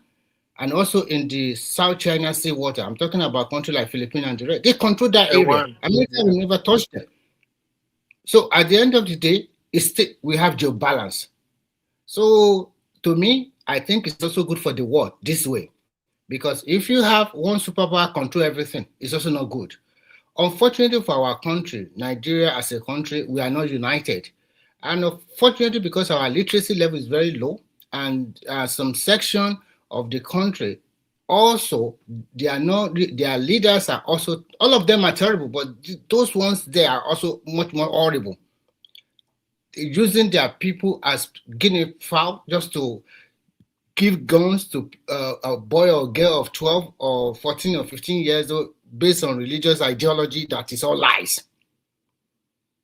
So it's quite unfortunate that we find ourselves in this situation, so that some people want the country to improve, some people want the country to slide downward. So it's quite unfortunate. But I would love a situation whereby if truly these guys are involved, I don't mind. Pile all of them away and let this country have a peace, for God's sake. So to me, I think we have a balanced situation right now. And I'm happy that the Strait of Hormuz is now being opened for everybody. And immediately yesterday, the price of crude oil dropped to $86 per barrel, which is already over $100 before. It's a happiness for the rest of the world that we were not involved in all this wala unnecessary we want to control, or because you want to show your might or not. But one thing I know is this: America is not the only superpower in the world. So that balance will still continue until one of them will now be at top. And I see a change of pattern very, very soon. Thank you for now. All right. So Simba. first, so first of all, the Strait of Hormuz is currently not controlled by Iran, anyways. So from Monday, the United States Navy, they already blocked the waterway. So basically, where whatever Iran did today does not concern the United States. That place is still blocked unless any ship that they want to go through. That's the only ship that will go Do through. you know there are So two sides to this Strait of Hormuz? In the other side is America. In the other side, we have China, big ship, military freight ship. They also have there. So how do you that's not balance it? true. That's And not that true. is true. You I can think just that is the go problem ahead and you look. face with America. They, so You always you believe know in what's one going on. aspect of the story. So do you okay? If Wait, that is calm true, down, why calm can't down. why, no, no, ask? I ask this question and then I'll keep quiet. Ask this question. I ask this question and keep quiet. So if it's the America that controls this for a long time during this war, why does America did not kick them out totally, kick the Iranian house totally, so that they can control it? Do you see how many sheep that the Iranians allow? How many sheep they stopped? Do you see a video where so many tankers they will just station on the water they cannot pass through? So please Okay. try to be objective in your So analysis. do you want me to answer? So Go ahead. basically, Of that's course, why I go ahead. said that. See, Right. I'm not supporting us. I didn't support this war anyways. But the thing is, we have to see things. We have to be objective and actually look for the facts when we're talking. So basically, during that war, the 6 weeks, of course, what Iran did was very good. What they did was they put mines in the waterway, and they said is now their waterway. Nobody can go through unless they give them the privilege to go through. That was correct. However, the United States, I guess, they find a way around. And starting from Sunday, this past Sunday, they were like, okay, if that's what you want to do, only allow the ships that you want to allow. Here's what we are going to do. We're going to block the entire walkway and say waterway, and we are not allowing any ship to go through. And that's what's been happening since Sunday. However, No, today, no, just no. listen. However, today, what is it? Iranian, they came out, and said, however, here's what it is: the waterway is now open. You can go through, but I think from you are not let me really. land. Let me land. I'm not done yet. Let me say my part. We So, want to make a oh my conversation, but if god. it's too long, okay, go ahead. Be quick. It's not too long. I'm explaining something. So they said the waterway is free for everyone now. However, from some other stories that we are hearing, they're still trying to collect though. But when you look at the map that's showing the flow of traffic, you can tell that all the ships, especially from Iran or China, that's trying to go through, they're turning around. They turn after when once they get to the Navy blockage, they turn them around. So even though as of today, Iran said the waterway is open, they're not controlling that waterway. United States is still telling them that until No. their Okay, let president tell me them let me until chime in let here. me just land. I'm about to be done. Until they give them the go ahead to leave that waterway, there's no ship that will go through unless the ship they wanted to go through will go through. So No, I don't. I don't. Your submission now is just based on just you. look it up. Well, I'm not talking No, out no, of no, my no. Let butt. me Just look it up let me instead say. of you just talking. No, This relax. is not. This is fact. It's Okay, not something I'm relax. Okay, making up. okay. Would you allow me to say my own? Yeah, go ahead. Your submission now is just based on you guess. That's one, and then number two, you said some other stories. But I'm basing my own object on my own analysis on fact. Initially, the agreement was on 15 points that American government raised. But as they settled this agreement yesterday or a day or 2 days ago now, it was all based on the 10-point Iranian government raised out. And that is what Trump agreed to. Maybe Iranian will collect toll at this strait. So if they are collecting toll, which they don't used to collect before, and now they now allow them to collect toll, maybe they also allow the IEAA to inspect nuclear facilities or whatever they have been using before. And maybe America also allow, maybe they will pay them some money for the damage done in Iran. We don't know the total, because there's still going to be another round of talk. So if they allow them to now tow all the ship that will pass through the Strait of Hormuz, you can see then and who is the winner. So Bro, I would see, I no can't have this no conversation with you because all you're saying is false. Just go read some newspaper, man. Because all you're saying is false. I don't think you follow news Okay, at all. we are not the only one in this platform now. Let other people also say their It's not opinion. about other people. I'm telling you, They just go read they some can also newspaper. say their What you're opinion saying too, is because totally it false. cannot be I'm from telling you now that as of today, what's happening. You need to look it up. You need to look some things up. You're talking about 15 lists that they put together. How since when? That's like last week or 2 weeks ago. We're talking about what happened today. Even today, United Kingdom, the pussy, or I'm sorry, they're so slow. Now they're coming on the table and saying they want to open the Strait of Hormuz after the United States already got it open, which does not make nobody sense. can open that It's Strait of already open. Hormuz. Stop it. Oh It is man. Iranian that open it now. It's You are not just Iranian that opening. It's being blocked by the United States, and they said no ship can pass through. Just look it up. Okay. I mean, just look. Google is your friend. You're using your phone right I now. think Just look it up instead of other you just people talking are things here that you too. don't understand. Who does not understand it? You don't You understand it. you don't understand what you're talking about. I Okay, don't I even don't think you understand. read the Okay, paper fine, today. fine. I If don't you understand. do, You understand. you know So what you I'm saying is understand. correct.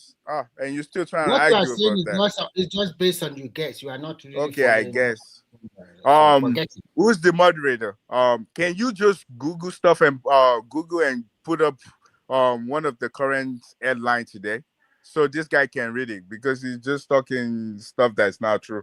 I'm telling you What do facts. you You're mean? I'm telling talking stuff me. that you don't know what is really happening. You just base your assumption on your guess or whatever. Well, I'm telling see, you why. I'm not Okay, assuming. okay.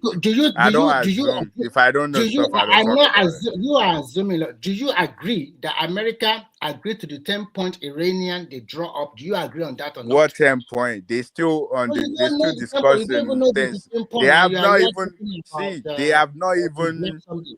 So see. They still. This is still a discussion. Nothing has been so do you finalized yet. think do you Nothing has been think finalized. okay, See, fine. let me say something to you. You're one of the Don't people say that something to me. Don't AI. say whatever you Wait, want to say. Don't say something wait. to Let me. me Say say whatever something you to want you. to say. What you Don't don't say something understand to now me. is the new technology is manipulating your mind because everybody is trying to bring their own opinion to the forefront. I That's think it's United also States. manipulating your mind And as well, wait, too. just If that's just what you are listen. saying. All right. I accept it. So the thing is, Mhm. the new AI technology now is manipulating people's mind, and they're all using it as an instrument for them to have their own opinion at the forefront. That's what Iran is doing. United States is also doing. Russia and China, they're also doing the same thing. So if you don't follow the right news, or if you're counting on social media for your news, you get it all Nobody wrong. is You okay. can't do that. So it's funny. So you that I in listen to America, your you talking follow point. the See, CNN I've been and listening. the I've been Sky News listening and to the your rest. talking point for maybe weeks now. I haven't been up here, and your talking point is the same thing you're talking tonight. I just find And that I can that tell was that my first most commission of after your you. news you got it from social media. You don't. No. So Okay, that's what I'm telling you. You have to can stay I away from social media and go can I to say okay, the it's new okay. Let me say go my own go too. to the Yeah, news sources and let me say actually my we have read been the talking for a while. news. Okay, let me say one thing. Uh the media internationally, the powerful media, they control the narrative. You live over there, and I guess you are listening to your CNN and Sky News and the rest to control and shape your mind. And if I also live in a Western world and I follow the news very well, I also follow some live situation, even including your president over there when he's talking live. This is not about following social media news. I'm telling you the reason why Iran agreed to open the Strait of Hormuz is because most of the 10-point agenda were agreed to by America. Because, and I also tell you that the way America is going about this war, they thought it's something they can just quickly done with. But unfortunately, it's stretching more than they can bargain with. And unfortunately, there's also some superpower behind Iran, and some superpower is also behind Israel as well. So if care is not taken, if they both of them lock arms, then we probably what we don't want will happen, which is the Third World War. And I gave you a very good example that if Iranians are allowed to tow all passenger, sorry, all maybe crude liner, big ship that will pass through that Oman, it's as good as they have agreed to whatever they want in giving out, maybe also allow them to inspect their nuclear facility and the rest. If you follow the news very well, you know that some few months ago, America also said they have bombed their nuclear site. Why are they not still talking that they still have it? With all the, when you watch the video and whatever that is going on over there, you will think that they have already decimated Iran totally. Where are they still getting the missile to shoot to maybe to their neighboring countries and also to Israel? So the news you listen to, like you I agree, really and don't you want to also have this agree. discussion, but it looks like because it Do, would do it you know? just Do you wait, know? Do just you know listen, the? listen, Do you listen. know the issue The with you? thing Let me is say this. having this Let me say conversation. this. Let me say this. Let me say this, and I'll keep my mouth shut. Do you know the issue with you? Sometimes you think you know more than the rest, but you are nothing. So I'm Okay, sorry to there's say this. nothing no, there's nothing wrong with That's your that. I know problem. what I That's your know, problem. and I can't tell you what you Because need I to know know. what I So know too. So don't come exactly. here to be So saying superiority or no superiority here. You are just how is that as superiority? I'm just no, letting no, you know you, that you always everything you're saying you is want to incorrect. you want to talk people down like Oh my oh gosh. God. Well, why would you feel that way, man? Don't feel Just that way. you know what I'm just stating you my know own point. when It's you just my talk own like point of why are view. you doing why are you I'm having not this putting you discussion? down. Yeah, Why would I you are put you trying to down? show you are trying to show unnecessary and you are not superior than anybody. You don't have Oh knowledge my gosh. than anybody. Well, When you can we say change why are you topic? having Because this it looks like discussion? you're in Why am your I talking emotion right now. with this guy? Who are you You're for God's getting sake? your feelings. Stop it. No, no, Don't no, get no, in your no, no. feelings. That's the I'm truth. not That's the being truth. superior. That's the I'm truth. not You know showing no what you are doing. superiority. It's just a No, you conversation. know what you are I don't doing, and like I the don't want to fact that you're go looking at total it that way. rant. That's what most times that's what you always fear. If nobody tells you, I'm telling you today. Wait, So what'd you say? I Say hope it other again. Say it people again. I didn't can hear that part. Say it again. What? nobody. No, let's move on. No problem. No, nobody said words. I didn't hear No, what you no. said. Let's move on. I don't need to repeat myself. Well, you don't have to repeat yourself, but what I'm I saying said, to you let's is move on. What do you want to get from that? wait, Can don't you yell force at me to me. say Don't anything? hey, don't yell at What me. you say? It's Who a are you talking conversation. to? I didn't Hey, yell at you, so don't yell at me. I don't want to repeat myself. You can say I whatever don't you want care. to. You don't have to. We can if you don't want to say it, you don't have to say it. But don't yell at me. It's a I'm not conversation. yelling at you. So Exactly. mind You the way that's you what you talk did. to people. My own point of view is that the way everybody is looking at it is okay for us, and who actually still sit and watch CNN and MSNBC and all those. eh, The world already moved on. A lot of people just listen to podcasters. Like who's sitting down and listening and going and watching the Sky News and all of those. Nobody really pay attention to them like that because they all have their own. They're very partial. They have their own people that they align with. So the narrative that everybody's carrying is to their own particular group that watch them. And if you just like you said, you just kind of like I feel like you just stereotype me real quick. But the thing is, it doesn't work that way. Like I'm not going to get my point of view from one perspective. I don't just stay to the right or stay to the left. I make sure like I go around when I'm looking for my own news because that's how you should work these days. You can't just like focus on one. But if you focus on one particular end, you're just going to be there because they will sell their own news based on their own agenda, and I don't I don't do that. I mean I'm my own person, and I believe a lot of people are like that as well. They just don't say just because you tell me this, I should just accept it. It doesn't work that way. I don't think people just I grab it. think from But my submission, I made mention of geopolitics and I made mention of balancing the geopolitics, and I think that is what happened at the end of the day. So I know what I'm talking about. This is not about spreading propaganda or whatever. The balance is there again, and that is good for the rest of the world, who is not as powerful as the superpowers the way they want to dictate the game. So that is good for the world, not one person dictating everything for the world. So I like it that way. The balance is back. right, but And one thing that you also appreciate mentioned. that. Yeah, that is So that's what I'm saying. As simple as ABC. right, one thing that you also mentioned is the fact that if they told the place, don't you know that we have so many waterways? So are you saying we want everybody to start towing like the Red Sea, the Strait of Malacca, I all did of not. those? I did. I'm only saying that if you care to listen, if you listen carefully, I'm only saying that before this crisis, Iranians, they were not tolling the Strait of Hormuz. They are not collecting any toll. And if you listen carefully, only 20% of cargo ship or most that passes through that place. It's just 20%, not even the No, of overall the 100%. oil, just Yeah. it's not the cargo. Even There's so other things of the that pass through. cargo, not even the oil of the cargo. We are talking about oil, No, food, just and the whatever. No, the No. 20% for oil, Remy. thank Eh? you. What did you The say? 20% they are talking is 20% for oil. It's Yeah, not for cargos. 20% of oil that passes through that. That is why it affects the 20% price. of oil production in the world passes through that. Yes, yeah, that's what I agree. That's what I'm trying to say as well too. So because of that, and I'm trying to say before nobody collect toll on this, they don't.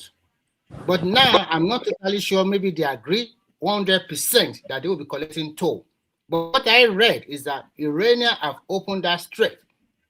Before the crisis, there are so many what do you call it, cruise liners. Is Oriola disputing that the strait has been opened? Is it No. denying that? What he is trying to say is that although the Iranian opened the strait, but it's still America that block a lot of ship. That okay, we can allow you to No, go. how They can block. America block the ship? Why would they block the ship?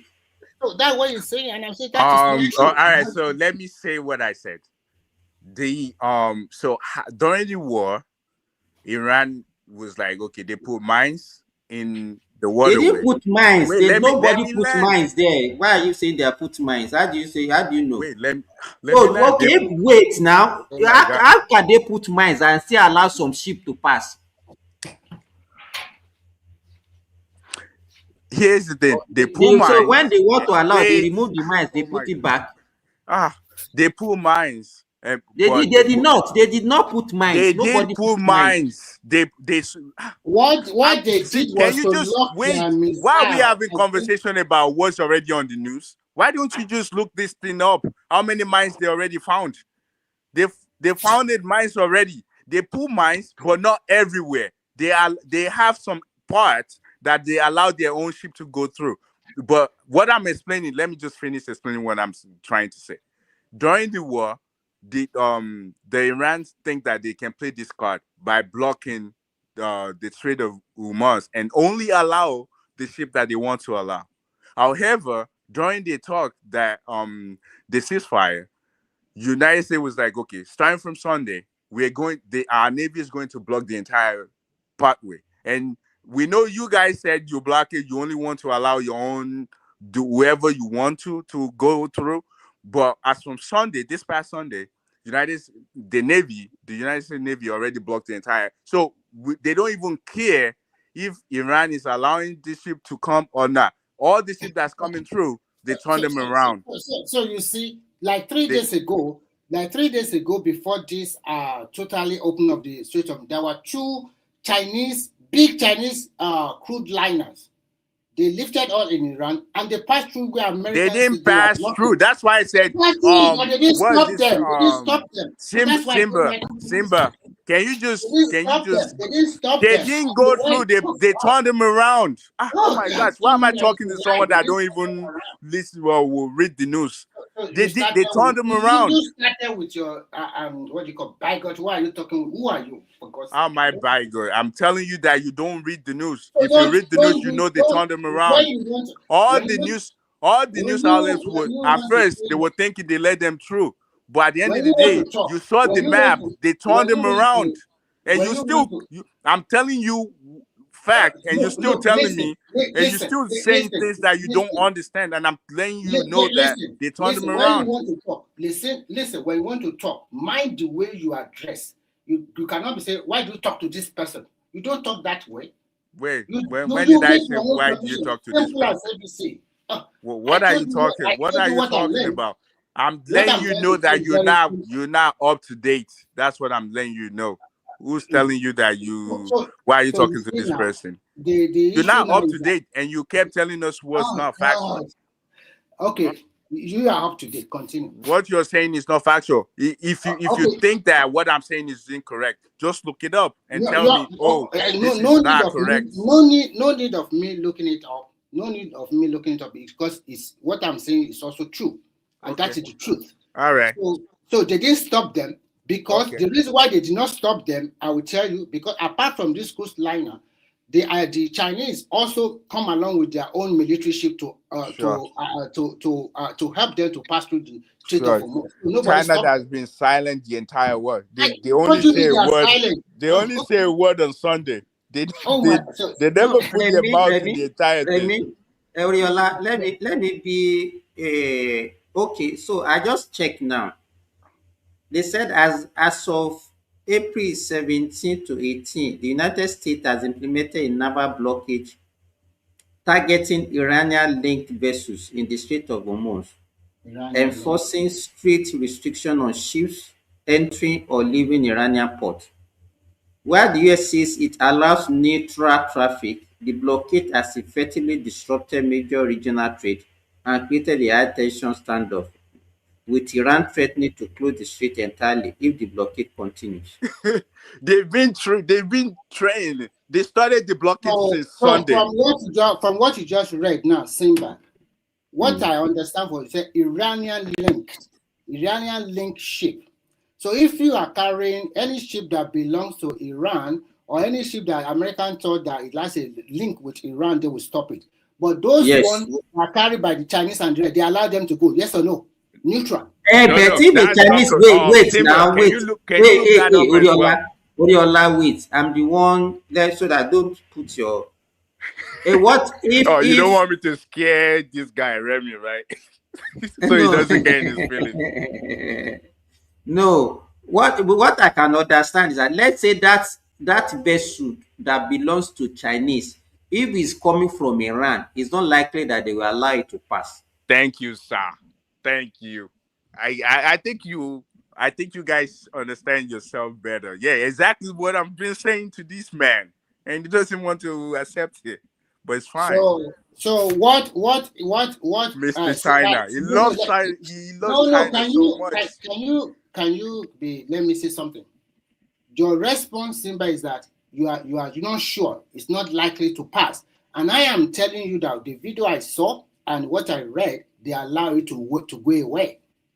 So the question we have here now is that America allows some ship, they did not allow some ship. But those ones that belong to the superpower, they did not stop it. That's what I'm saying. That's not true. Man, you kept saying it. That's not true. Simba, can you look from Sunday, please? Can you look from April 13? Can you look from April 13? What happened to Chinese vessel that was trying to pass through? They turned it around. They turn the ship around to go back to where it's coming from. Well, I mean, I understand that you don't want to accept. Let me read what I checked now. Let me read. They said, as at now, as at today is April 18, the U.S. naval blockade does not automatically allow Chinese vessels if they are linked to Iranian trade. Remy, can you hear that? I understand you totally fully, but you should know that sometimes what we read or what we hear might not be true. They said the U.S. has maintained that the blockade applies. That is what you read, but what I read is different from what you guys are talking about. So what I'm trying to say is that Tell us what the link. Tell us the can link. you be quiet for God's sake? Tell us the Can link. you be Because quiet? wait, Can I you don't be want to quiet? call you Can you be but quiet? You know, Remy, wait. If that Chinese vessel that you are talking about is not coming from Iran, they will allow it to pass.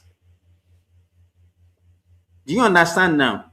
So what I read, the only vessels that they are Simba, blocking, Simba. the only vessels that they are blocking is let me say one. this. Remy, Simba, listen now. let me say this before you say your own. What I read is that those Chinese ships accosted by their military ship also, they were allowed, they passed through I said, wait, that's why I said you should listen to me. If the Chinese vessels are not only coming from Iran, if they are coming from Iraq, coming from Saudi Arabia, coming from UAE, they will allow them to pass. But if they are coming from the port of Iran, they will not allow them to pass. That is it. Simba. Do you understand it now, Remy? Simba, can you hear me? No, wait, Akim. I just want to. Yes, I can hear you. Remy? Remy, say yes, sir. You You know what? understand? Simba, say yes, sir. Simba, Say I yes, sir. I understand. understand. We want to hear you say it. Say yes, sir. I understand. Remy, listen. There was no blockade by the United States. The only country that had the blockade there was Iran. Look at this one again. Yeah, Please. We don't just want this. hold We don't on want to now. have sorry this guys, I've been conversation with wanting people to that come don't in. know You about know, what we're you guys. talking about. Allow me 1 second, guys, and I've been listening to everybody. If you don't like me, few seconds, please.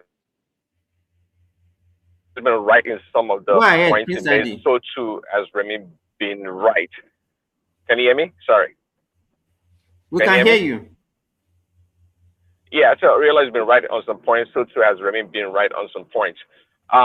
The America's blockade is a posturing. It was posturing. They didn't have a real blockade at all. This is why I Iran came. had This is why I full came. control. This is why I came to tell them here. Like, they just say Iran had more control of the Strait of Hormuz than America did. Yes, they were blocking some part of it, but the reality is that from what I heard, some other analysis actually, from where Iran is situated, they can actually take a different route, okay, and avoid the blockade that America is making. Yes, America is blocking it on one side of the Hormuz, but not as much as Iran is blocking the strait.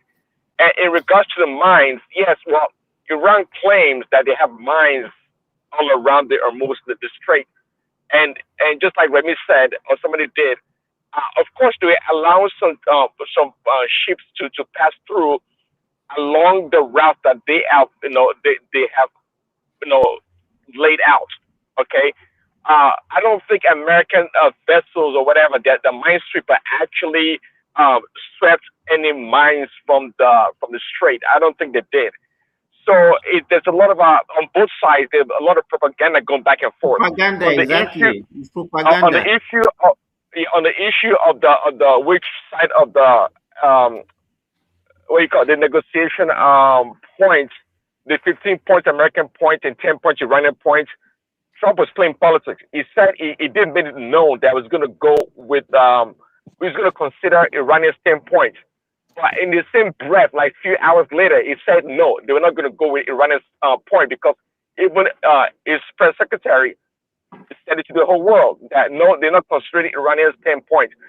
If you know how Trump behaves or negotiates, this is his style. Okay, quite frankly, Iran is the one that has the world on the chokehold when it comes to the Strait of Hormuz. And 20%, you can't just say just 20% of the world oil passes through the Hormuz. No, that's the wrong way to look at it. More like 80 to 90% of those oils go to Japan, China, and in most of the Asian countries. So that's a big deal, actually, including Taiwan. So that's just 20%. A big deal of the 20% of the world. And Taiwan is big, of course, for semiconductor. Now they're shutting down their plants and whatnot. China too is affected. Japan, of course, is upset about it. So it's a big part of the world, even though it's 20%. Prince Daddy, do you know why Wait, this? I don't Hold agree on, with what you hold on said. now. Maybe some part of it. Oriola, 1 second. Yeah, 1 because second. he just came here trying Oriola, to like act like Oriola, he 1 has second, please. the say so to every single thing that he just said, which I don't. So you see, I don't you think are is right. Can you guys hear me? No, Remy, please, let Akim talk. Yeah, I can hear you. Go ahead. I think the next person that want to hear his voice now is Akim. So the reason why you see this accelerated peace talk going on now is because Saudi Arabia was going to be in serious trouble if America was to even carry out any form of blockade.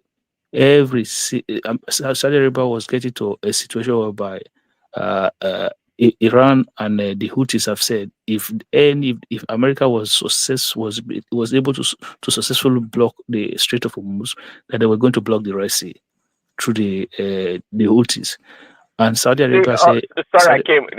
Remy was talking about geopolitics. That's what Oriela does not understand. But he keeps pushing everybody back like he knows what he's talking about.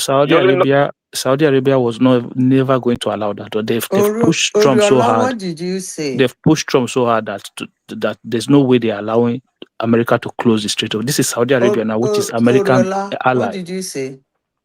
Please let Akim finish his. So this is Saudi Arabia, which is American ally. So this is the reason why you see the acceleration, because America was never going to be effective in closing the Strait of Hormuz, and if they push harder, the Houthis was going to block the Red Sea, and the Red Sea is where Saudi Arabia 80 to 90% of their ship goes through. That is correct too. That is correct. So. Yeah, it's so you don't have to agree with what I say, Ariella, but just like you made your own submission also, you just make your point. There's so much hole in what you're saying anyways. Because you just have to look at how Trump is now pressuring Netanyahu to stop bombing Lebanon. Exactly. That's all you need to know. Did you read the last tweet? I mean, I guess one of his last tweets that or what a truth message that he sent out. It gave a stern warning to Israel to start bombing Lebanon, and we all know that Lebanon was a focal point for Iran in blocking or unblocking the Strait of Hormuz, and now Iran is in. That's not true. What do you mean? You mean during the negotiation? From the start, it has nothing to do with Lebanon. Maybe the ceasefire has something to do with that. What do you mean it has nothing to do with Lebanon? Hold on. Let me make a point. The ceasefire might have something to do with Lebanon. Please, let me talk. Okay, so in regards to the last negotiation that didn't go through with the VP of Vance, all right, Iran put it as part of the DEM agreement that Israel has to stop bombing Lebanon. Okay. And Trump came out. It was quite clear, and they made it public. We all saw the damn tweets online.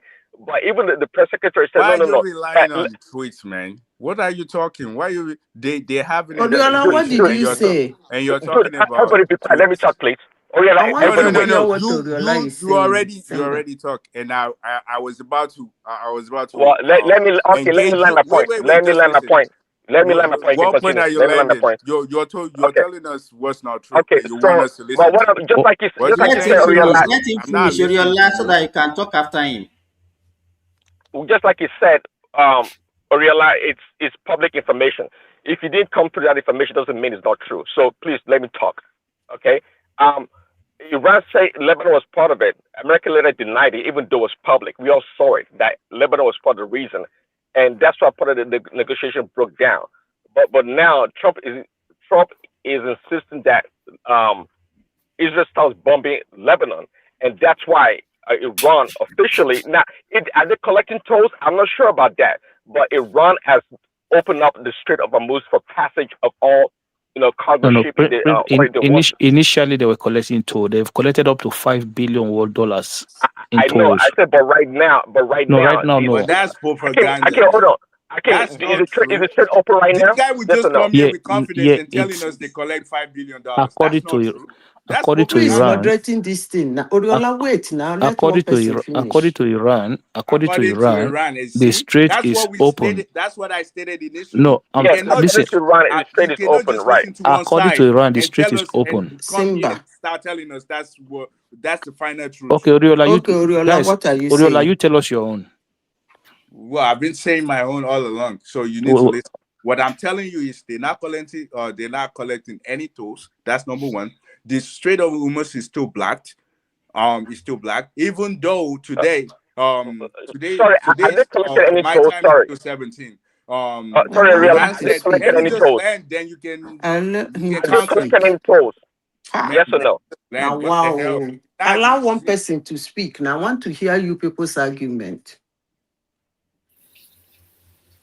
they're not collecting toll, just like I said, and the United States still blocking the Strait of Hormuz and telling them that even though they remove whatever they said they removed whatever blocked it they said, but United States still blocking it. They only allow any ship that they want to, and we can see this. You can literally just go ahead and see the movement of ships right now. Any ship Okay. link and Uriola, and Remy just told us that, which was what I've been saying all along. Any ships that's leaving the port of Iran, Iran yes. letting that go through the blockage. Uriola, I don't even Hold know on, hold on. why. I realize you I don't. don't know why this argument is I'm going on, but listening. let me say this, Uriola. I'm listening. United States did not block the Strait of Hormuz. It was Iran that blocked the Strait of That's not Hormuz. true. They did Hold fire on hold there. on. What they blocked is the Gulf, the ports. They didn't block the ports. Hold People on cannot now. come here Let and me start telling me what finish. they don't And know. it's And still when I read, blocked. that's not Can true. I They can I blocked finish? the waterway. Oriola, listen. You don't Let me have to finish. say so, though. You don't have to say so. You can say Hold your on part, but now. you Let me can't tell finish. me Let me make 100% or my 20% talk my fact. gibberish. Let me talk my gibberish. How wish I'm in the next 5 hours. I wish this session will still be on. I will show you people live. I will use my camera to show you people. I don't even know why people are arguing this because most humans these days have access to Google Earth Cam. So you don't need anybody to sit down somewhere in YouTube channel and the Iran that blocked the internet in his nation since last December will be the one telling you what is happening. And the other people are telling you blah, blah, blah. Go to the Google Earth Camp. You will see everything live. You don't need anybody to tell you which owns ship because American flag, their ships has their flag. All of them are there. And they are not, American ship is not blocking the Strait of Hormuz. They didn't block the Strait of Hormuz. What they did was to block. That was why Iran said that what they are doing is piracy. That what America did is piracy. Then everybody started laughing and said the one you did in Strait of Hormuz is called what? They didn't block the Strait of Hormuz. The Strait of Hormuz was blocked by Iran, not the United States. What United States made sure was that to block them. And they didn't just block the Gulf, they make sure even if they are 800 kilometers, they can turn their ship back. That was what they scattered their ship all over the place. If you look at it in Google, you will see American ship, that 12 ship they're talking about is not in one place. They scattered it everywhere. So that was what they did. They didn't block the Strait of Hormuz. If Can Iran I said, respond? Can I hold on, respond if quickly? Iran said they have opened the Strait of Hormuz, I don't actually believe anything that comes from Iran. But today, as at yesterday, you can see ships moving. If you watch it with the Google Yeah, Earth Camp, that's you will see you're the right. transit. Ships are moving there now as All we right. speak. All right. But did Can I? America block the Strait of Hormuz? The answer is no. Okay. Did they block our Iranian port? Yes. Can I say? Are they following them all over the sea? Yes. That All is, right. it's not what you need to argue now. All right. Can I Open say? Can your I say Google Earth something? Camp. You will see it live by yourself. All right. America, All right. Can America, I wait? America, Let me say something real quick. Let me say something real Oriola, quick. before, Let me say this Oriola, real quick don't, before you go. Just look. I have sources. Just go to military.com or you go right now. CBS News is doing live coverage. They're updating us live. You can go to NPR.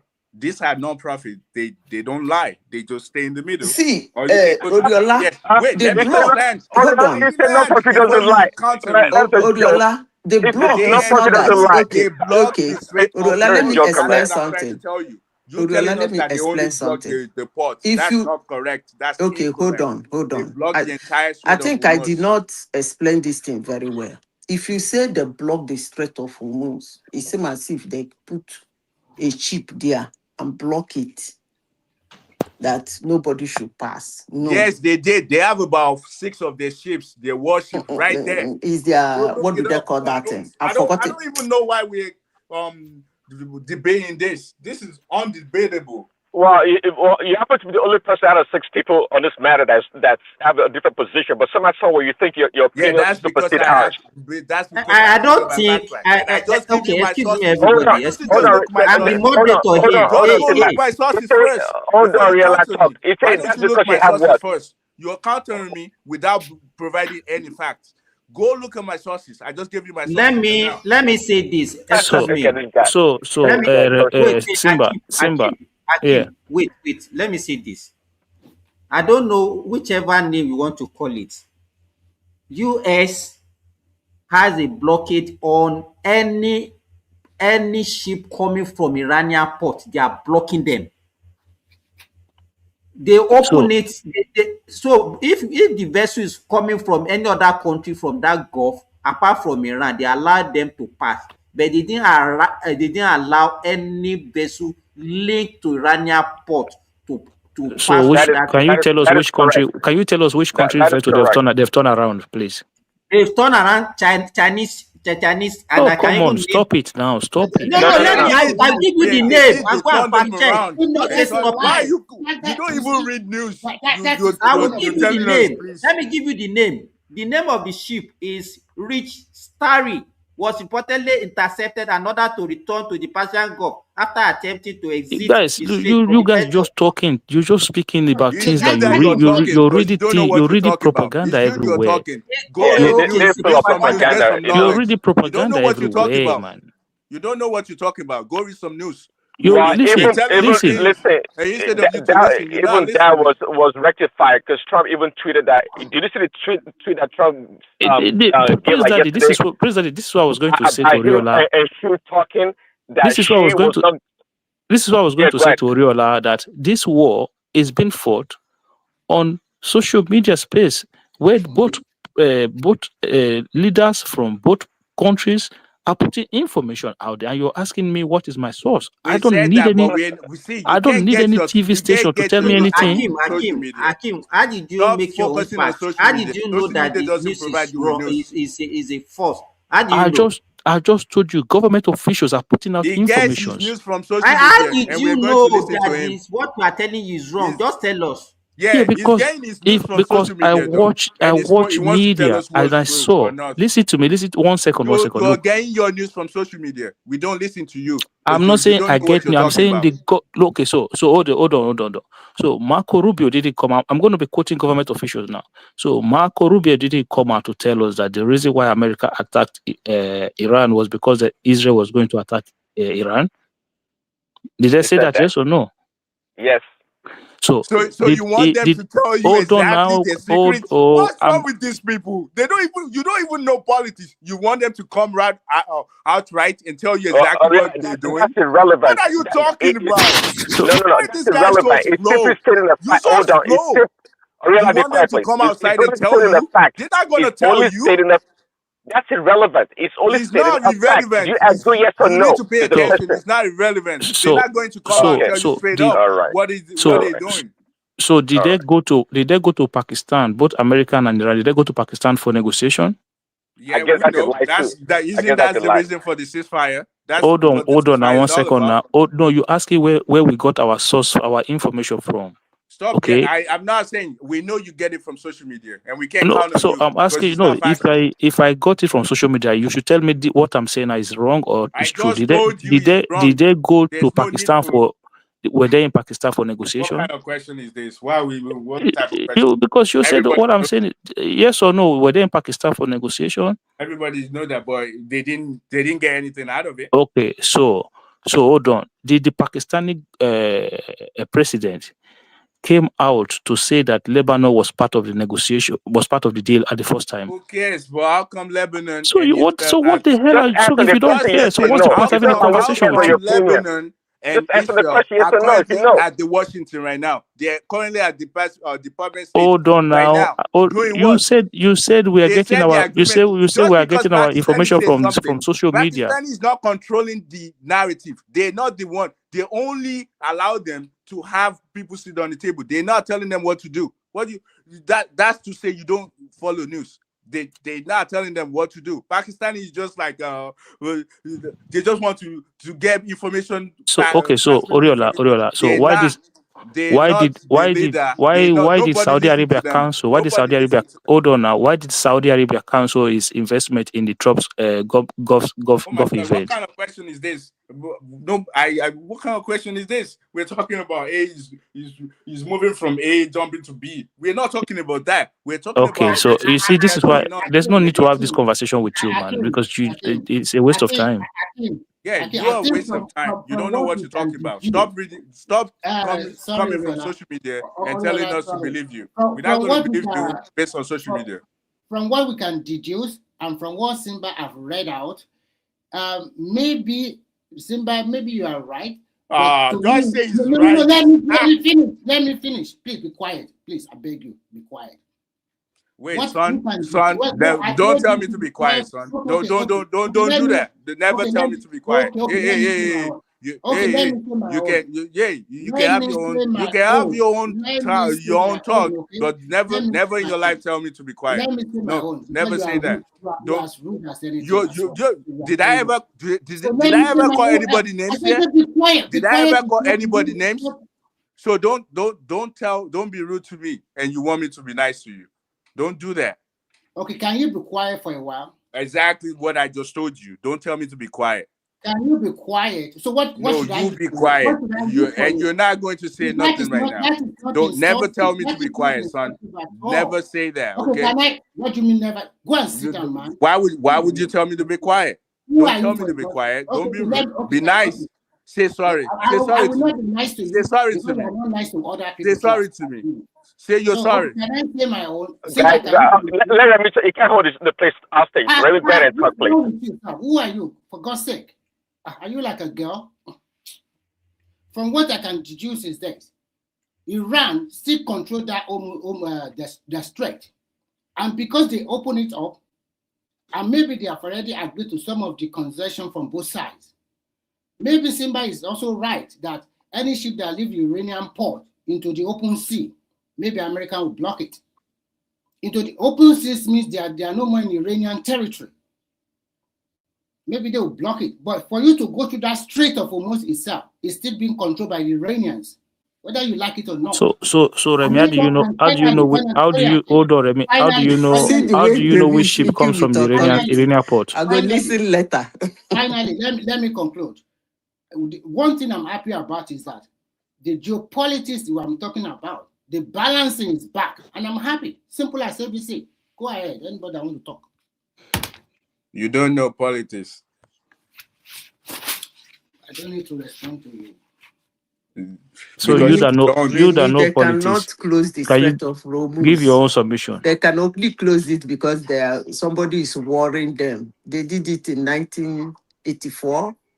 That's only their source of power. The moment you do them poor, they will run to that Strait of Hormuz. They use their source of power to destroy. It's okay now. They cannot close it when the war ends. They go open now. He says international waters. Rita, Iran already said. But let me say this. I would say they that cannot close it. After the war is over, I think Iran, rightfully so, should continue to charge toll.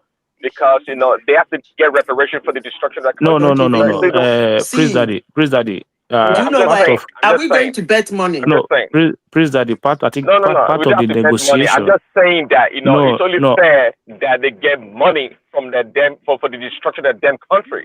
I think what the part of the negotiation that is currently ongoing. I think the United States is kind of considering on freezing Iran's frozen assets. $120 billion. About $20 billion. So you see this thing. So maybe that would be a reason. That is their money. That is their money that they earn. But I'm saying that due to the destruction of the infrastructure, by the war. I think if they're wise enough, they should continue to charge toll for I don't know how long till they get a substantial amount of money to rebuild the country. To me, it's like a fair deal. Let me say this. I used to tell people that there is absolutely no reason for war, and there is not enough reason for war. But somebody can find a reason to go to war because you can never fight forever. You can be fighting regularly like Israel, but that doesn't mean you fight forever. You will always end up coming to the table at the end of the day. These things everybody is saying now. When I say it, some of my friends will call me a witch. You see all these things you people are saying.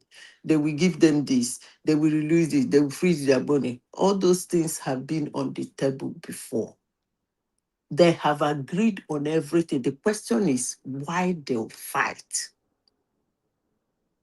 Because if you listen to people who were inside the discussion or who are the people who were mediating among all of them, there is actually nothing so significant that they cannot resolve later instead of hammering Iran.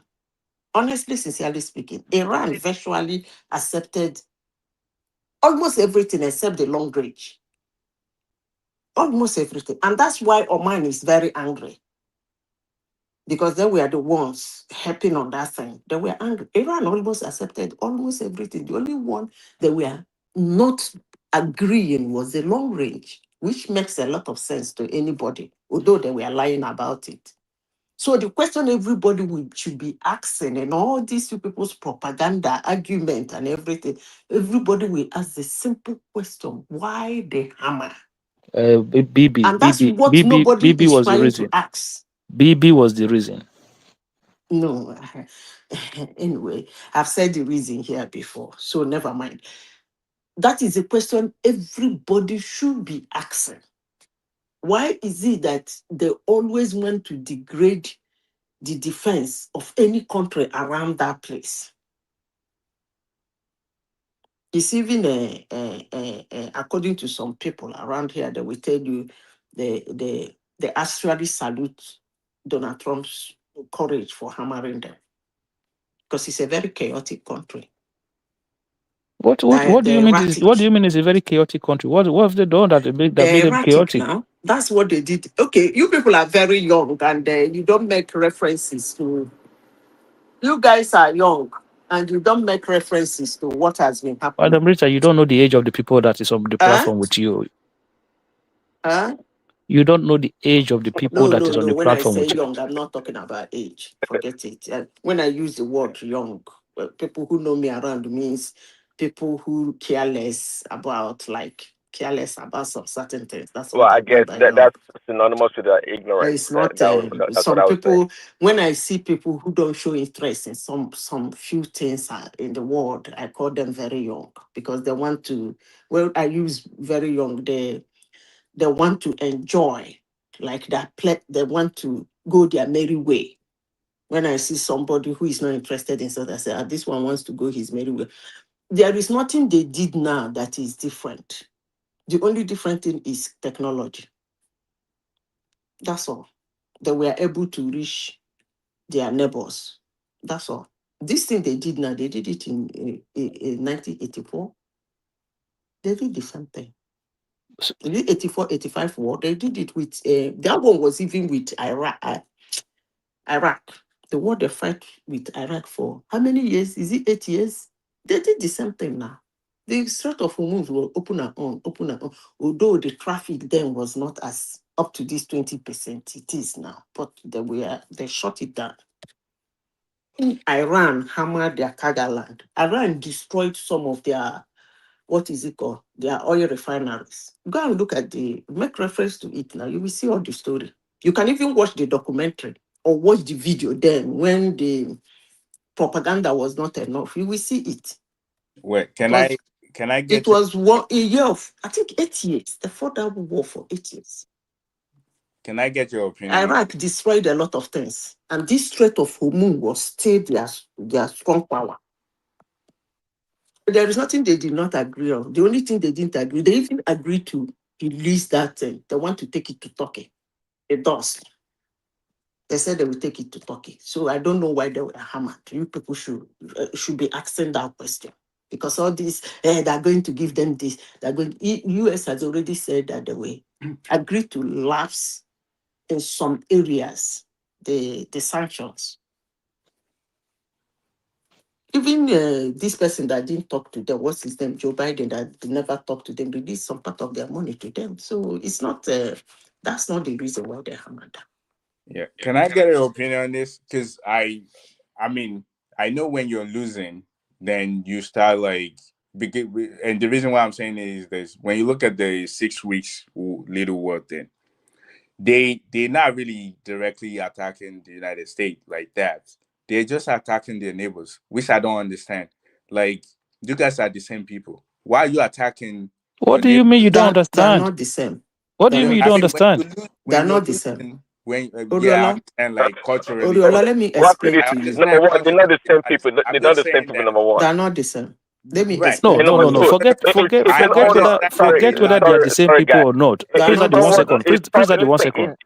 You don't have to. Most sorry. hold on. Please add sorry 1 second. Most of the attack that they attack Iran, they are attacking them from the US bases around those regions. What is so difficult to understand? No, I they mean, didn't attack them That's I just believe you're getting 101 That's about the not true. war. they That's kind That's of not not obvious. true. only You attacking don't the have That's to not be true. bases. deep in Those were politics to know that. that thing you Wait, just they're said now is the attacking the propaganda oil of the world. They facility, the didn't attack chemical them from there. facility. They're attacking more than just the United They're not. States They didn't bases. attack them from the base. That's just the reason they didn't Where attack them from there. where are they attacking them from? So okay, let's even assume See, that No, they're not hold attacking but them on, what from the I'm hold base. saying, on, wait, let me hold say on, something quick. What I'm saying is, hold on. I don't know where you people were watching the war from. That them from the US is attacking them from their carriers because all those nations refused, including Britain. Now, Eh, well, no, They didn't want the war. American has bases. America sorry, has its own Let me bases tell in madam, those you. no. regions. We're not talking about Britain and France. But the reason why those bases in Bahrain, in Oman, and Qatar were destroyed because those are military bases belonging to America. These are If American America was military No, they bases. said they were hold attacking on, them let me from lie. there. If America was going to attack, Hold on now, Haba. madam, you They hold on, said let me they lie. were. Hold Let on. Daddy line. You just spoke, Madam AI. They Let someone else said talk. they attack them from there, not because it's American base. They said that America was attacking them from there, which is a lie and Well, propaganda. no, They didn't attack them from there. Well, I can agree on that. It's a place, is American bases where they can launch attack against Iran. Did America actually attack from there? The answer is no. So I agree with you on that. But it is kind of naive to think why Iran would bomb But it's American actually bases funny all we're around making the these GCC arguments area. because no, hey, wait. I would love for apart you from guys to American actually bases, listen they to attack what I civilian wait. infrastructure. Can So I I say don't even something? know why you are saying that they Wait, attacked Yeah, it because because it's American base. just listen real quick. What I'm saying is, I'm not talking about them not attacking the base. I don't have problem with that. I'm saying that they are attacking their neighbors. They are They're attacking their attacking their oil civilian facility. infrastructure, They are yes. attacking their hotels. And we are They are killing their attacking citizens, yes. exactly. Well, That's what because I'm the saying. American Why do you want soldiers them to attack? abandoned. They abandoned the bases and they were lodging in hotels. And Do you want Iran to has hear the intelligence. truth? Why Iran they has attack them? Oh, intelligence in that are they area. hiding in the oil facility as well? Do you And know? What? Do you chemical No. want to plants? hear the truth? Why they attack them? American and Israel were bombing their facilities also. They had to retaliate. Obviously, they can't reach Yeah, but America. how come they can't attack Israel back? Why are they They attacking attacked Israel. their They attacked neighbors? Israel. Of course they did. No, but They attacked of course they Israel. did. But why did they I attack their understand neighbors? what Oriola is Israel is saying. more See, Israel is more fortified than the rest of the Gulf states, and America see, was supposed to defend the Gulf states, and apart they from, failed So it makes woefully. sense to you oh for them to be goodness, attacking their apart neighbors, from, their look, friends. no, it's not, they Or attacked, they are not they friends. In attacked fact, they all hate UAE. Iran. If you know They the history, attacked, they all hate Iran. They don't like Iran, so they're not they friends. attacked UAE more than they attacked Israel. Right, but UAE did Well, not even no, attack back. that is not. I would say that is true. That is not Check the true. number. Check the number of Well, missiles because there's no way it's in the system. You don't they even could have argue made, it. Pull it out. madam, they could have done more destruction to I said, UAE, but not pull because they're it attacking UAE more out. than Iran. They attacked I don't believe that. Sure, UAE. I don't believe that. I'm not talking about Qatar. I'm not talking about Saudi. Why are I they attacking said, UAE first? can we calm down one voice? And I Saudi said, Arabia. Why? I said they attacked UAE more than they attacked Israel. That is what I said. I didn't say they attacked the whole Gulf Mana, more than they I heard you attacked. correctly, and I don't think that is They true. attacked There's no way they could UAE. have sent more That is missiles to the UAE than Israel. It just doesn't make yes. it The doesn't. number It's not of true. missiles, the number of drones they sent to UAE You say was more President, than that the one they sent propaganda to is wrong. Israel. That is The reason okay. is the Let me do my range. search. Okay, let me do my search. You could be right. Let me do my search. Okay, Okay. but why I are they think, attacking their neighbors? can I say You something? guys Sorry, didn't answer the question. I'm asking, why are they attacking them? Because they should not. That's what I want to say. Let me tell you why okay, they can we attacked them. get no? All the two of you, let other people speak now. Oh my gosh, this guy, just listen, man. What do you We're the mean ones by talking let to other talk. people You are speak? so rude. You're the one who's rude. Two people are talking. You tell us to keep quiet. The I've been hell? talking. Who are you? What do you mean by they've been talking? Man. I don't understand you, Simba. What do you mean by they've been talking? What do you We mean? are talking here. I We did are not talking want to- generally. What do you mean by they've been talking? I said let me have a word. If you want to have a word now, you say you want to have a word. I did not say anything now. I've been listening to both of you. Oh yeah, say it. If you want to say something, you say something. Not coming to say they've been talking. Haven't you said something here since you came in? Yes, Come on now. I had. Of course, I had. I've been saying a lot of things, but I kept quiet for more than half an hour already.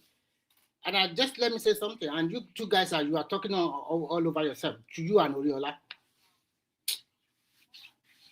What is this, sir? Just not talk. Are we gaining anything from you? Remy, you said it here now. They kept quiet. What I want to say is very simple. Those bases in the Middle East, they are American eyes. Even if they are not attacking from those places, they have to communicate with those bases as well, too. Those bases will also give them, I don't know, maybe some kind of intelligence or information or counter, whatever they are doing. So Iran cannot attack America. America is far away. The only place they attack a lot that they send a missile to is Israel, more than any country in that area. They put in a lot of things, but because of those propaganda, people will be they after that. I don't know which country they put. Maybe I don't know whether it's what do you call it, UAE or Saudi Arabia. But what we are trying to say here is that the only thing Iran can fight back is to attack those bases, and they are right to attack the bases. It's simple as ABC. It's like Nigeria is fighting a war with a country, and Chad and the rest of them, they are giving them information or they are giving them communication to attack Nigeria. What do you expect Nigeria to do? Attack those one beside you now. And it's fair. Like we always say, everything is fair in war. So you know what, like this is what I'm trying to explain to people here. Like you can see actions, all right? Just look at the actions of the of the way things are played out. And you just need to look, you can just make up what is the situation here. Okay. So for some reason, America have the upper hand in this war, right? Let's assume this is what we are saying now, that America has closed the Strait of Hormuz. America has blocked the Strait of Hormuz. So what is the whole point of this negotiation? Not only having this negotiation in the Iranian terms, we've got to a point whereby Israel has also been forced to hold a ceasefire talk with Lebanon. So it doesn't make sense. If you want to make sense of it, make sense of it. Because if you have the upper hand, right, you don't call for ceasefire. You don't pressure your ally to ceasefire. But Trump have not pressured Bibi to hold ceasefire in Lebanon, and which Israel have done, and now they're going to be holding talks in Washington for peace. So if America is truly in control, or somehow in control of some part of the strait, or somehow in control of Iranian port, this will not happen. Iran will have to submit. Iran will have to say, okay, you know what, we lost the fight. But what Iran is saying today is that, look, the Strait of Hormuz was open during the ceasefire period. and negotiation is still ongoing. What is it that we are not saying, oh, the Strait of Hormuz is blocked? No, the problem we have right now is that cargoes are still very skeptic going through it most of the time. That, oh, America is going to turn back countries' ship. Like, come on, now stop it, man. Like, it's not even realistic. It's not even realistic. Before the ceasefire, what is there for Iran to lose? Because they already destroyed most of their stuff. So, I mean, it's more like you're fighting someone that is bigger than you, and you already know it's gonna beat me anyways. But at least I'm still going to stand my ground and tell him, yeah, I know you're gonna beat me, but I'm still here.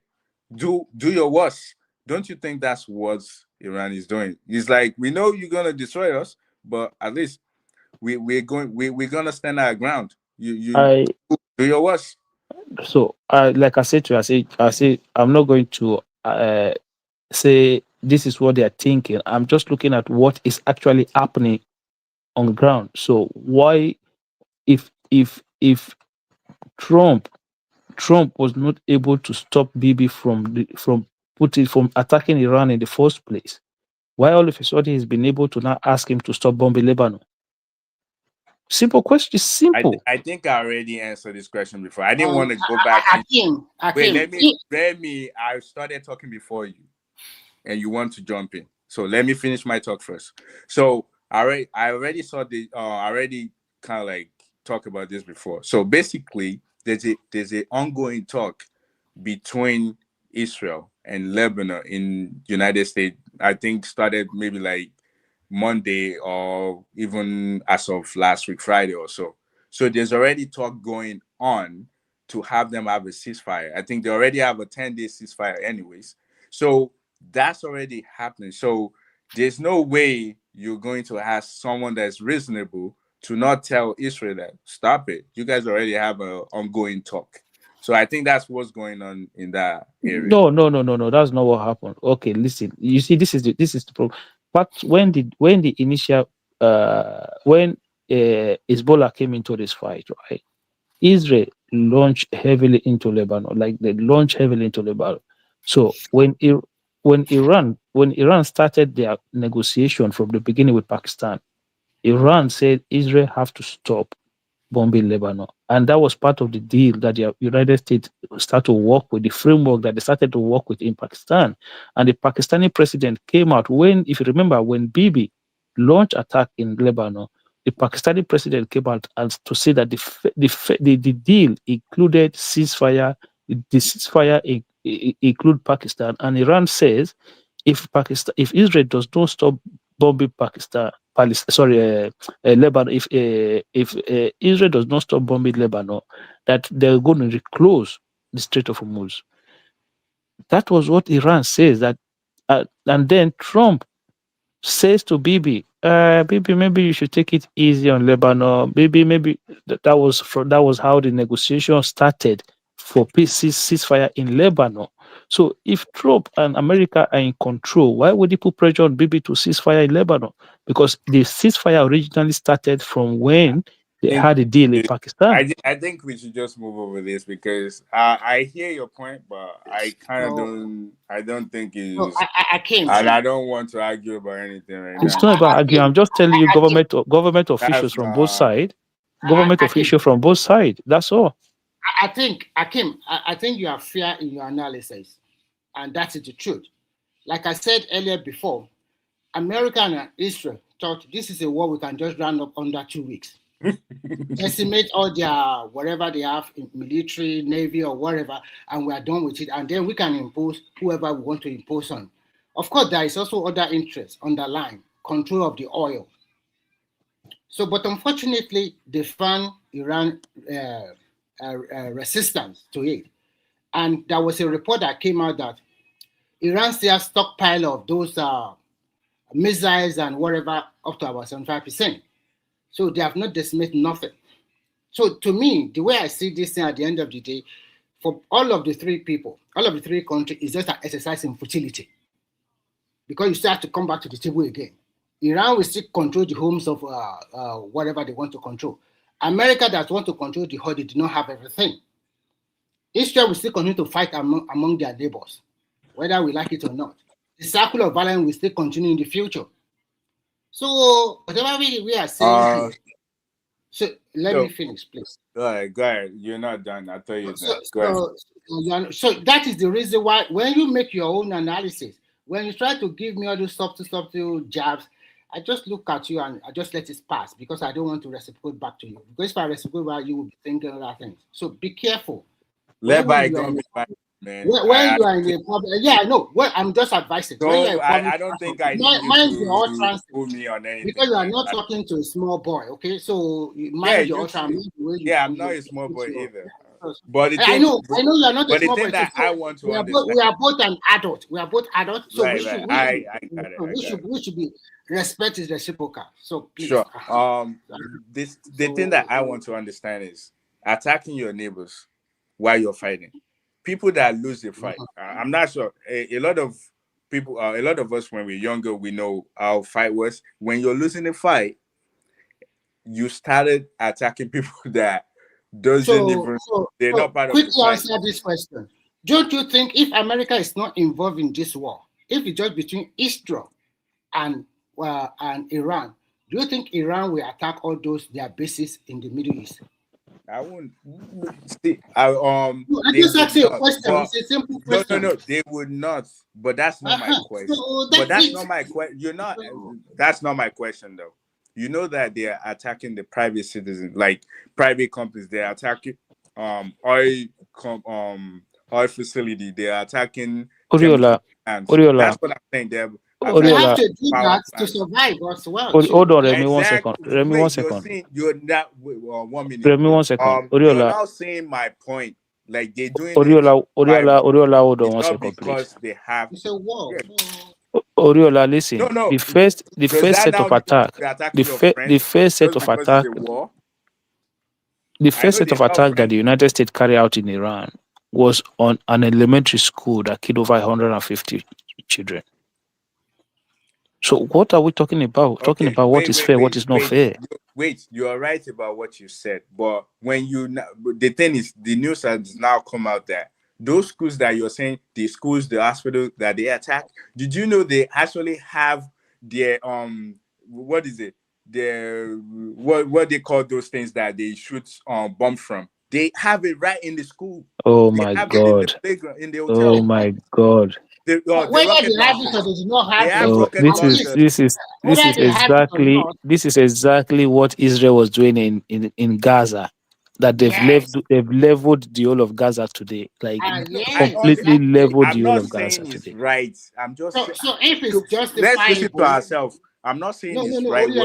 Oh geez! Okay. So somehow they call the ceasefire. They call the ceasefire. Within 10 minutes, Israel raised down a whole community in Lebanon. We're talking about one thing now. It's a pattern. I'm drawing a pattern for you. Let's talk about this. That you told me. You said, oh, they're attacking schools, they're attacking hospitals, and I'm telling you that we understood that, but we are seeing rocket launchers being placed in those schools and in those hospitals. Is that right? Bro, the war hadn't even started properly when that happened. It was the first set of missiles that was launched. Into Iran that killed those children. Guess who was camping in those I think he wants to justify one action and condemn I'm not justifying it. That's nobody. I'm not justifying nobody. You see what you just said now. Nobody, even America, has never even come out to make that claim that they were using that place as a missile base or something. Yeah, there's news out about that. Which news? Which you are the one accusing us of propaganda earlier on. Oh, which news? I'm not the moderator. If the moderator can just look up rocket launchers placed in Iranian schools, you should. Oh my God. photo of them. You see me carry them. I think what is happening here is that I'm telling you that the U.S. government did not even the U.S. government have not even come out to make that claim that you are claiming now. What I was saying is not true, and I just asked you now it's a to war look it up. crime now. It's a war crime. Remy, the United States government have not even come out to make that claim that Oriola is making. No. To make what claim that there's rocket launcher at school? Yeah. No, the claim is already out. I just from which U.S. government source? Which U.S. government source? The question we should ask Oriola is who bombed the school? Is it America? No, of course it's America that bombed the school. That one they did not even argue it. So I think they got it wrong, and it's just like that. And to be frank, Iran, they are quite justified to do that action as well, because it's the eyes of America all over the Middle East. They want to close it, and that's why they are doing that. You can't blame them. And the war is one country against two powerful countries. You have to even give kudos to them to stand up to two bullies like that, two big bullies. Look, Remy, look, for me, from the beginning, this should not have happened. Okay, Trump should have had the courage from the beginning to tell Bibi. You just asked me for sources. So BBC can have an article on it. Al Jazeera has an article on it. PBS has an article on it. Actually, these are satellite images that showing they're striking from schools and hospitals. NPR has an article on it. So I'm stating facts to you now, so you can go look them up. Which fact from that very school, from that elementary school? Oh my gosh! You just asked me where did I confirm. I'm telling you that your information, even the United States government did not even claim that what you are claiming. Why would they come out and say that? Yeah, but that would have been a justification for them, because they will never justify that of killing children. Never. No country would justify. So have they denied it?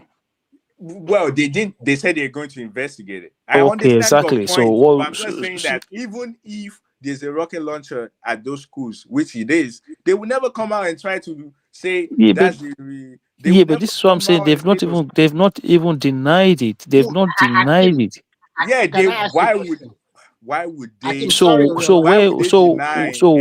is not telling? So where those people that are telling you that there are rocket launchers in the school? So from where did they get those information from? When the government themselves? There's a satellite images. I saw videos of rocket launchers at schools. Yeah, I just gave you news sources. So you don't believe the news sources, and you don't believe the satellite images. So, Akim, can I ask you a question? When you want to launch something. Sorry, Oriola. Akim, when you want to launch an attack on another country, and you know this is an elementary school, daylight, even from your satellite or wherever, you can see this is a school. And even if you see they have a missile or something like that, you will know that no matter what you do, is going to affect those kids there. And you went ahead and bombed the hell out of them, and 186 children lost their life that day. Remy, can I explain something to you? No, let me finish. I want to ask Akim. I just want to ask Akim the question. Akim, you are a general, or you are a president of a country, and you want to launch an attack on a country, and you know the terms of war. Even with this missile, whatever, you also see it there, but you also see this is school, and it's a daytime. It's not at night. It's when the children are in school. Would you go ahead and launch that attack? So no, for me, first of all, I will not. I'm not going to launch anything. But secondly, let me even explain to Oriola that is not claiming this. Do you know that missile that destroyed that school was not even an intentional attack on the school. If you see these people that are not claiming that because they were that was not it. It was one of those missiles that was launched using artificial intelligence. They completely got it wrong and they hit that school. So this idea that they were intentionally targeting the school in the first place was even wrong, because there was a missile launch in that school. That's even wrong. This is one of the reasons why the United States have not come out to say, they did that position was used to launch anything, missile or anything. They've not even made those claims in the first place, because they know they completely got it wrong. The US, you think the US military will intentionally blow up a school, regardless whether there are missiles there or not? knowing that there were children there. All right, so I was never claiming that they are accepting or they justify what they did. I'm just saying there's a news on it that happened, and that's number one. Number two, yeah, but I'm telling you, the United States military will still not blow up the school, even if you're launching missiles from that school. All right. To issues on, like I hear you. I never justify shooting down any schools or hospitals, but I want to mention another thing. You have to understand that this war was actually in entirety being controlled by AI, meaning that they use entropy software to do some of what they're doing. And those software that's why entropy was having issue with them using it, because those software, they already coded them. They already have, they only see what look like human being or look like rocket launchers. They already set those software like that to do that. So irrespective, those software probably will care less of where they're shutting down, because during the 6 weeks war, we also saw that they shoot down something, an image that was drawn like a warplane that they think was actually a plane. So they were using AI to do some of their bombing, which might be some of the reason why that happened. I don't know. But if you don't know, then don't just go and read from certain sites and then tell us that they were using it as a missile, as a base for missile launching. What do you mean? I just gave you sources I'm telling you, those sources were wrong. Well, you said what I don't know. Man, can you listen to me? I don't know if we're speaking in the same language, because if you we're speaking the same language. But everything, most 90% of the things I quote here, I didn't claim anything. Oriola, most 90% of the things that I quote here, I quote government sources. In fact, I just told you the report and the satellite image that's coming that's showing that there was rocket launcher. Now, I didn't justify that. Why did they shoot down the schools or the hospital? But don't tell me that what I don't know. I just gave you sources. You that you're talking, you don't give us any sources. I've mentioned government. I've mentioned government officials. I've mentioned Pakistani president. Hold on. I've mentioned Pakistani president. I've mentioned Marco Rubio, who is the. I've mentioned Marco Rubio, who is the Secretary of State. I measured Donald Trump his own tweet. Is it possible for Hakim? Is it possible for us to change the topic of discussion? I think we had enough on this. Let's do, man. So Simba, you want us to talk about your farm or what? What do you want us to talk about? No, we can discuss we can change the topic. Simba, you can tell us how much you sell chicken now. Let's. No. We are not interested in that. Simba, maybe we can talk about the factionalization of AGC now. It seems that all of them want to be president at one time. Factionalization. That's why earlier on when we were having discussion, I thought I said maybe they are playing script. Because if you look at in the last 3-4 days now, Obi, Kwankwaso, Obi and Atiku and Amechi has been yesterday. Amechi spoke yesterday, and it was even the interviewer was asking him why is he attacking his fellow colleagues in ADC.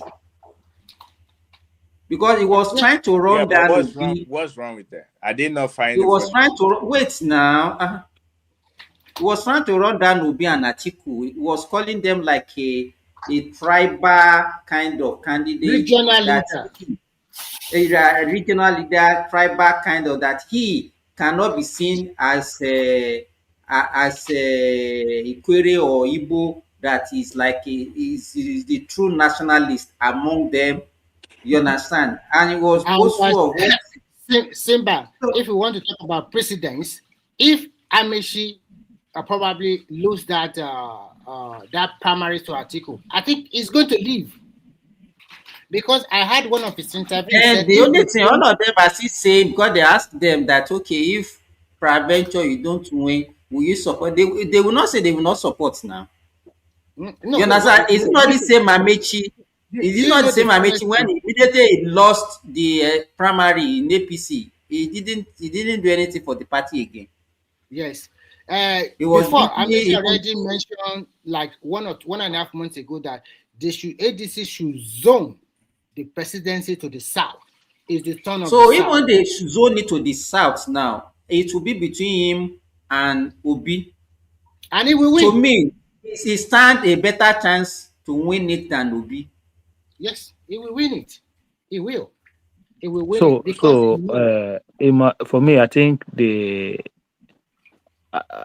I think the problem Atiku is having in ADC is the introduction of Kwankwa. So I don't think Atiku does not Yeah.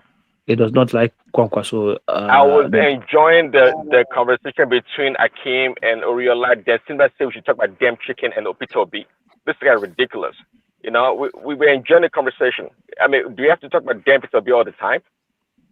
No, we're talking about ADC, man. So that's what I'm saying.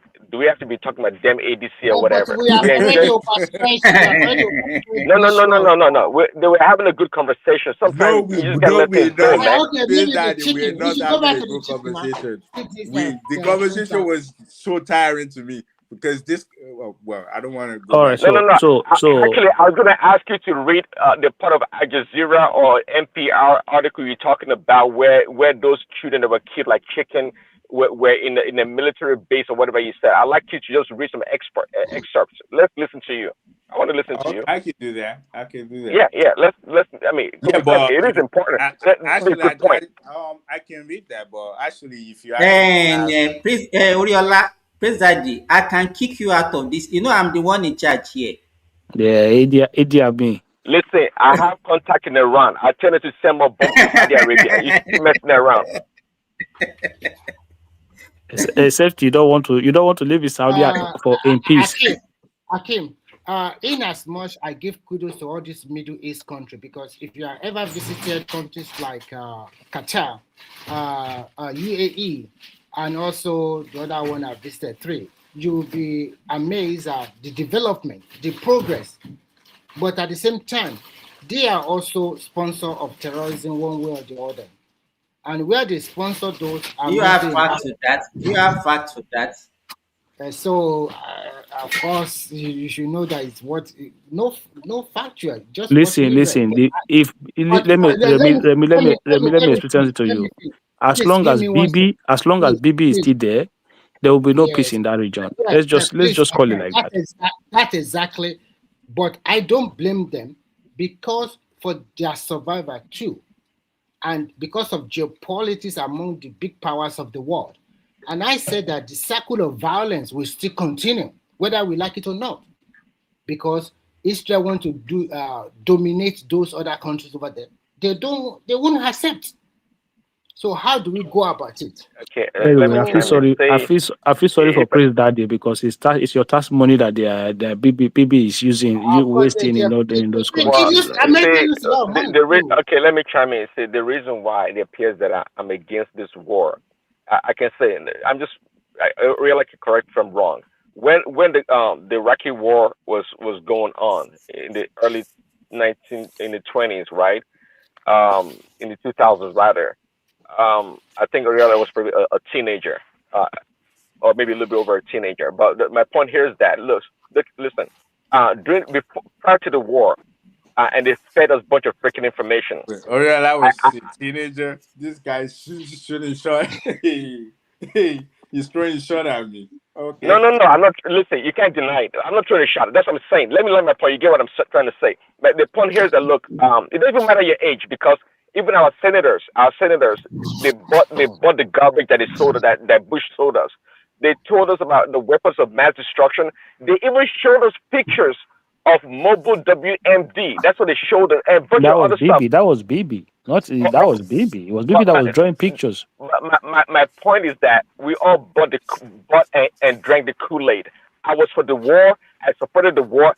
After 20 years, on both sides, and it's almost incontrovertible, or nobody can dispute it, that the war that we fought in Iraq was based on lies.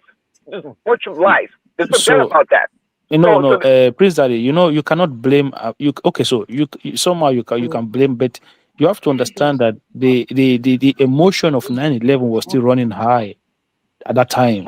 So it was easy. Well, thank Bibi you was very much. it was easy for Bibi to sell that bullshit then, And because that's why people like myself bought it. And but the point is, like, apart from the emotions running high, but they sort of lied. They yeah, did. of course So I don't they I were able don't blame they were myself able to per sell se. that lie because of But that the point that the emotion that was still going on at the time. People were like, right, no, but they nobody can sort have of any weapons of lies. this. Nobody can have any weapons of this. They So they but manipulated the public. They sort of lie. I watched Colin Powell made a presentation at the UN, showed us pictures of satellite and this and that. So I bought it. I wanted the war. Let's go kill Saddam and destroy those people. I was all for it.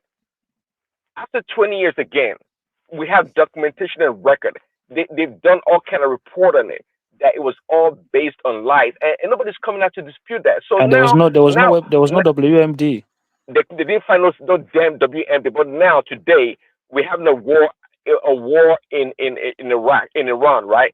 So I'm not here to be believing an American government or the military, especially not Iran neither, to be feeding us a bunch of damn information, and I'm supposed to eat it. The fact that they show some damn picture of a satellite of this and that doesn't mean I can believe it. What the heck is that? With this AI, do you know what can be done with AI and manipulation? And by the way, Oriana, to tell you, that location, one thing I can say though, I don't think was disputed much.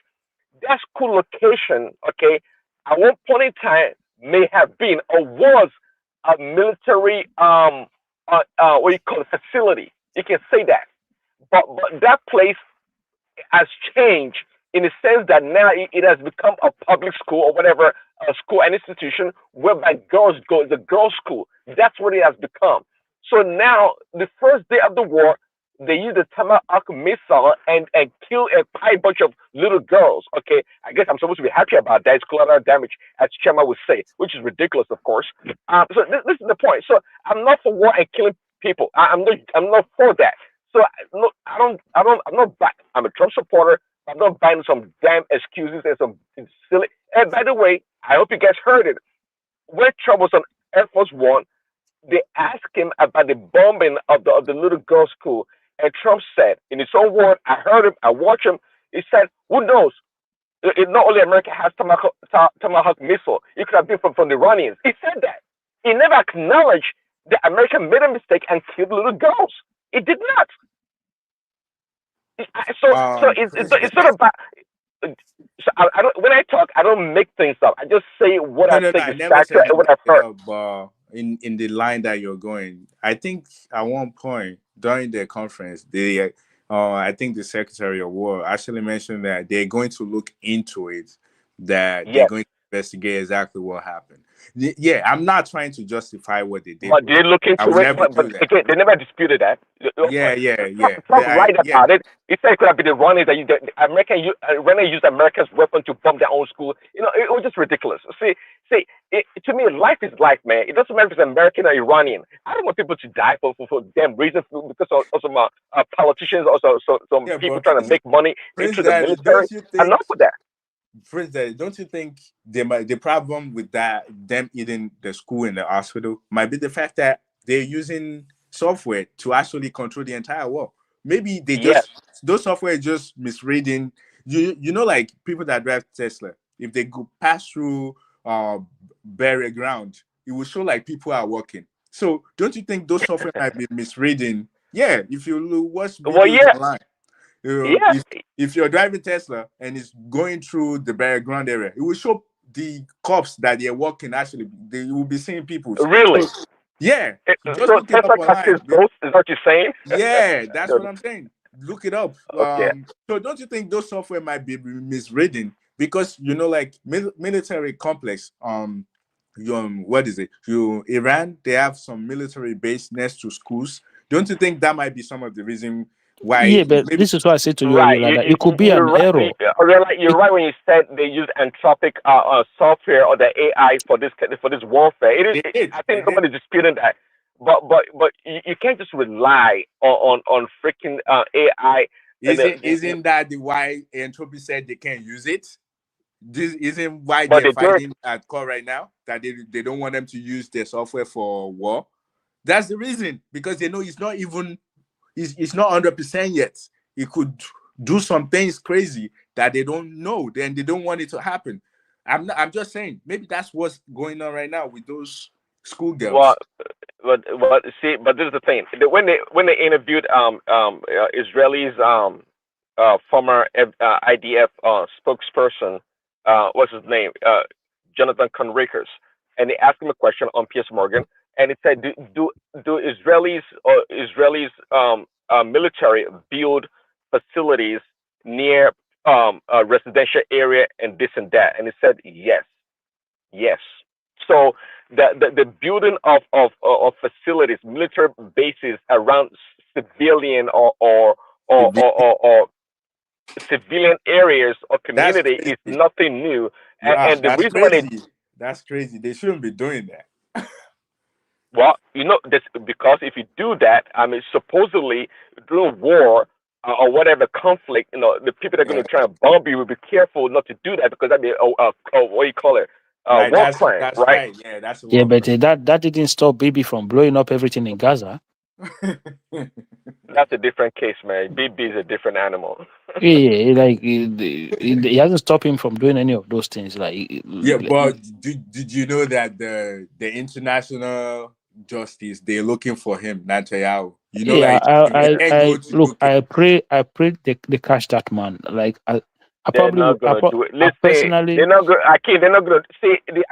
This court is for African leaders, not for powerful yo, people. Okay. don't worry. Just wait until once the day we will get a very liberal American president. It will hand him over. You know they were looking for Putin too. I can remember that it started under Joe Biden. It was Joe Biden that did most of that destruction. It was a liberal president. No, Joe Biden liberal. How you call Joe Biden liberal? Come on, you guys on the right. The way you class this, how you call Joe Biden? How you call Joe Biden a liberal president? What was it? Yeah, Joe Biden is conservative, man. What are you talking about? What are we doing here? Joe Biden. So you're gonna put Joe Biden and Bernie Sanders on the same pedestrian now. Don't put your mouth in American politics. That's not true. What you just said is not true. Joe Biden is conservative. Oh, the man, why you gonna call Joe Biden a liberal? Like based on what? Oh my gosh! Do you know American politics is liberal? Why? I mean, he's on the Democratic Party. He supported a lot of liberal policies. Joe Manchin. Joe Manchin was in the Democratic Party as well. He's talking about Biden. Yeah, I'm telling you, Joe Manchin was a Democrat as well. Yeah, but somehow Joe Manchin is a liberal. Yeah. Okay, hold on, Kim. Tell me one or two policies that Joe Biden, supported that was conservative. Please tell me. So what happened to the Trump task force? Did they reverse it? It's for the rich people now. You think Joe Biden doesn't know? But what are we talking about? What are we talking about now? Listen, just like the war in Iraq, just like the war. You know, the Democrats supported this damn war too. You know that, right? As much as the Republicans, the war in Iran is supported, in a large number by Democrats. So what do you say? So the war, which war? The war right now in Iran. Which Democrat? Oh, come on now. Who's speaking against it? Tell me who's. I mean, you want to but this is what Prince Daddy. You see, the problem with you guys on the right. The problem with you guys on the right is that you look at the problem with you guys on the right. At some point, why did they put sanction on China? They all agree together. The problem with you guys on the right is that you look at these Democrats that are more conservative, and you think they are Bernie Sanders. No, they are not Bernie Sanders. Democrats, you're right. They are, but they are not Bernie Sanders. When you have a left wing. When you have a left wing in America, you will notice. You will know that you have a left wing. Bernie Sanders. Let me tell you about Bernie Sanders. That's the number one fraud. That's the number one fraud in American politics. Is Bernie Sanders number one fraudulent human being? He's not fraudulent. Don't get fooled. It's not fraudulent. Why not? He just has a socialist point of view. He believes Is that a the fraud. government So It looks like Praise God. What kind of weed you smoke Bernie, this evening? Bernie Sanders loves money as tell her much. which kind of weed is smoke this is. What you say was that? Adewale, so you cannot tell Adewale's voice. He just woke up. Yeah. yeah, What did Adewale say? I've Bernie been listening to your propagandas and all this one. He's a socialist My guy. propaganda. He has a socialist ideas, and there's nothing wrong with that. I think we should all It's fight a the lie. common The ground. guy is a fraud. It's a lie. It's not a It's fraud. not a fraud, man. The guy look, look, you Just tell because you me, don't look, you like tell me, tell me, his sure, President, tell me what liberal policies that Biden implement in his 4 years. Medicare for all, no, or even did he even introduce public caution into the Affordable Care Act? No, child care, the child care. Even when they wanted to pass the infrastructure bill, right? And they were pushing hard. The left side were pushing hard for them to have a long term child care. Biden was listening to the likes of Joe Manchin in that bill. Joe Manchin is a Republican in disguise. Well, Adewale, is it true that Biden is a conservative? Is Republican? No, um, uh, uh, wait, Midwest is just Pretty much. Midwest is just No, it's the progressive Akim. it's just being sarcastic, comparing what is it called? No. It's being serious. It's not being sarcastic. It's being super No, serious. no, it's like comparing Joe Biden to what is it called? Bernie Sanders. That Bernie Sanders is more on the socialist side, while Biden is actually a middle progressive. Yeah, it's not It's a not. What do you mean hardcore progressive? full left. Don't know American politics, man. It's He progressive. said it's conservative. He didn't say that. He said it's conservative. The man is conservative. He's in between. He's not really a conservative. He's not really a progressive. He's in between.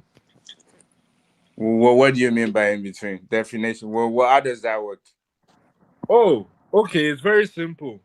In between meaning that if you look at his identity over the time, right? I look at the policy position. There's certain things that he leans towards, like he has conservative leaning, but at the same time, there are certain things that where he's like, okay, he's progressive thinking as well. So like, he's not necessarily a complete progressive like Bernie Sanders, but at the same time, he's not a complete conservative like Joe Manchin. Isn't that the definition of a liberal? No, A liberal, no. Liberal means that you can. They like to Joseph call. Let me explain Biden, something to you. These guys Biden like to has call always themselves. They like to call now themselves the see center right, or center left. A point of you view know what and surprises me in change your point of view. You don't 2015, have to guys, be was traditional. Oriola. That's how conservative are. They just stick to one traditional type of idea, and that's not liberal. Liberal, you can switch. You can be conservative, and you just like the gay thing now. Like a lot of people that they believe that it should only be men and women. They're very conservative on their point of view. But at the end of the day, because they're liberal, they change their mind. Like, okay, if people want to do their own thing, I'm not in their bedroom. They're allowed to do whatever they want. So they become liberal to that idea that I'm liberal on this idea. You can do what you want. I can change my mind. But when it comes to conservative, they believe in tradition. You can't change it. What they think is right for men and women to do, we can't change our mind. It has to stay like that. So that's what it is. So I don't get your definition. That's not what a liberal is. That's what liberal is. Liberals are mainstream to moderate. You know, like you said, a liberal can focus on protecting individual rights or like working within the economic system. So like they could support gay marriage, or let's say they could support like moderate taxes increase for social program and whatnot. But at the same time, I think the word to use actually would be center left, because they're not because when I think of progressive, Progressive is Bernie Sanders is a progressive. He's like the classic progressive, and Biden is not that progressive in his thinking. But at the same time, Biden is not that conservative as people think that Biden is. Yeah, but you're not more of like because your policies do not go forward or past doesn't mean you're conservative. I think that's wrong. No, it's not wrong. I'm telling you, it's not. No, the man is conservative. He's a poor politician because he didn't win on his policies doesn't mean that he didn't need to do them. Listen, Prince Daddy, let me explain to you. Let me explain what conservative is to you. Okay, conservative are if you are in that sphere whereby your ideas can be bought one way or the other, you're conservative. So whether you're on the Republican side or you're on the Democratic side, as long as you are subject to any form of financial lobby, it means that you have no personal idea. You're just being told what to do by the lobbies. That's kind of interesting. That's a really fraudulent way to go about it. So, no, it's true. It's true because actually, I think that has been a liberal. Actually, I like that definition, but that's what it means to be a liberal. No, that's what it means to be conservative in America. They just we can open up the can of worm with Biden's charisma, corruption, and Nancy Pelosi's that's why it's conservative. That's why it's conservative. You can do the same for Trump. That is BS. That's why it's conservative. I don't understand. This is why I say the man is conservative. And you can do the same for Barack. You can do the same for Clinton. You can do the same for Bush. They all have exactly. They're all listen to me. All the bad eggs are conservative. That's a smart one. For example, bad eggs are conservative. Bill Clinton is also like Biden. He's also like he's also in between being. Hold on one second, guys. So Obama came into office, right? Obama came into office during the financial crisis, when it was supposed. The people who caused that crisis were supposed to. Sorry, I have an announcement. By 6 hours mark, we are going to move to the background. So anybody that wants to join, the link is on the comment section. So by 6 hours mark, I'll move us to the background.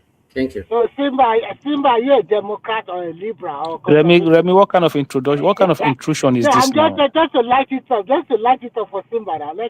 What kind of this?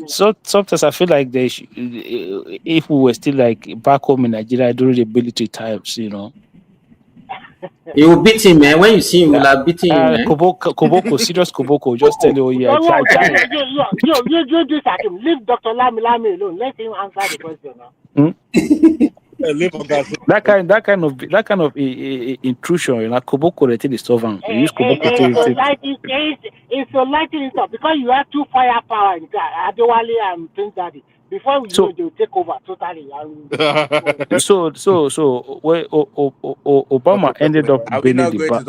Obama ended up giving money to the banks. Speak about ADC. Obama ended up giving money to the banks the same bank that bankrupt the entire economy. Right?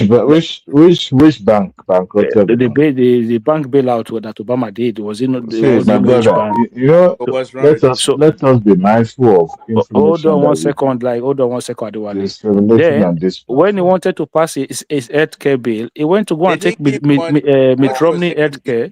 He went to go and take Mitt Romney healthcare to come and He went to take Mitt Romney. What do you mean? So was that what he promised during the election? So what is he talking about? What did he promise during the election? He promised a universal healthcare system. So it's not. So what we have is not universal. What do you mean? Is that have you been to other countries? Is that universal? What are you talking about? You don't live here, so you don't know. But I live in countries where they have universal healthcare. So that I'm telling you, what you have is not universal. You said it's something, and you're claiming it's not universal. Right, wrong. You did right. What kind of healthcare is that? That is not terrible healthcare system. Yeah, but I live in a country where we have universal healthcare system. You don't have one. What does that mean? What does that mean, Akim? Make Those Obama things are a so conservative. if the America man is is taking it's not hold universal. on, if Obama went to go and take Mitt Romney, okay, so is Mitt Romney a progressive?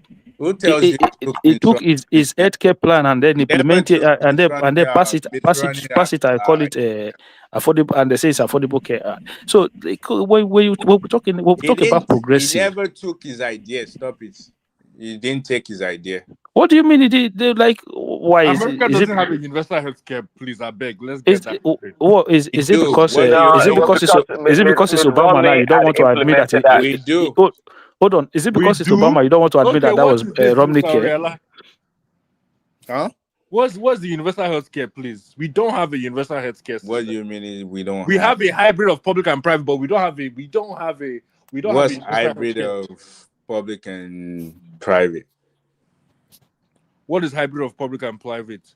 Majority of Americans are covered by private or employer-sponsored insurance. So what are we talking about? Yes. Yeah. But you have options. And then the government we provide don't like have the same Medicare healthcare and they have in Medicaid. Canada But you or have England. the options. No, you don't. In Canada, you don't have Canada, No. Who tells you universal don't have the healthcare. options? You have the options. You don't have to go. It's not forceful for you to go ahead and take your employer what is it? Only universal thing the only universal thing about it is that they charge people if you don't have insurance, then you have to pay to the so universal they can take care of the rest. you don't pay anything, you go to the hospital, you get treatment. That's universal Exactly. healthcare. That's universal healthcare. You're In talking Canada, about the practice universal penalties healthcare. that if you don't have insurance. No, you don't need insurance. You don't need insurance. You don't need. You just go to the hospital, you get treatment, or you go to the GP, you go home. That's it. So who pays for it? Is that what you have? You say what? Yeah, of course. That's what most of European countries have. Who pays for it? You just who pays for it? It got taxes pay for it. Like you pay taxes. And that I don't think majority of countries have that, and I don't even think a lot of European countries have. Canada has that, a publicly funded. The UK has it. Spain has it. Hold on, let me explain this. The UK has it. Spain has it. I think Portugal has it. I think. But they're paying a lot of taxes for that. Here's the thing. What you guys do not it's understand. like Norway. There's no free lunch anywhere in the world. Of course, there's no free lunch. And here's the thing. Exactly. And some of the countries that are actually running these social programs, okay, someone somewhere is picking up the tab. But you see, if you don't pay through your taxes, you will pay through other means. And if you compare the population of those countries to the United States, it's just the number is just not lining up. Now you have a country as big as United that's States. a good point. As big as United States. No matter how you try to fund the system. So I think it was Midwest that was criticizing what Obama did when he came up. I'm not Midwest. Don't be calling me Midwest. Sorry, my brother. Sorry, I'm sorry. Progressive. Progressive. See, now what he did, the bailout actually worked because one, if he had not done that, thank God that there are still some allies, even from the opposition party, that bought into that idea of bailing, especially the crucial industries. Yeah, now some banks through that crisis might. You remember Wells Fargo, they were separate their bank at that time. They might because of the difficulty of the